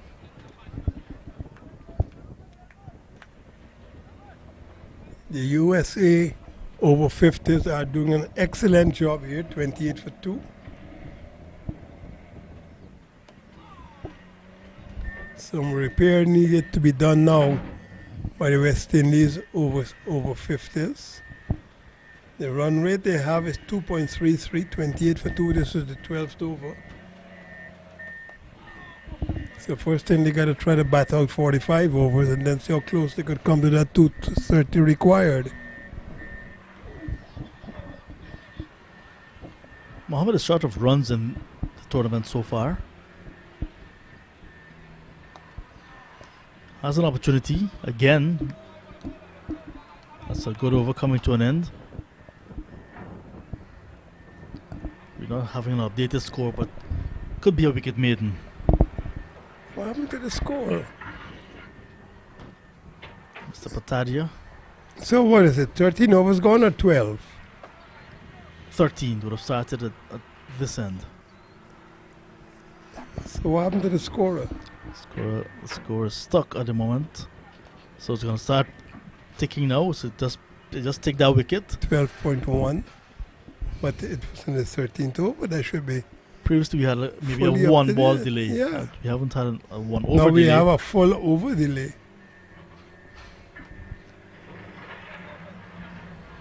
But it's updating online. 28 for 3. Okay, after 13. Yeah, wicket maiden confirmed. And Pataria has now picked up 2 of the 3 wickets. Isn't technology amazing? It is. That message had to go from the scorer's computer somewhere up into outer space, into one of those satellites, and then bounce off of that and come back down to show us the score. Yeah, So by the time I said all of that, it's gone up there and come back down. yeah. And just to let our viewers know that the score is a stone's throw away from us, very Correct, close but by. it still has to go up and come back down computer-wise. There's an appeal again for a leg before. This time the ball curving back in too much based on the reaction of the bowler. The ball is Gesticulating. suggesting that he might have missed the leg stump. I'm sorry, I don't do that now when I was a bowl. There's no way I'm telling the umpire that the ball should be drifting down the leg side. It looks that way, but we don't say it. Correct.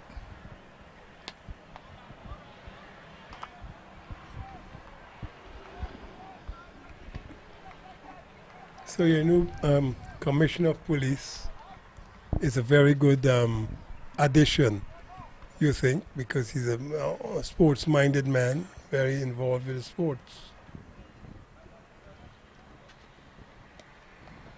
And one has to believe he's a good policeman, or he could not have been an acting commissioner of police. Yeah. I suppose first he was an assistant commissioner of police, Yeah, he was then an acting commissioner of police, and now commissioner commissioner of police. of previously A and B divisions in Guyana at different times, of course. So, yeah, Very good. and he's well educated. He has a couple of maybe 1 degree. This one is it in the air. Chance again being created. Mid-on comes around, takes it on the third attempt. That's the end of Narayan Badesi, caught at mid-on off the bowling of a new bowler, Fazal, in his first over. West Indies now sinking into further trouble, 28 for 4. That was an interesting catch, and I always say this: if you're catching a ball that's coming down at you, not coming horizontal but coming vertically down, you must catch the ball at a high level, so that if you it drops out of your hand like that. See, if it drops out of your hand, it gives you a second chance to catch it before it passes your waist. If you drop it low to take the first part of the catch, then if it drops out, it drops into the ground. But just now, what transpired, the ball was hit high in the air there by Narayan Badesi. And now look at the fieldsman come across. His hand is just adjacent to his shoulders, takes a good catch, but bounces out. And now they're celebrating here. And so he still had a second chance before it hit the ground. 28 for 4. This is the 14th over.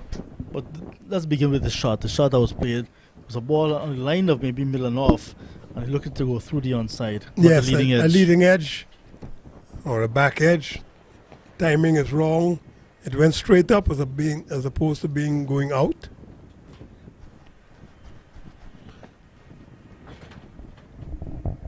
So Farid Hussain has made his way into the middle, and he's going to join his fellow Trinidad and Tobago player. 28 for the loss of 4. Badesi caught by Saeed Shafiq off the bowling of Fazal for 1. So we've seen the fall of Sahadio 1, Lawrence Puran 9, Ishwar Murad 17, and now Badesi 1. Azad Mohammed, Azad Mohammed has faced 5 deliveries, yet to get off the mark. There's a new batsman at a non-strikers in, obviously yet to face any deliveries. 28 for 4 West Indies over 50s. This bowling attack from the United States over 50s have been very penetrative, focused, directly on line. A couple of loose deliveries, but generally straight enough. And of course, a couple of mistakes being also made by the West Indies over 50 batsmen.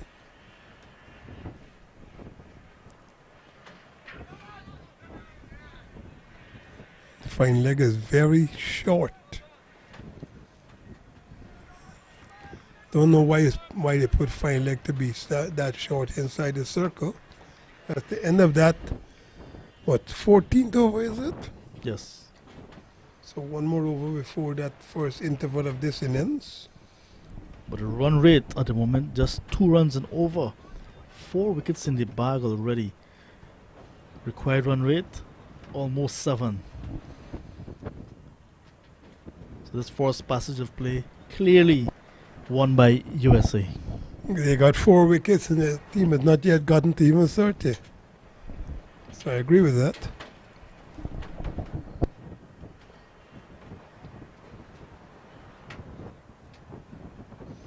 Himanshu Patadia.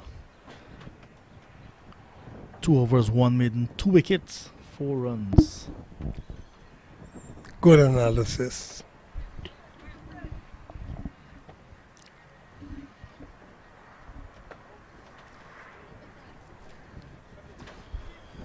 Well, it's become a little bit brighter than when we started this morning. Still patchy cumulus clouds.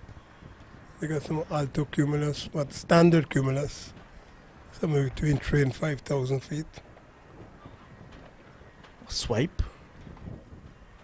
Might have be coming off the bat. Let's see. Umpires already hinting the leg by. Umpire Devon Smith. He said he was born in Jamaica, but he lives over here now. What happened to Devon Smith, the opening batsman from, where was he from? Grenada. Left-hander. He's playing again. He's playing this season. Got last year, back-to-back half centuries in the opening. Was it last year? The last time they played the 4-day tournament, he'd made a lot of runs again. Yes. He's had quite a few opportunities for West Indies. Yeah. It goes to show the transition from that regional level to the international level. Perhaps it's a bit too high for some It's players. very difficult for batsmen. Some, yeah. Bowlers could get away with it because they could temper their approach, but batsmen get one chance.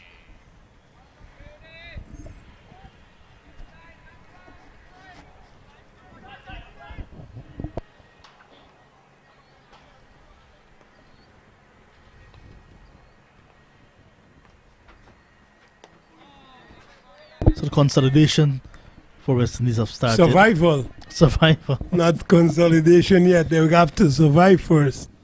At 30 for 4 in over number 15, first you got to survive. There's an appeal for a stumping. Good sharp work by the keeper. I gotta like these appeals. Yeah. Everybody appeals.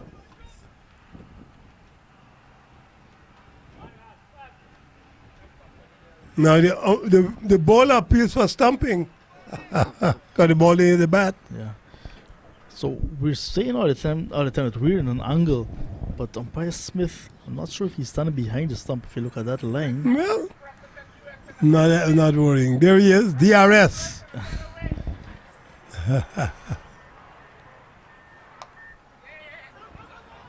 Hussein's going to get off the mark, but he got to step on the gas. So cheeky single to end the 15th over, ending the first power play in this contest.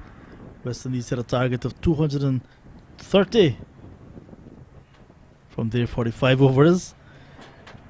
They're 31 for the loss of 4. Hussein is on 1, and Azad Mohammed yet to get off the mark. So when they resume West Indies, they'll be looking to get a fort of 199 from 30 overs at just under 7 runs and over. Difficult task. They've already lost 4 wickets, that is West Indies over 50s. They don't look as positive in terms of scoring. The bowling has been excellent, directed well, maybe a couple of deliveries outside leg stump, but they've taken 4 wickets. So the best way to defend is to get wickets. United States over 50s have done exactly that. When we come back, the West Indies at 31 for 4 will be looking to see how they will get to further 199 from 30 overs. So ladies and gentlemen, we'll take our first break of this second innings of this contest. After 15 overs, West Indies over 50s are 31 for 4. We'll be back shortly.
Good afternoon.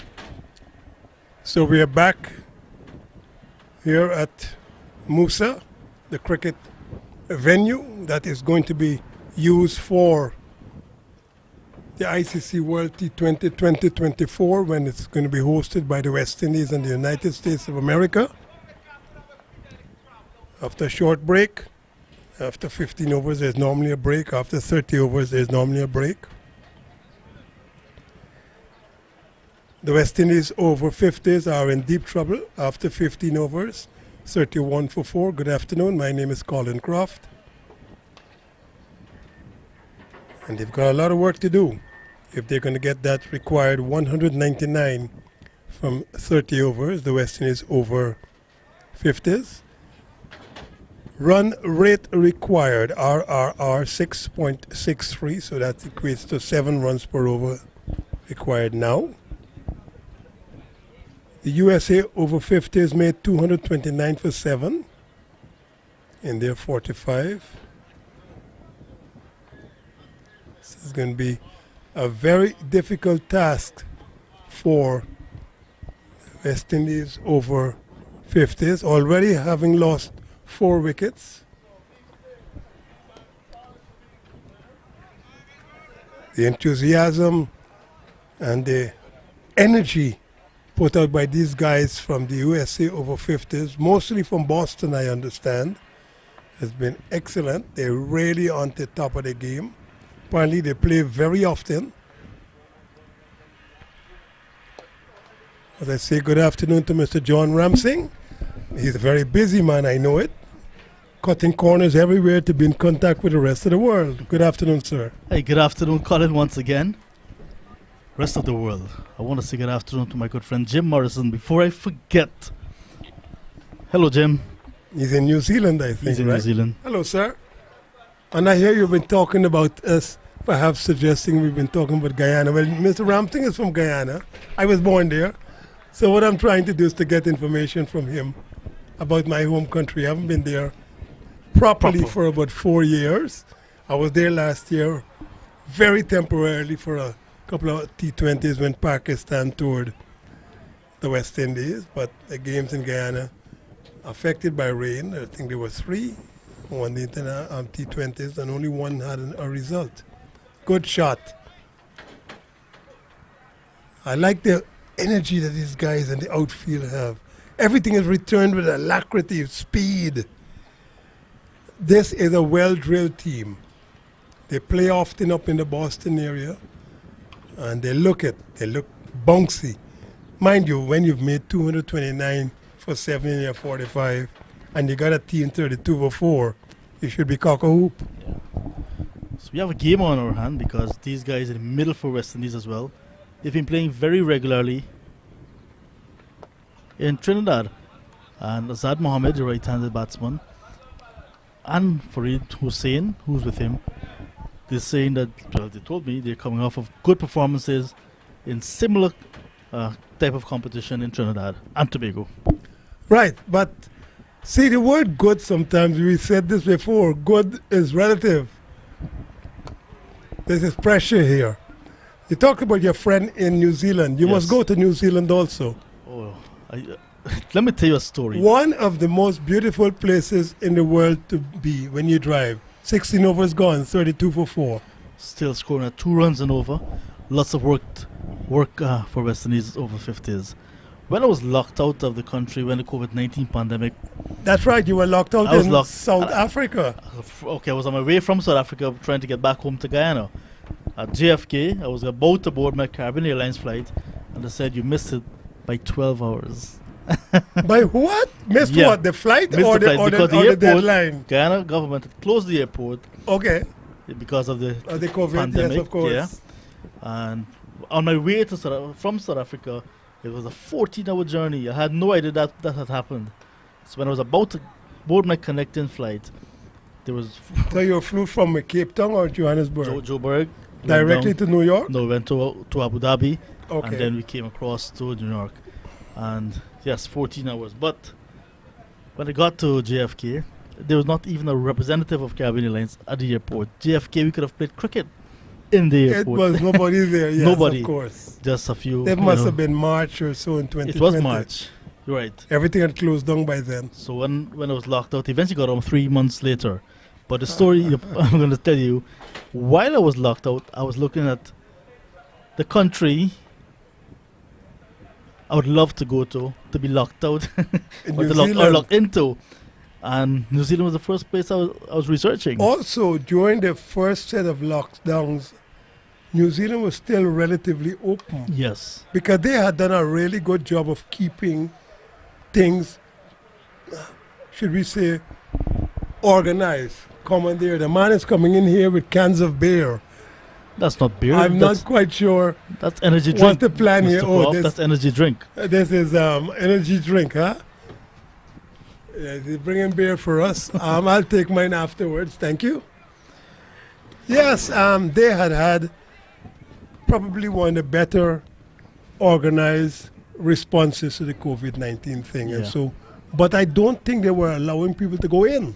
Yeah, that's correct. And just recently, after the under 19 Men's World Cup, when that finished in And Antigua with the yes. final, some of the presenters there, because we all in course. contact, were on their way to New Zealand, and they were telling me about the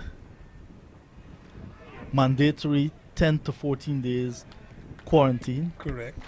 by yourself in a room, and after that then you can come out. You're free to mingle, no mask and so on. Well, mandatory, it's up to you.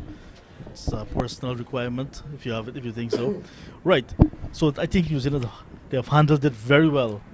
And for One many of the reasons. countries that definitely had kudos from the people around the world as to how they handled the COVID in 2 years. I remember Roger Harper, Rayon King, these guys telling me when they go to New Zealand, they have to clean their sneakers at the airport.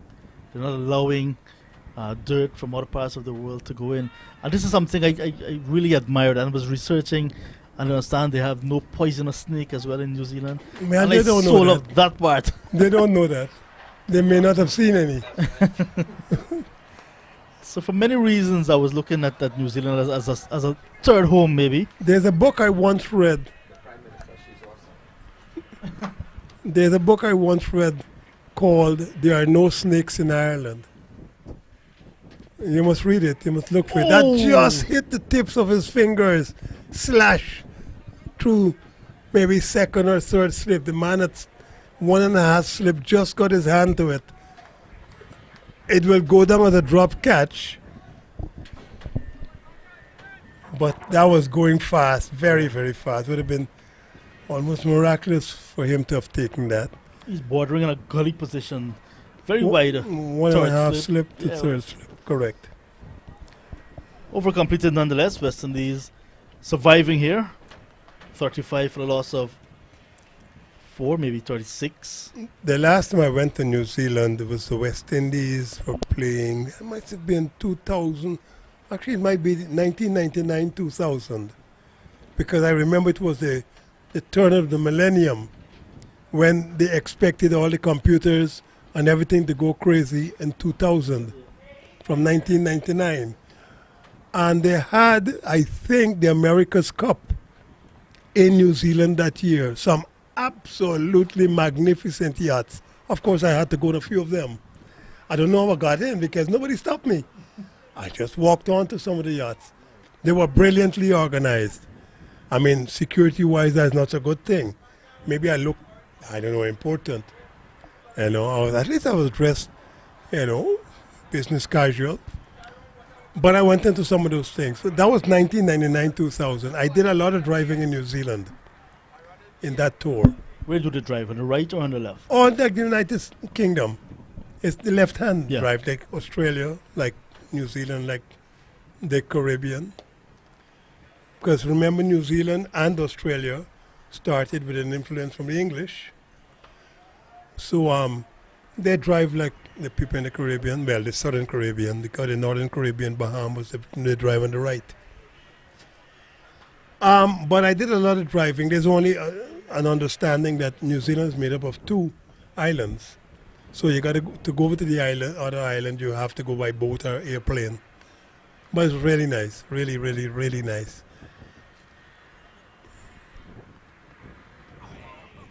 Remembering too that after New Zealand, the next landmark, I think, if my geography tells me correctly, is Antarctica.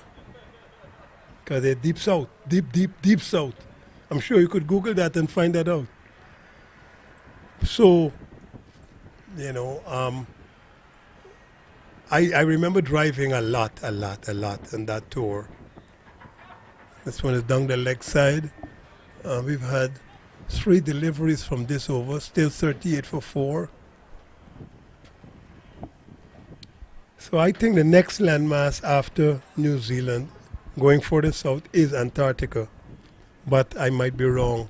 I'm sure somebody will correct me if I don't have it right.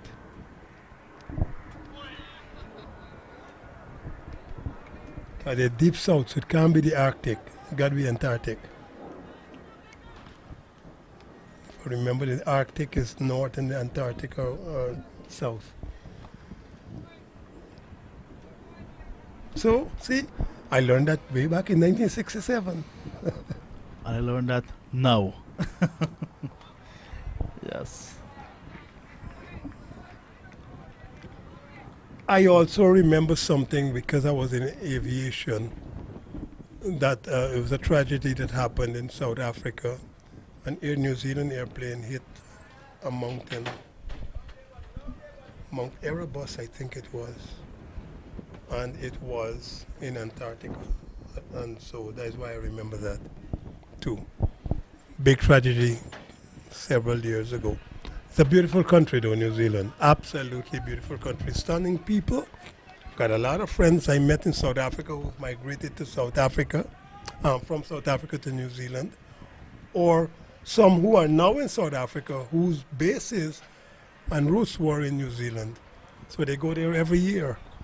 Nice country, very, very beautiful country. And we have seen, of course, with the Women's World Cup, how beautiful the outfields and the venues have been, despite all the restrictions of COVID.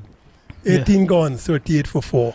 And New Zealand men's will be in action tonight, also in New Zealand, when they take on the Netherlands. Well, the Netherlands are warming up for the West Indies, because the West Indies are going to be playing them in 3-1 internationals at the end of May, I think. Yeah. So they're just taking on New Zealand, just to get warm so they could play and beat the West Indies maybe. Swung away by Farid Hussein, and he has stopped running. 4 runs. Welcome boundary, much needed. West Indies at the start of over number 19. 42 for 4. It must be nice though if you're playing for the Netherlands and you're playing for one of the best teams in the world against one of the best teams in the world in New Zealand, and then you hear that the West Indies are going to be coming to the Netherlands for the first time. So if you're playing for an associate team and you're going to be playing against New Zealand and then the West Indies and then whatever else, you should be feeling pretty good. But you got to go, Mr. Ramsing, to these places. If you're a sports journalist, you have to be a world sports journalist. Australia, New Zealand, Zimbabwe. The only place I haven't gone, cricket-wise, anywhere, I haven't been there at all, is Bangladesh. I've been to all the rest that are very involved in cricket. So were you in Pakistan as well? Yeah, I've been to Pakistan about 3 times. I played there and did journalism there. 3 times I think I've been to Pakistan. Also enjoyed it. Different country, of course, because of the different practices of their religion, etc. But the one thing I remember with Pakistan in 1980-81 is that because I think they had martial law at the time, not sure, but everything was very organized, and it's the only place I'd gone up to then with the West Indies team that you could find everybody every day. Because most of the guys, when they're in England or Australia or New Zealand, everybody knows them, they evaporate. But in Pakistan, because there were not very many places to go, the camaraderie became playing snooker or billiards or golf. Collis King, for that matter, taught me how to play snooker and billiards on that tour. Desmond Haynes made a good 100 in one of the test matches. But I like Pakistan because at that tour you could have found anybody, Our superstar, Mr. Bilal, has just come.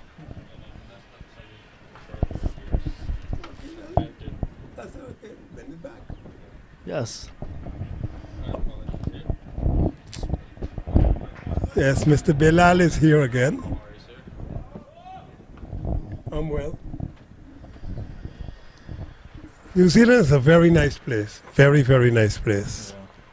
So you must go there. Yeah, I will. When the West Indies has a long tour, you know, I don't know, 3 test matches, maybe 3 test matches and 3 one-day internationals or something. Take a trip. The T20 World Cup is coming up. That's right. It's going to be Australia and New Zealand. Correct. Maybe you could go down there. Yes. Hello, Jim. Just make sure you have enough petrol in that car. I want to take a drive Yeah, like yeah, you Mr. gotta Colin drive. Croft. You have to drive. You can't, don't fly. Drive the whole island. Yes. You'll be surprised how beautiful it is. You're driving and the temperature is 26, 27, and you look up and you're going to see the top of the mountains got snow. Stunningly beautiful. Yep. Really, really beautiful. A lot of sheep and a lot of livestock, but gorgeous, gorgeous countryside. And of course, if you drink wines, you could go to some of the wineries they have down there. There is a place in New Zealand, they play a lot of cricket, but it's got a lot of wine. Can't remember the name now. I am not a wine person, so that's why maybe I've forgotten the name. Yeah, so 19 gone. West Indies approaching their first 50. 48 for the loss of 4. Farid Hussain is on 13. Azad Mohammed faced 20 deliveries so far for just 4. A not over from Himanshu completed. 2 for 19, the pick of the bowlers.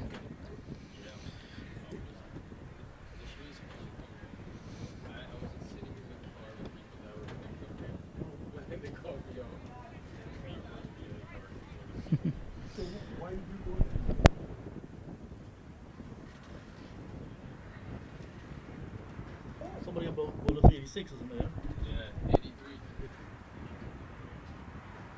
Second innings at 5.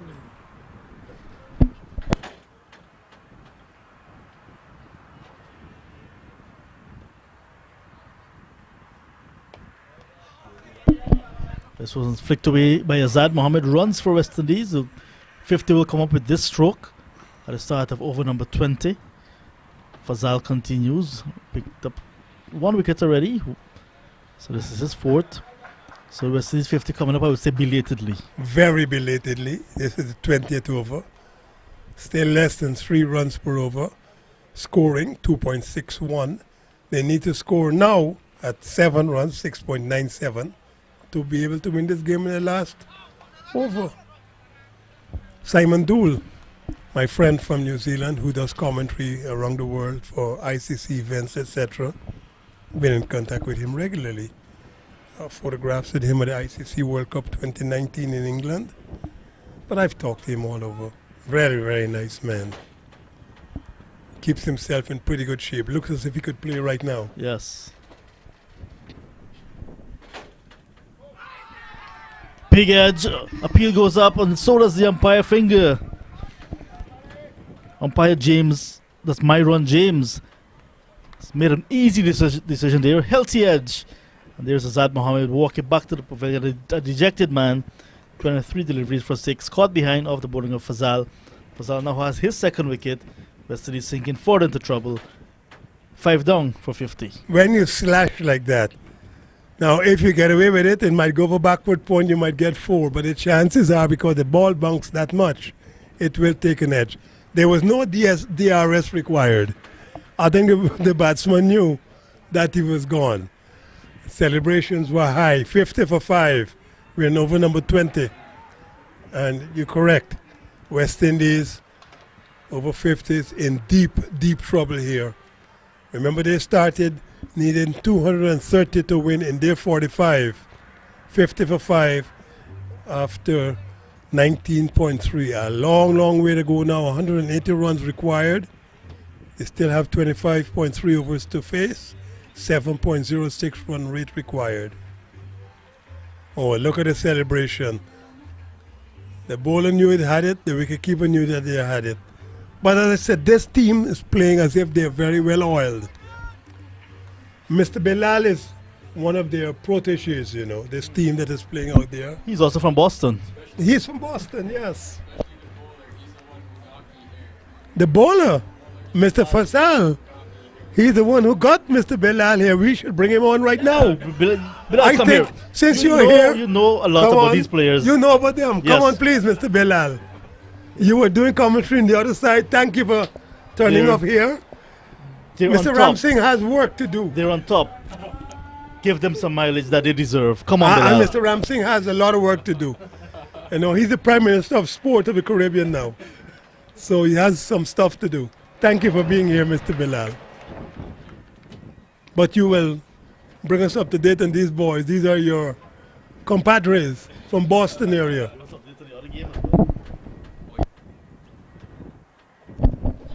Well, good afternoon. Welcome. Good afternoon. Thank Go you. ahead, Thank sir. you. Oh, it's a beautiful day. The You've other just game- come over from the other side, I haven't did you? actually. PV, Prairie View Cricket Stadium. Another Oh, loud dear. appeal. I think the bowler thought this was even more out. Right. Oh dear. The look of the appeal. Let's have a look. The problem with this is that I don't even think the camera is correct here. That looked. As a bowler, I will be screaming at that too. That looked very, very, very, very. I'd like to in see it line. from this angle right here. Let's I look have a- dead. Oh Was dear. that an? Unless he hit that, I I think he thought hit there was it. an inside edge there. I thought he hit there it was because he an. looked at the bat, so it might Right. well be that he hit that one. There was a deviation there as well. Yes, sir. So he may have hit that. So, good decision. Might have Okay. been. No DRS. No DRS needed. required. So, tell us about that game and tell us about the guys from Boston, please. So the other game, we didn't even get to bowl 45 overs, both innings combined. First innings, 27 overs. Mohsin Khan bowled brilliantly over there, taking 7 for 25. We've Seven- had 20 overs now, 50 for 5. Go ahead, sir. 7 for 25 in an 8-over spell, I believe, with 3 maidens. 7 for 25. 7 for 25. What does he do? He's That sounds like a magic fast bowler. bowling. Fast bowler? Fast bowler. Ooh. He was getting the ball to bounce, but it was a green pitch. Oh. Very green pitch. I haven't seen it. It's very different from It this wasn't, one here. it wasn't the one that we had played It on was the before. one. No, the it one was adjacent to it that they exactly. were fixing up a couple of days ago. I took a look at it, and it was completely So green. whoever bowled first had a good advantage. had a great advantage. They were getting the ball to rip. So, Well, 83 all everybody out. complains, pitch is too slow. We need pitches with bounce. Right. Be careful what you wish for. You might get it and you might not be able to handle it. Just remember that. And second innings came around, and the opener batsman Ayaz Sheikh just took the game from the start away from Canada, scoring a brilliant 50 off just about 32 or 33 deliveries, Okay. scoring 8 boundaries in that innings. It was just a great display of batting and Well- bowling from USA A team there. So the USA teams are going to be winning both games today. It A and the B. it definitely The A's looks like already, it. Well, massacred Canada. This one Something doesn't they would have look been pleased to get right, about. right. I But know this they're one gonna be doesn't look beating us. like it's completely out of West Indies' reach. It's 7 runs per over. They just have to build a partnership, You rotate. believe in fantasy? Or you play the lottery regularly? I believe cricket is a funny game. It's not over until it's over. You must give me your lottery numbers. Yeah. Because you're very optimistic.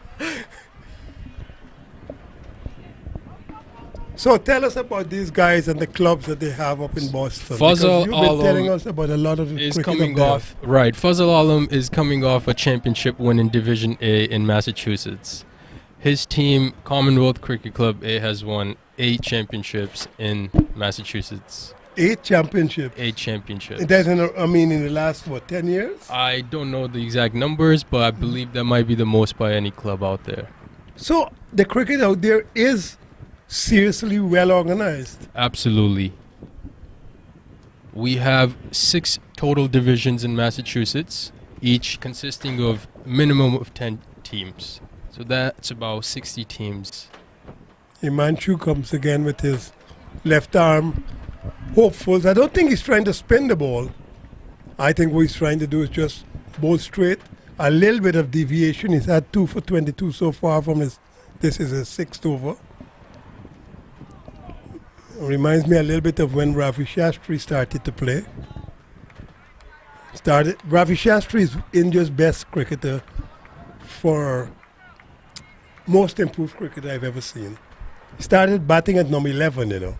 I And by the didn't time know he that. was done, Wow. he was opening the batting. There you go. Yes. That's a success story. Ravi Shastri has batted from 11 to 1 for India. Amazing. Yeah. Truly, I think he's the most improved cricketer India ever had. The wicketkeeper, actually, Parak, is actually also from Massachusetts. Okay. Plays for Boston Gymkhana Cricket Club. What I look at these guys, what I see is people who've been playing. You know, their bones look loose. They don't look lethargic. They look always energized. Okay, if you got a team 53 for 5, you want to get it over quickly and get home to drink a beer or two. But they look as if they have been playing regularly. That's what I'm trying to say. Correct. You are absolutely on point. Fazal Alam, the bowler, regularly practices. We were practicing twice a week there in Massachusetts in the cold. Obviously, we can't do it outdoor, so Yep. we have to figure out an indoor facility where we can rent a lane.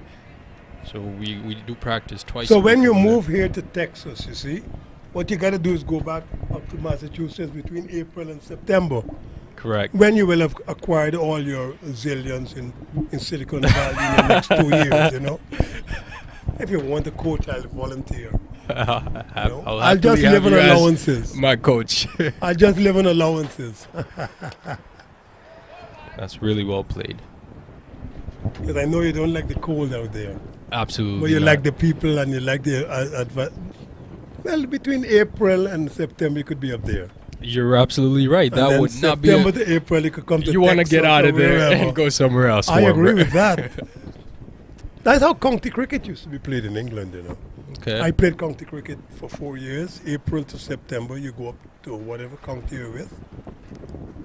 And then October to February, you either go on a tour to New Zealand, Australia, Pakistan, India. And then somebody would come to the Caribbean in the first part of the next year. And then you come back to England in April the next year again. This just going to be one. There's a long on out now. Long on, mid wicket, on the boundary, extra cover on the boundary. Long off on the boundary, everybody else inside the circle. It's the right-hander. Now a backward point comes from a short backward square leg. He comes in to a short third man. Cover point, short extra cover inside the circle. Going down leg there. Bowler recognizes that right away after the umpire shakes his head. So, how long does the club season operate in Boston? It has to be in the summertime, of course. Absolutely. Like me, you know, because those places get so much snow in the winter. Right. Our season is starting this year on May 30, Okay. and we have about 14 games. What? That's it. 14 one-day games? 14 40-over games. Okay. Which 2 or 3 Were they played Usually every get week? One a week? Two one a a week? week, one a week, never 2 a week. Okay. And you have maybe a couple of breaks in between where you have a holiday, and sometimes you have rainouts, washouts. So Of course, it's summertime. So you have maximum maybe 4 months of cricket played in Massachusetts. Unless you want to play in the cold, you're more than welcome to. Yep. After Could be your indoor. season is over.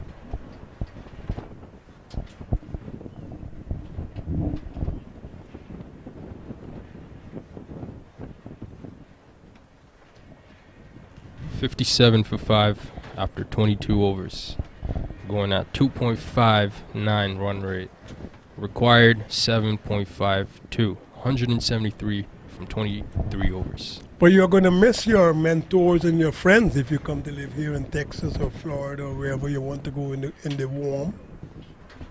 Mind you, Texas gets cold sometimes, you know. Yes, it does. The Even first day I Florida was- gets cold. I saw snow in Florida once. 1986, I think it was. But I could understand being in the north in the winter time is brutal. Right. Conditions here are so nice. The breeze is high today. A little bit more cloud cover. There is supposed to be, based on what we heard on the television last night, maybe some thunderstorms and tornadoes passing through here on Wednesday. Flighted delivery using the feet to get to the pitch of the ball. So not so sure if it's going to affect us badly or it's going to pass adjacent to us or what. We'll have to wait and see. I do know that about 2 weeks ago, That's this really place well played. had a lot of thunderstorms and tornadoes just before we came here the week before. Oh, good timing, you can say. Correct. Correct. So you've been impressed by the tournament? I have been. I have been The really first time I've impressed. attended one of these as something of a guest, mentor.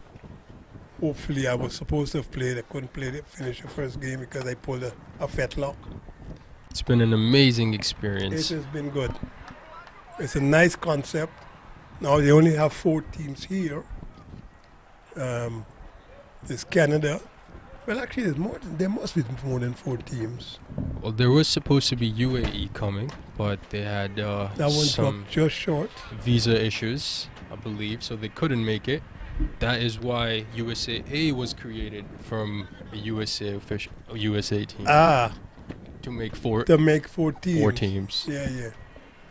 Which is good because it allows some exposure.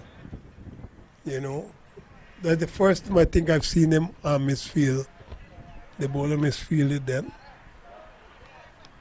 In Manchu, 2 for 23 from his 7, 2 for 24 from 7. But yes, because you have 2 USA teams, it now means that 14, 28, 30 people are exposed as opposed to a small team. Absolutely. You have 2 teams exposed. Absolutely. And players are absolutely excited about getting a Some of them chance to came play. from California, some of them came from New York. Michigan, Yes, right. New And Jersey, yes, Maryland, Florida. Florida, That's correct, yeah. Massachusetts. All directions in the United States. Some that live here in Texas. So it's Have great you had to anything see. to do with the minor league cricket in the United States at all? Not too much. I've just been Last year we they had finals days down in North Carolina. So we Okay. went down there for that week to do broadcast. I had heard about the program. okay. Same thing, I was very impressed with it. There's so much happening with cricket in the United States. That is good. Agreed. Up in the air, As fielder one up, coming will under you it. be able to get it? Nope. No, that might just run for 4, I think you approached it a little bit incorrectly. Oh, there. and the fielder tumbles. I think it has reached the boundary here. I think it's gone to the boundary.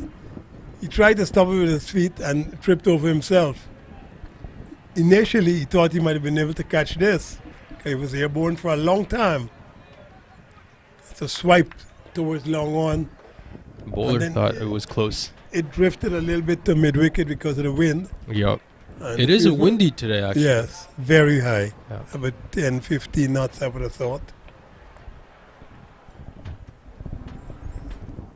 Fareed Hussain was a man of the match the other day.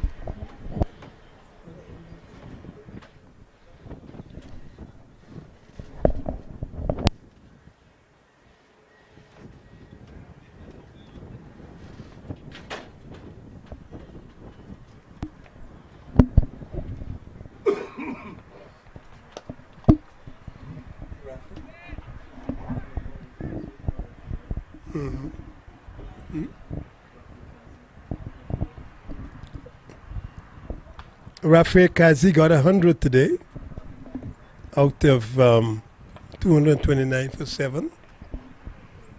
123 not out. That's a brilliant innings. Very nice innings. He hit the ball everywhere. But then he couldn't, he was incapacitated. Probably went to get a rub down, a ice bath, maybe leg. There's transplant. a massage bed in this Yeah, he facility probably had a over leg there. transplant. Probably want to Well, lay he down on opened the that. batting, yes. And he batted right through the innings. That's amazing. And you remember, these guys are over 50, so the mind is willing, but sometimes the body is weaker than you think.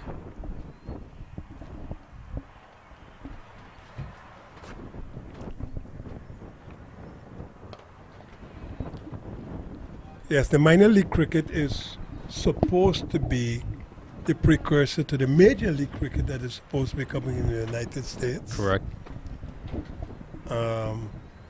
To be overseen by the United States cricket situation. Cricket USA, USA Cricket, you call the name. Under the umbrella of the ICC. So things are going to be happening soon. Things are going to be happening soon. They're already happening, and they're going to be happening more and more regularly and more expansively than anything else. The prize for the minor league is 250,000 US dollars in total.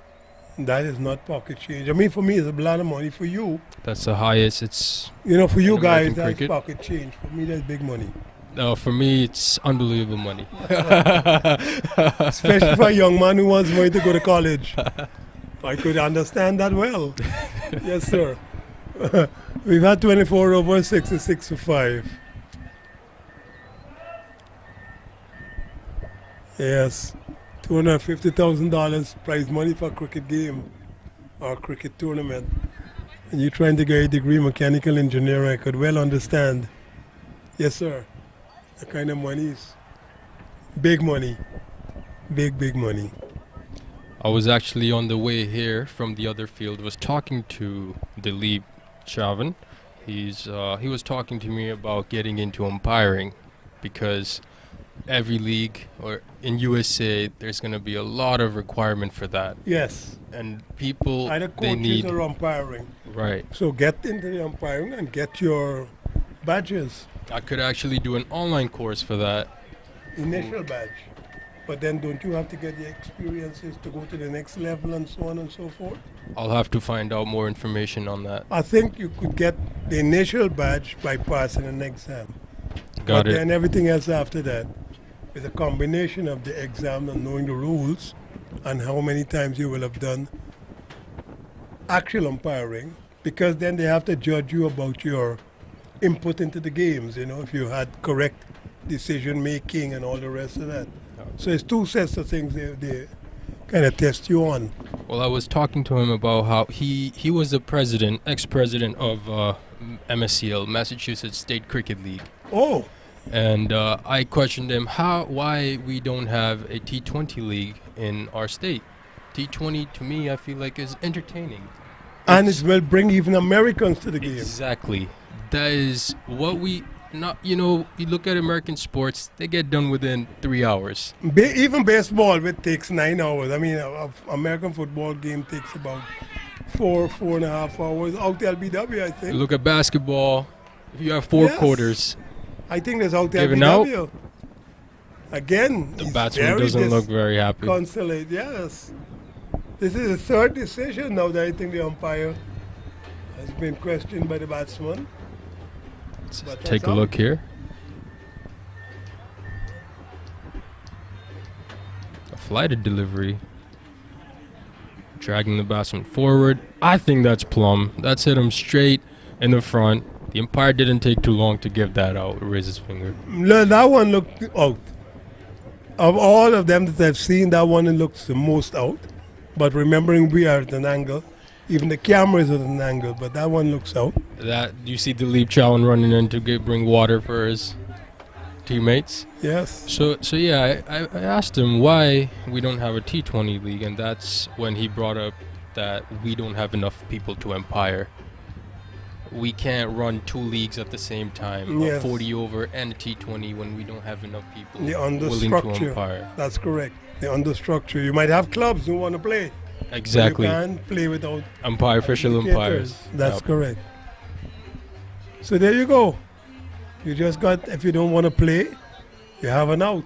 Next thing you know, you're doing ICC work. You have to be ambitious. Come on. You have to try everything. You got to try it. It may not work, but you got to try You got to it. give it a shot. That's correct. You have to believe it could work. It may not, but just give it a shot. Positive intent is very important. Yes, sir. Even Yes, when sir. you go out to bat, Yep. you got to look to score runs. It's being exposed Florida, California, Massachusetts, New York, New Jersey.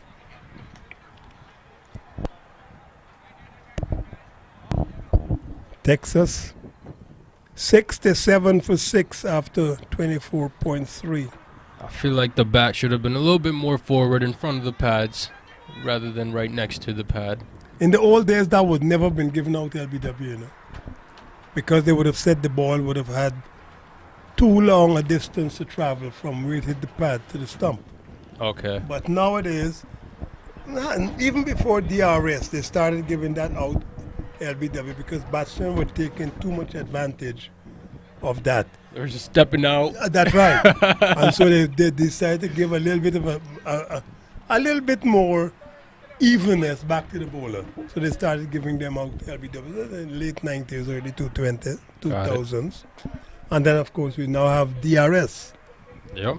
And with DRS, you can't hide, In no way. you know. No way. You might think that you got away with it. The teams have 2 options to review your decision. You're dead. In the Ladies World Cup, they had quite a few of those. Correct. Quite a few of those. Joshua De Silva was given out in Grenada and was on the way back to the pavilion, and DRS said that he was not out. And he thought he was out. And he went back and he got 100. I think that's correct. So the DRS works for some things. I still think the umpires need to do a little bit more work generally. If a catch is taken, if a run out is done, why do you need a DRS if you could see that it's out? If it's close, yes. But if it's not so close, I'm sure that you could give it out without referring anything. Anyway. We are now in over number, I think the scoreboard may have frozen. Actually, nope, it's 25 overs complete. So there's another 20 to go. 69 for 6. There was a recent match that I was watching. I believe the umpire was Ehsan Raza from Pakistan, international match. The batsman got, Mohammad Rizwan was the batsman, if I can remember correctly. He was hit maybe on 6 stump, 3 stumps outside off stump. He was given LBW. He reviewed it immediately. And the umpire looked at the big screen. It was in shock that he gave that out. So mistakes happen. Have you ever looked at a light that is blue and see the color turn red? But the light colors never change. It's happened to people. You'll be fascinated in things your eyes don't see that you think they see. Correct. You know, and, I used to be a pilot, operating pilot, and I could tell you, people have flown airplanes upside down thinking that they were flying normal. Fact. Wow. They think that everything is fine, and the airplane is upside down. Your eyes don't always tell you what you think you're seeing. Zubair comes into the attack. Starts off with a good ball. 28 for Fareed. Zamin goes 1, 69 for 6. Almost half the runs have been scored by Fareed.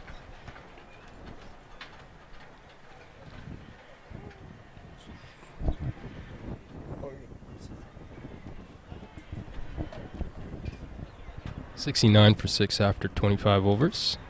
So all the advantages now definitely with the USA. This is the USA B team playing here, correct? USA A team. This is the A team. This is just USA. There are 2 USA teams, Right. USA and then USA A. Okay. There's no USA B. Technically, it is a B Is that an team, A but or it's B? given an A name. You can't have USA and then USA A. Hey, I got confused with that myself, You got to be either USA A and USA but I B. wrapped my head around it. Yeah, well, maybe because that's what they name themselves. right.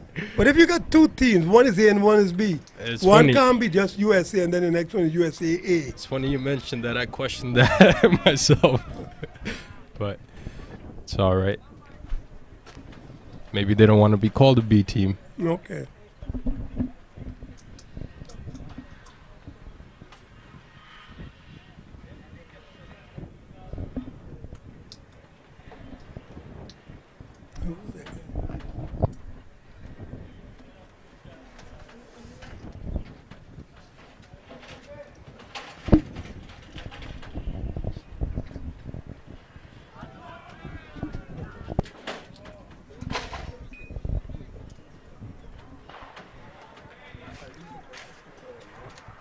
That was too full to cut.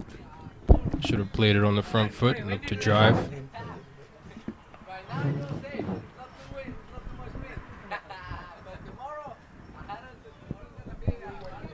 Once again, it was a little too full to cut. Should be on the front foot looking to drive. Not enough time?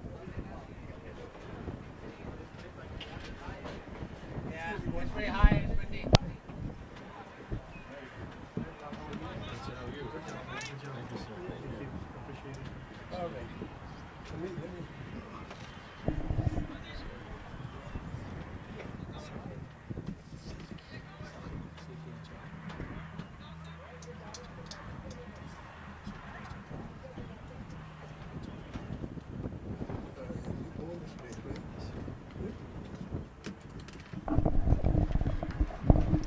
Well, we have a very big surprise for everybody here who might be listening or looking at us this afternoon. We are graced by the owner of this MOOSA Cricket Club, Mr. Saki Mohammed. Good afternoon. Good afternoon. Welcome. Thank you. And welcome to you, You have a especially. magnificent stadium here. Especially, I remember those days when I was a student and watching you and West Indian team over there. Even though we were Pakistani supporting our team, but we were big fans of West Indian cricket. I'm and- thankful and I'm grateful. And Thank I you. still remember those deadly spell from you. One of the spell, I think you had 8 wickets for some 50 some a long runs. I time don't ago, 8 remember for exactly. 29. That was 1977. There or Wow. there. And that's the time I started enjoying cricket, started to learn cricket. Imran Khan was doing well. Let me see who else played at that time. Mushtaq Mohammed, Sadiq Mohammed, Wasim Raja, Javed Miandad, Javed Mohsin Khan. Miandad, right? Yeah. Zahir Abbas, Moshin Khan, Wasim Bari, Salim Altaf. Yeah. Yep, all sorts of those guys. Very nice. Iqbal Kwazim. Yeah. Yeah, Iqbal all of Qasim, those, yeah, yeah. leg spinner, Correct. a left arm leg spinner. So I must say thank you very much for allowing us to use your facility here. It's an excellent facility. From what we have been hearing, that I think this is going to be out. Yeah, It looks examined. It's going to be caught at cover point. The bowlers, I think it's Hey, not given Manchu? out yet. I think the umpires are going to have a talk here. They're not altogether sure if it's out. The fieldsmen are convinced, but the 2 umpires are going to have a conflab, and he now says, yes, you're out. I think that's it. So what's going on today? West Indian, they were doing pretty good before this game. Today was a most crucial game for both the teams. Both were tied at 4 points each. And being a US, I wanted US to win because but you wanted to see a good game. yeah, we want to see a good game, but unfortunately they're struggling today. And one of the reasons when I was driving and watching, they were too defensive in the beginning. And I believe whenever you're overly defensive, you end up losing wicket when the pressure comes back. I agree with that, and I think they had to get to 30. They didn't want to lose too many wickets too early. Maybe that's why they were so defensive. Yeah, that normally happens when you're overly defensive. It goes against you. So tell us about this arena. What came into your head that you wanted to make a cricket arena in Texas? Yeah, back when I started watching cricket again, I used to play here, and then I quit in 2002 when my second kid was born. Especially when you go and lose game and come back home, you're in a bad mood. So I quit playing in 2002, and when I saw USA team, I was following USA team whenever they go and play overseas. They win first 2 games. Afterward, they start struggling. And there's a lot of national players. I started knowing them, started talking to them. One thing I heard from them that the problem they face, they play on a concrete wickets over here. And when they go play overseas, they're good for 1 game or 2. Fitness catches up. And also they have a problem in playing on concrete. Correct. So I talked to the CEO of USA Cricket Osaka, Darren Beasley, and we decided let's start another ground over here because it was only Fort Lauderdale. And it was one of the main reasons for U.S. cricketers to have practice facility over here in the center of the country. So that was one of the reasons we did this one to help USA cricket team. Good. Has everything been to your satisfaction so far? What year was that? When was that started? That was back in 2013. Right. So now almost 9 years. Nearly 10 years now. Right. And it's developed to this. I know the ICC are coming with the World T20s in 2024, and this venue I know is going to be featured in that, along with the ones in Fort Lauderdale, etc., maybe North Carolina. But I hear before that there are going to be teams like Nepal and them touring the United States. The new batsman, actually, Lashley is there. I don't think we've been updated on the scorecard. I don't think score been updated. Yeah. Lashley is the one who's just hit that down to long on. He gets 1. So the scorecard has not yet been updated. I think the scorer was just here trying to get information. So there it is, 73 for 7 it is now. Farid is still there with 30. Lashley has got 1. And Himanshu, he's got 4 for 28. This is his 9th over. So knowing West Indian squad, do you think there are some players still, you think anything left still to go for these runs? This game has been finished long ago. Uh-oh. That's not So a good let's sign. talk about the stadium itself. Difficult to get permission and everything to get this initially started from the people here in Texas? No, not really, because this was under county. Okay. And it was much easier. Now it has become part of ETJ, which become more rulings, more permits difficult and required. Yeah. But since we have done the basic work, which was the pavilions, and now in the upgrades, so we can have bleachers on long on side, long off side, and that area. And that will give us about 6,000 capacity. Are you going to make them permanent bleachers? Yes, I don't believe in temporary, because problem with those, you bring them and it costs you money, and then you disassemble and bring back, and you never know when the games can come in. Especially the way cricket is going in USA, I think whatever you do, you go for permanent structure, so you don't have to waste your money. And I believe we are at the right time. And I know you've got Mr. Plummer here who's in charge. You brought him all the way from Fort Lauderdale. Yes. He commutes all the way from Fort Lauderdale to he here stays and works. Actually. And then he goes back to his family and comes back and so on. Right. So he been here from day one when we started, when we have nothing over here. And somebody connected me to him and we talk, and then I heard he was already here. Yeah. We talk and then he's here. He said, I'm here in the office. He's a I said, very good guy. Obviously from Jamaica first. Then he did some work at the stadium at Fort Lauderdale. See, what I like about Plumber is this: he doesn't do as a job. He does as a passion. He does for the love of the game. A lot of people do not understand him when he tells not to do this, don't do this one. There's certain restriction he places on the players. People take in the wrong way, but he is doing what he loves. He wants to protect the field. He wants to do whatever good for cricket. But he is really good. I'm very impressed with him. And we are like a family. He said that. 9 years, we spent more time together than anywhere else. When we were building this field, I used to come and sit over there watching the sunset and sunrise till sunset. Wow. And that feeling to be here and seeing all day was just great feeling. So it must be good then to see all of this happening now with all the expansion, not so much the field is built, is gorgeous, but the use of the field. Yes. That's going to be coming up for the next year or maybe 2 years into 2024. Yes. I think right now what's on the agenda is end of May, UAE, Correct. USA, And Nepal, I and Scotland. think. Scotland. On Scotland. That's the first series. I don't think they have officially announced yet, but we have booked the stadium for that purpose. There'll be 6 games, Series 1. So that's the first one happening. But we also had over here, Canada's national team came in. Yes. And we put together a team from under Smartcha's banner, where CPL players and some local players, we played against them. And best of 3, then Denmark came in. They played over here. Then also Italy came in. They're going to be just 28 over completed, 78 for 7. Mr. Lashley has got 2. Farid has got 33. I think this is a losing cause here with the West Indies over 50s. Remember, they got to get 230 for 7 or 230. The other team, USA, made 229 for 7. So they're a long way from this West Indies over 50s, 78 for 7 after 28.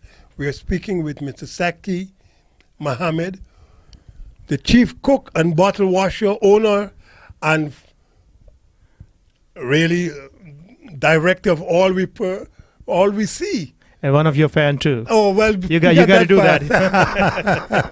Thank you very much for really presenting such a nice facility. We really are impressed and very pleased to be here. Thank you very much. Accommodation has been fantastic. The friendliness has been good. But yes, so go ahead, sir. So you were saying about what's going to happen this year with Scotland and all the rest of that. Yes, so that's a Tri-Nation series coming here, ODI. So we're in the process of getting ODI certification, and it's just end of May until June 4. So that'll be the starting point, and good for Houston cricket especially. And I believe the way cricket is going in this country now, minor league and then major league in a start, and the way all over the country, about 27 team. I tell you, like about 8-9 years ago, there were only one kid in Houston under 19, just one. It was called Deep Patel's son. And I was the president of Houston Cricket League then, and I had to brought a new rule that under 19 player can play in any game. And just to give them exception. Yep. And now if you go and see different indoor academies, Crick Base, Smash, and also there's another facility over there. Well, I was and, about to ask you about that because in Florida where I live, they're starting to play cricket in some of the schools because of extractions. You know, the kids are, some of their parents are West Indian or Pakistani or Indian or Sri Lanka, even New Zealanders and Australians, English, they live in Orlando area, and their kids and grandkids are still starting to play cricket. How big will it be here, you think? It's already big in Houston. I personally believe about over 400 kids are playing in Houston area. It has not gone to the school yet because the reason for school is not an easy task to switch and assign a budget to that. Until a bigger number of people, more people participate, they will not assign the budget. But I'm sure somebody with your determination, you're already speaking to quite a few people in some people's ears already. I used to talk in the beginning, and now there are so many other people in Houston area, and they're doing on their own. Like some are going to school, talking to them. But overall, main thing, our own Test Nation playing communities, their kids were not playing cricket. Now they are at least playing cricket. They're coming back. If that's you have correct. your own, my kids, they played a beautiful shot. They The went for 4 boundary down runs. to fine leg for 4. So that adds to the score, makes it 84 for 7. This is over number 29. If you look at that, 8.94 runs needed under 9 in 16.2. It's gettable. Yeah, and Farid is In- there. He's in- pretty that's right. subtle. But he's alone. He's got 38 from 43. But the score is 84 for 7, so he might run out of partners. As long William can give him a good stand and support him.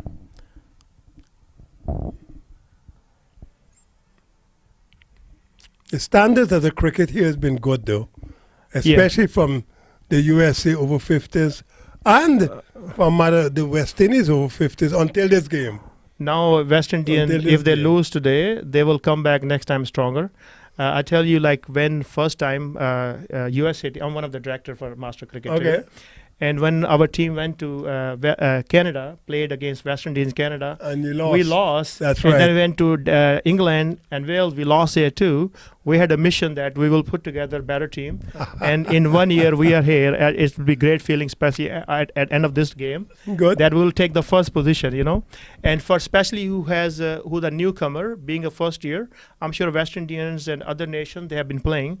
Pakistan, they've been playing, but we being the first kind of baby in world cricket, I think is a great, huge thing for us. Also, I think that now realizing the levels that are being played at, it's not just turning up. You got to play at a certain level, then the games will, the standards will be upped. You know, it's a funny thing. One of the guy, he said when he was young, under 19, he in his school he put less age to get to that because he wanted to play cricket. He said, I'm 50. I said, you have to prove it to me you're 50. On paper, you're 48. You can play. Oh, well. So what I'm just trying to say now, people are waiting to be 50 to play. Yes. And I'm 55 and I'm waiting to be 60, so I 60. can play 60. So do you have a full plan from here on into the ICC World Cup in 2024? What you said you're going to put down some some permanent stands that will increase the capacity seating to about 7,000, Initial plan is 6,000. 6,000. And then as the cricket moves forward, I will see, because we do not want empty stadiums. And empty stadium is just not a good impression. You rather build a small number as the demand arises. Correct. Then increase that. And we can, initially we can have 6,000, but then once we go for the second story, then you can go as much as 20,000. But I don't know what stage USA will reach to that point. Okay. And but I think in the beginning it's good to have small stadiums instead of, you know. You could look at it from the USA soccer perspective. 1994, I think it was, the FIFA World Cup was held in the United States, if I remember rightly. And not too many people were too interested.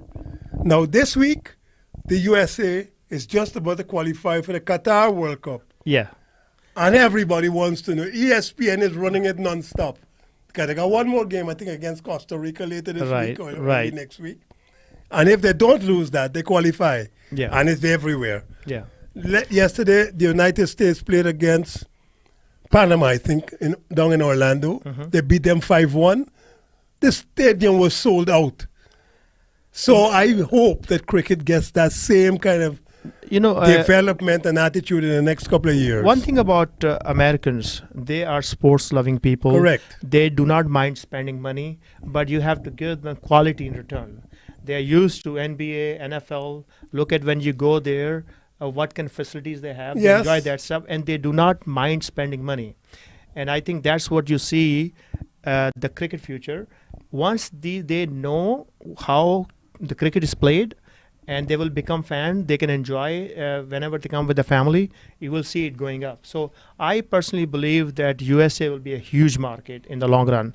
At the same time, I feel like West Indies, Canada, and USA are not doing enough in combination to take to the point.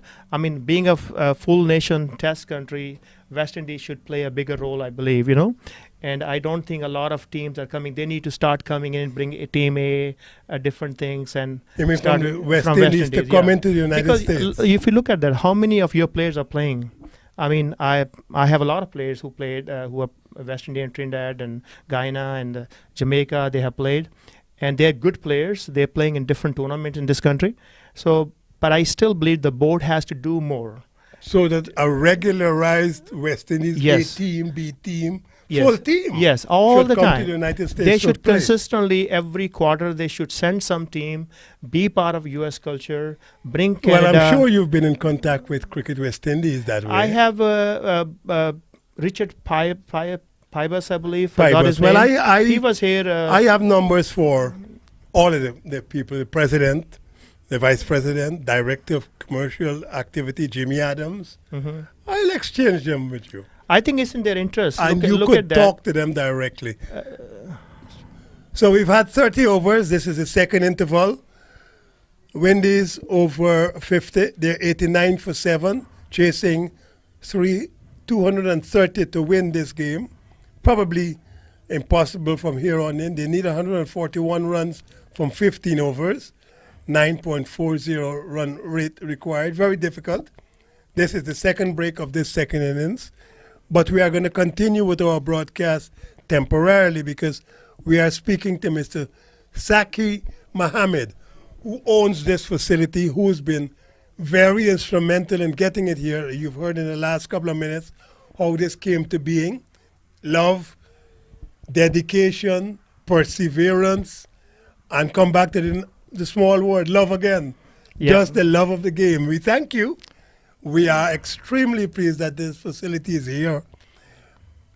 But you are saying that we could do a little bit better. Yes. Not you, but the people around the cricket and the Caribbean and so I on. personally believe, like as a Pakistani fan for West Indies cricket, it still bothers me that we have not reached the potential what we used in West Indies. You look at your pace bowler, look at your batsmen, Richard, Gordon Greenwich, Desmond Haynes, Richie Richardson, Brian Lara.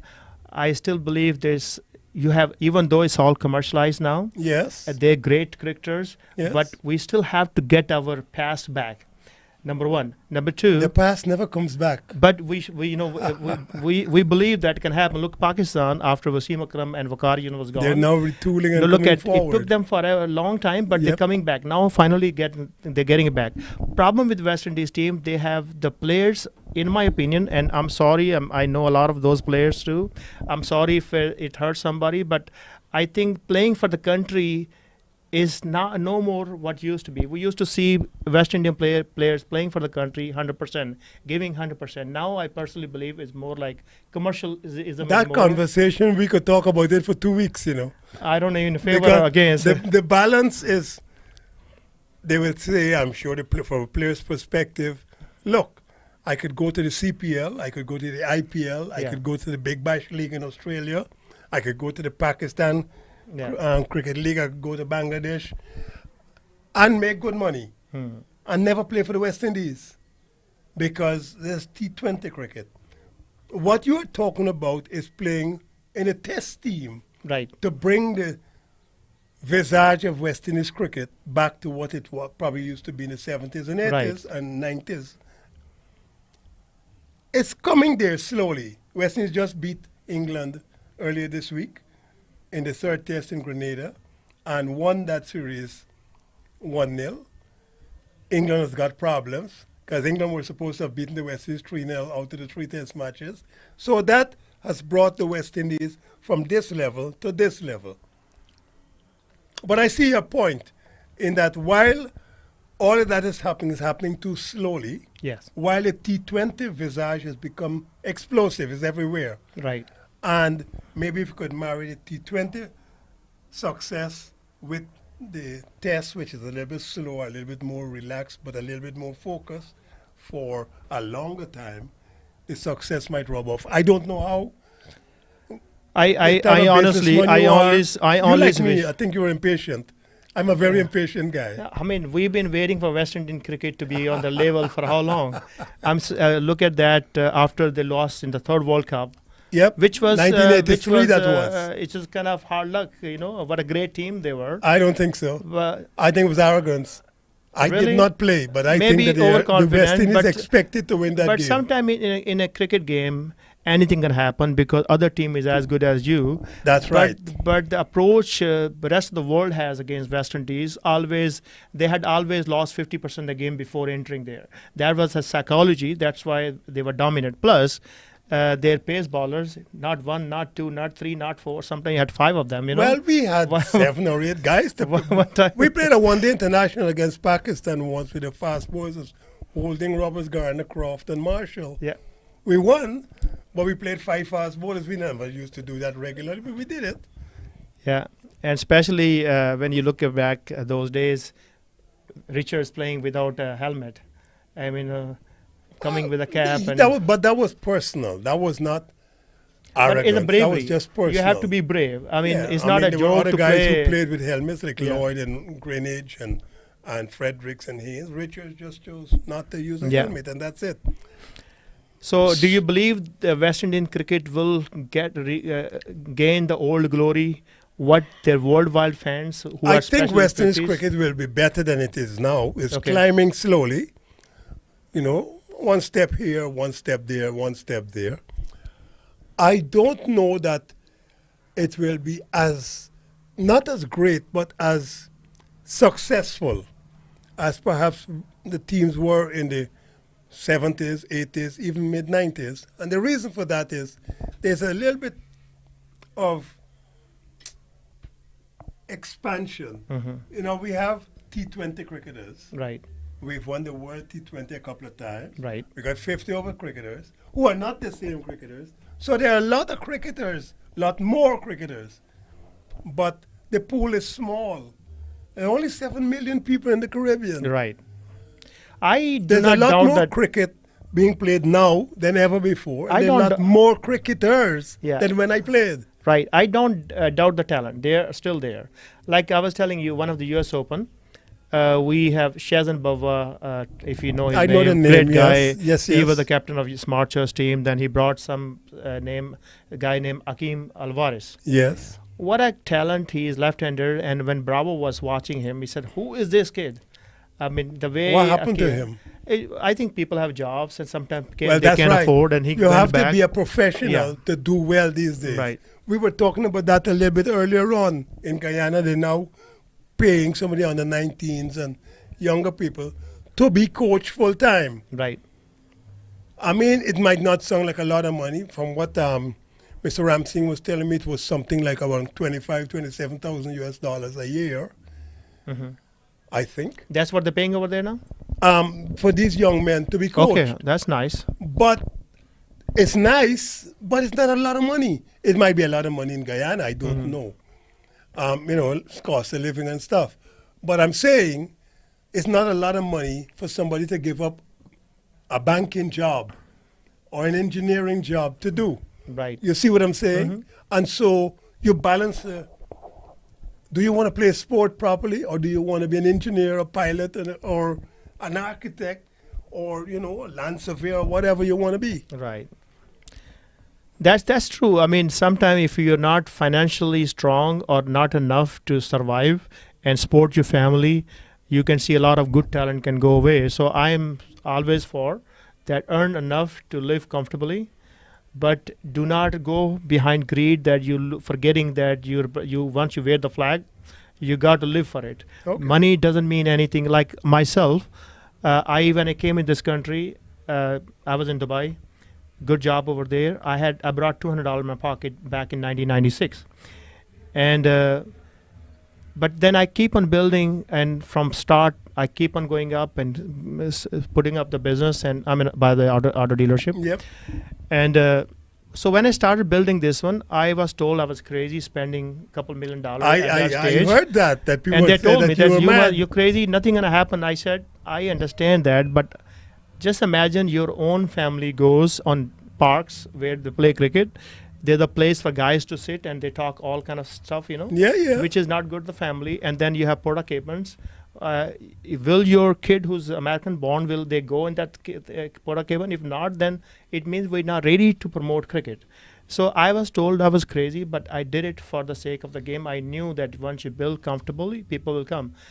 But what I'm just saying that if you make enough money and you living for the money, you don't do something else, then there's enough money for There's your no, kids. no, You no can leave pleasure. $10 million for your kid, they Yeah, will destroy there's it. no pleasure. You want them to be competent, so they can survive. Otherwise, you leave the money, they will be still asking their brother or sister. Yeah, I agree with that. So there's a greed part should go away. Comfort should be there. All right, so I'm going to ask you this question. Sure. If you were in charge of Cricket West Indies. Yes. Oh, indeed, if you were in charge of cricket in the United States, what would you do to enhance the visage of cricket in the United States? And knowing the background of Cricket West Indies, what would you do for Cricket West Indies? I will, as president or CEO or whatever. If I know that US is a growing market, especially financially too, You would have brought a lot of I will cricket from the bring West Indies to here consistently already. because this is an investment they're doing, and they should bring their teams on different levels and let them play in United States some full consistent basis. Be part of this development. I don't know if you remember 2014. Yes. Shane Warne, Sachin Tendulkar, and Brian Lara and them played in a couple of Baseball stadiums. very well publicized baseball stadiums. Right here in Houston, Yes. at the Astros, I think the LA Dodgers, Yes. and we played at the football stadium where the New York Giants play in New Jersey, I think. Mhm. That was MetLife Stadium, I think it is. Right. Those were the three. And they were all absolutely chock-a-block sold out. Not really. They weren't? They were not sold out. Well, the people were there. And I tell you what mistake they made. Though. The people were there. There were a lot of people Okay. were there, but this is the mistake they looked made. sold out to me. What mistake they made in Houston, especially because it's a closed arena, Yes. and from top to the bottom they start same price, $175 per ticket. They are in United States, they are in baseball arena. They should see what's the ticket price in baseball on the top. If it's $40 up there and $170 down there, We're just restarting this last session from over number 30. This is over number 31 now, being bowled by Hamayun. He's had none for 12 from 6. William Lashley has got 4. Farid is batting well for 42. We've just restarted. This is his second delivery. He's going to get a single down to third man. 91 now for 7. They might get 2. This is the 31st over. Okay, sir, go ahead. so this Hamayu Bashir is, by the way, we had a zonal tournament over here in Houston in February, and he was the MVP. The They baller. look very organized, this USA team. Very, very much as if they've been playing. Yes, we started last year in April, and we had first tournament national championship in Houston over here. Then we had LA, 2 opens, 2 tournament there. Then we went to Canada, Tri-Nation, then England, Wales, then came back in zonal over here, and this is the 7th tournament. Good. So in 1 year, overall Masters organization has done a tremendous Very job. well. Now, go back to the Houston thing when they had those superstar games in 2014. You were talking about the Houston Astros Stadium. Yes, 2 things. Cricket can never ever be the same when you play in a basketball. Baseball Baseball. stadium. Small boundaries, uneven boundaries. You might be It's- right. I played a game against England at the Chelsea Stadium in 1980. Yeah. Soccer stadium. So it's okay for entertainment purpose, but I still believe they should have come back and play in a regular cricket stadiums. But we to didn't enter- have any that could hold 30 or 40,000 except for Lauderdale at that time. I don't believe that you have to have 30,000 capacity to hold, because if you remember Houston, they have end up giving away the tickets at the end. That's because- what I heard afterwards. Because if you do not do right, and I told them when they brought up first, I sent message to them that sell some 40s and keep on coming down. Let the top seats be sold and then come down. But they had a different thing in mind. I don't know who was advising them. They started 175. That's so expensive. Which is expensive. No, because they're Yes. different kind of people. You have to entertain every one of them. Now, if you have a small capacity, then you can raise the price because demand is more. But Okay. you don't need to do when you have 20,000 capacity and start selling for 175 each one of them. I know that the ones in the Mets football stadium in New Jersey, the New York Giants, MetLife Stadium was pretty well attended. From what I understand, they were all sold out, but I know what you mean. It was well attended, but they may not have sold all the tickets. Yes. And which end up having a bad business. And whenever you don't see a repetition of the same thing, it means there's something failed. Okay. And I personally believe the concept or the planning failed them, but it was a very attractive thing for a lot of fans over here. Yes. They love all those guys. So superstar came Yeah, in. you had Curtly Ambrose, Yeah. Glenn McGrath, Courtney Walsh, Kumar Sangakkara, Mutare Murladura, and all those guys. All those great guys. you know. Yes.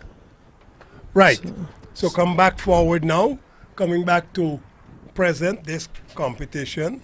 It has come here to your venue. It is going to make the venue better known.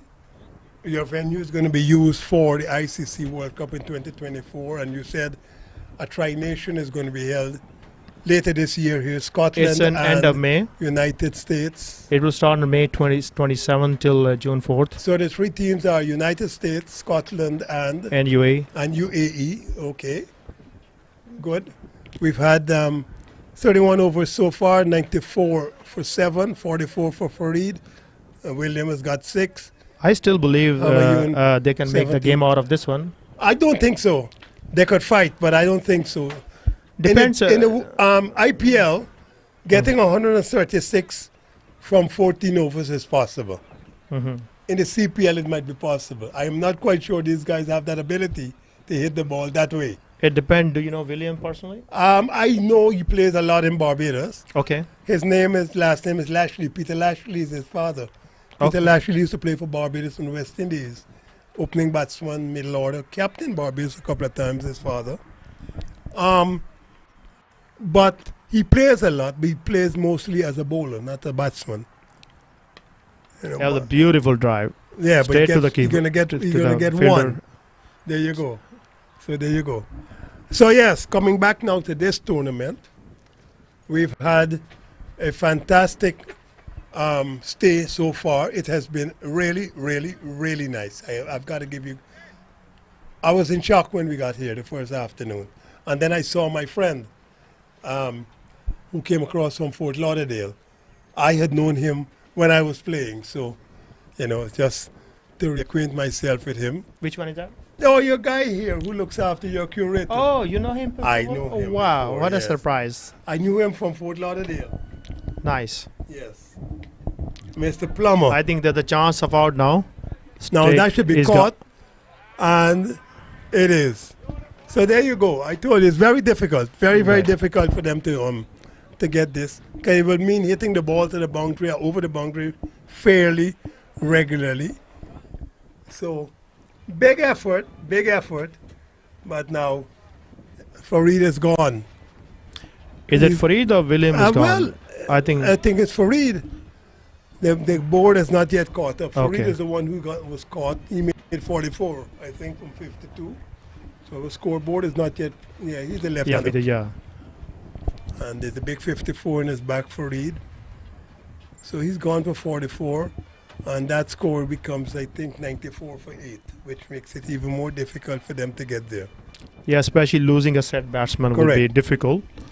And he went for big hit but didn't get hold of it and went to the long on, which was. How many people you expect to see here when UAE, Scotland, and the United States are playing in that tri-series? It's too early to say, but we're not expecting too much of crowd because games still have to be. We have seen normally They want games. it advertised and Yeah. everything. Yeah, it's a But pretty. is that the objective? Must be beyond that, just to see how the facility operates Right, with the pitches and the outfields and the accommodations. right. So again, to bring more crowd, we have to have bleachers and all that stuff over All here. right, So until we get to that, which is part of they might do temporary stands this, for the time this being. year or next year, we're probably going to use these seats over here and All right. put seats over there. But to have bigger capacity, we need more work to be done, which is part of next year planning. Good. Once you know you have what it needed to be to bring more crowd, then you go ahead and shoot for that. It's not a good idea to shoot for bigger crowds No, when I you're agree. not, I you're agree. not done I whatever agree. need to be done in the beginning. So your development thought would be some more permanent bleachers and stands, maybe to the northern end over there, yes, and then as things develop, you might raise it a floor or Yes. two around, and you get, of course, your commentators' positions and your Right. wherever you go. So you see the last building on this on western side. Yes, sir. That's a plan to be 2-story building. All right. Some VIPs. That would be your for dinner administrative stuff, yeah. block. That's Yeah. right. Your VIPs, And then in the etc. middle of these two buildings, we have planned to put 3-story building. Oh, and good. being in Houston, you want to use for multi-purpose. So when there's no games, That's right. I have a car dealership, so we'll sell cars over here. Or you could make it put the athletics track around it and run use it. Yeah, and different concerts can happen. So right now we have to add public restrooms and those other stuff, and then we will be ready for that. Okay. So good Good, plans good. for next year. Our basic You is got there. some ideas, yes. Basic yes. is there. Just now, as you need it, you keep on expanding it. So, as we finish this interview, is there anything you would like to tell us, or tell Cricket West Indies, as opposed to bringing more cricket to the United States, and especially to the Houston area, and especially to this stadium? I think that'll be great, and I wish West Indies Cricket Board take more interest. Well, what active I am interest. going to do, I am going to give you their numbers. I've got the number of the president. I've got a number of the vice president, director of cricket, commercial managers. I'll make sure you get all of those numbers. Only thing is that they have to deal with the U.S. Nice. Cricket Board, Yes, that's and right. on protocol has been Well, right. then, yeah, but you could then talk to people from the U.S. Cricket Board, Right. and then maybe with your insistence and your enthusiasm and your input, of course, with a field like this, you could convince them to convince Cricket West Indies Yes. to send a couple of teams through here on the way to maybe to Pakistan sometime, or on the way to Australia. Or whenever tour. you're going to practice, come over here and practice over here. Come Let people here Come and when you can. Yes, yeah. when you can't. Yeah. When it's raining in the Caribbean, you can't Yeah. find anywhere to practice. Come on down to Houston. Absolutely. You know, I'm sure you could provide 3-4 pitches out there, and Yes. they could find 2 weeks here and have a wonderful time. Yeah, we are. We have a backfield, Balkis field. There are tough wickets over there. Yes, I saw the guys. And then out we're there gonna build some yesterday. additional practice pitches on the side, on that side corner, outside next to the Balkis field. Because when the international team come in, you want to make sure there's enough practice pitches over here. And other than covered area, we can build 2 behind that, east and west. So I hope he's okay. Yeah, that one hit the knee, Yeah. I think, just in the knee roll. The pads are supposed to protect your knees. Not always do they do that. That hit just inside the left knee, I think. It's happened to many a cricketer, including me. All the way from primary school days, the ball missed the pads altogether. You think Yes, it the hit leg. him on the knee or hit him on the ankle? I think that one may have hit the knee. He's down. They're taking off both pads. So maybe it might be a cramp Yeah. or a pull something because they're taking off both pads. You hope he's not seriously hurt.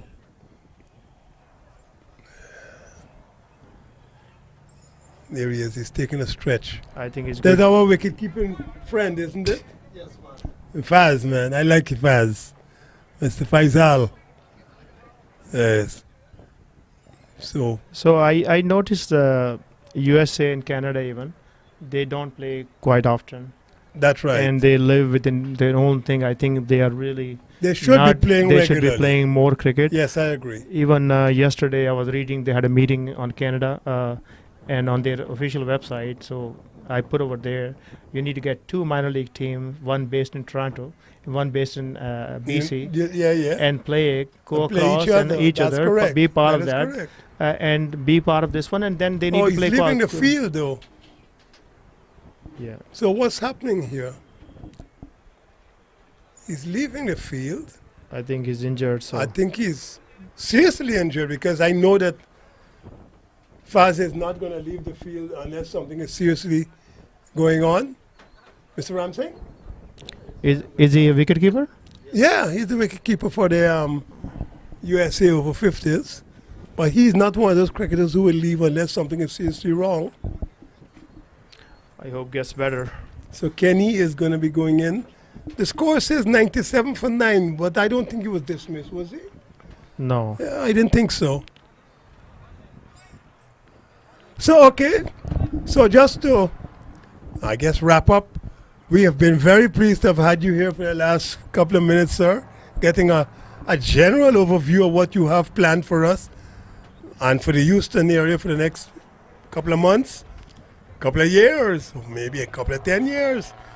Well, A World Cup game could be played here eventually. Yeah, that's the plan in 2024. 2024, of course, maybe several. And I think USA very lucky in that regard. And it's thanks to West Indian board too. They're doing together and think good for cricket. And the ICC acknowledges Yeah, that yes. the exposure is going to be good for the game in this country. They need to develop all these countries together. And West Indies should take the upper hand, and they should do whatever it takes basically to invest in this one by players coming in, bringing the teams, and because when you have professional game happening consistently, you will see more Americans will get to know the team and the players, and it will spread. I mean, And- come like baseball. and- They'll be walking down the street and they say, hey! And I just don't understand why 9 years, other than one T20 professional, which happened between two countries, why West Indies can bring or whatever. I know there's a lot of protocols and money involvement, Yes. but still, this lot is of commercial investment. This is something they considerations. have to look at seriously. Well, Mr. Mohammed, Mr. Saki Mohammed, CEO, owner, chief of everything that we preview here, that we look around on. Thank you very much, Thank sir. you very much. It's You a have pleasure. Very nice to And meet with you. enlightened me personally. I hope you will have also informed our listeners and our viewers as what you have planned for this stadium. Thank you very much, and sir. the big thing, the people I used to see while sitting outside, I can sit next to them. So that's an honor. Thank you very much. Thank you, Appreciate sir, it. and very much. We are really pleased that you have been here. Cheers. Thank you.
Well, Mr. John Ramsing is back after we've had a really nice interview with Mr. Saki Mohammed, who is the owner of this facility here. And I expect that good or even better things will be coming out of the future for this facility with so much cricket planned. As he said, at the end of May, there's going to be Scotland, UAE, and the United States playing here.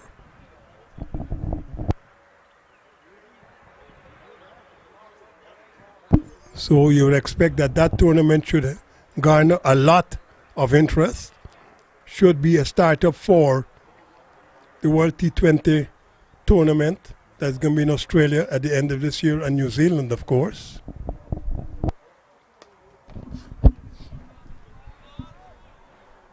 A really mouthful you got out of the great man, Yeah. Mr. And Mohammed. I'm Yeah. glad that he wanted to be here to give us a full history and future of what he thinks is going to happen here. I was really pleased to have spoken to him. Not very often you see persons of that caliber come looking for you, Well, and and it's really but good. you see, you gotta. That may not have happened in the Caribbean, but That's what I'm In saying. the United States, people, he's not looking for fame. He's looking to make sure that the facility is used for what it is built. So he's, okay, he started it, he built it, as he said, 9 years ago or whatever. He wants to see it progress. He's got the ICC on his side with the World T20s coming here in 2024. He's got a couple of games starting in May onwards.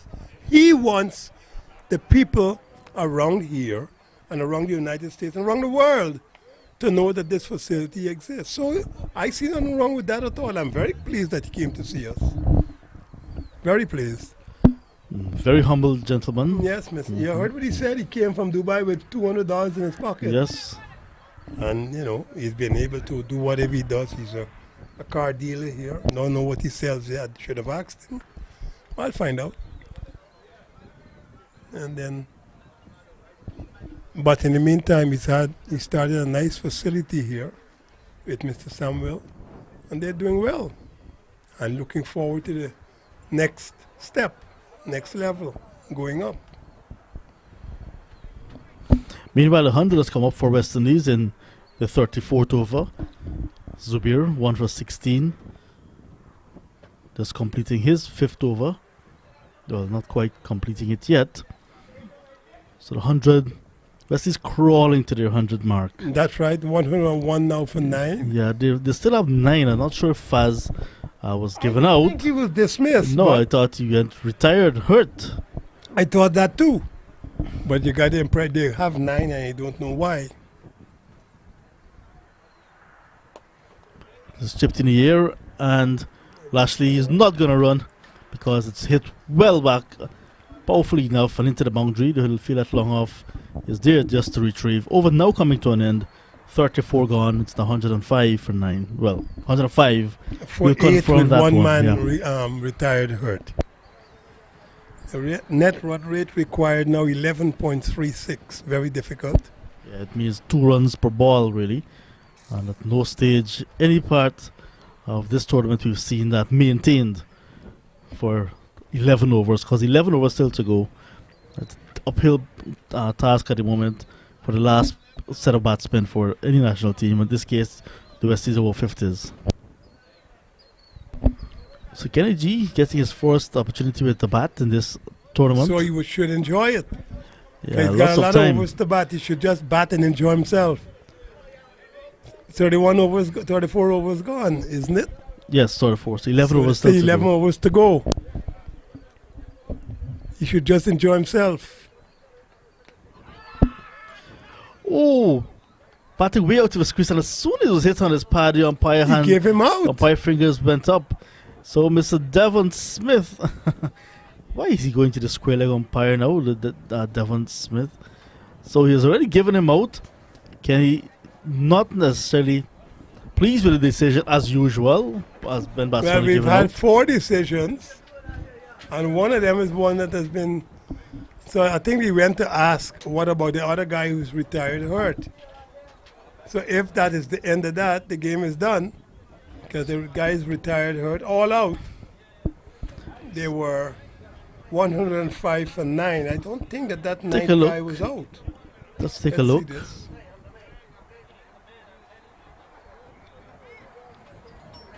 That was DRS, Decision Review System. Look at the pitch, it's shining, huh? Yeah. Yes, nice pitch. Really, bounce has been consistent, really good. Really, really, really good. So, the USA over 50s have won by 124 runs. Yes, West Indies all out, 105 in 34.1 overs. The last person dismissed, Kenny Girdari, leg before. And that's the end of that innings, end of the match as well. And look, the owner of the venue, Mr. Saki Mohammed, is going to greet the players as well. He really loves his cricket. And you mentioned our word love very often in that interview. Yes, love makes the world go round. Yeah, I think you got to give him credit because he's come out here and allowed us to use his venue. It's a nice venue. Of course, a lot of things are going to be added to it by the time the ICC comes here at the end of May. So we'll see how we go from there. Yeah, so there he is, congratulating the USA players, and he's going to join the line of obviously shake hands with the West Indian over 50 players as well. Well, that's about our broadcast here this afternoon. Congratulations once again to USA winning by 124 over West Indies over 50s. West Indies over 50s set a target of 230 from 45 overs, bowled out for 105, giving USA a whopping 124-run victory in their final preliminary round match. So we'll be back with semi-final action in this over 50th segment of this tournament in 2 days' time. But tomorrow, Champions Trophy for over 60s continue with semi-finals. Both semi-finals playing simultaneously, MOOSA and PV, that's pre-review. West Indies will be taking on Canada at pre-review, and it will be an all-USA clash at MOOSA. We'll be inviting you to join our coverage. We'll be covering both matches. I will be at pre-review, and we're hoping that our viewers can join us then. Until then, on behalf of Colin Croft, my name is John Ramsing. We're all joined by Bilal and Mr. Saki Mohammed. Until next time, it's goodbye.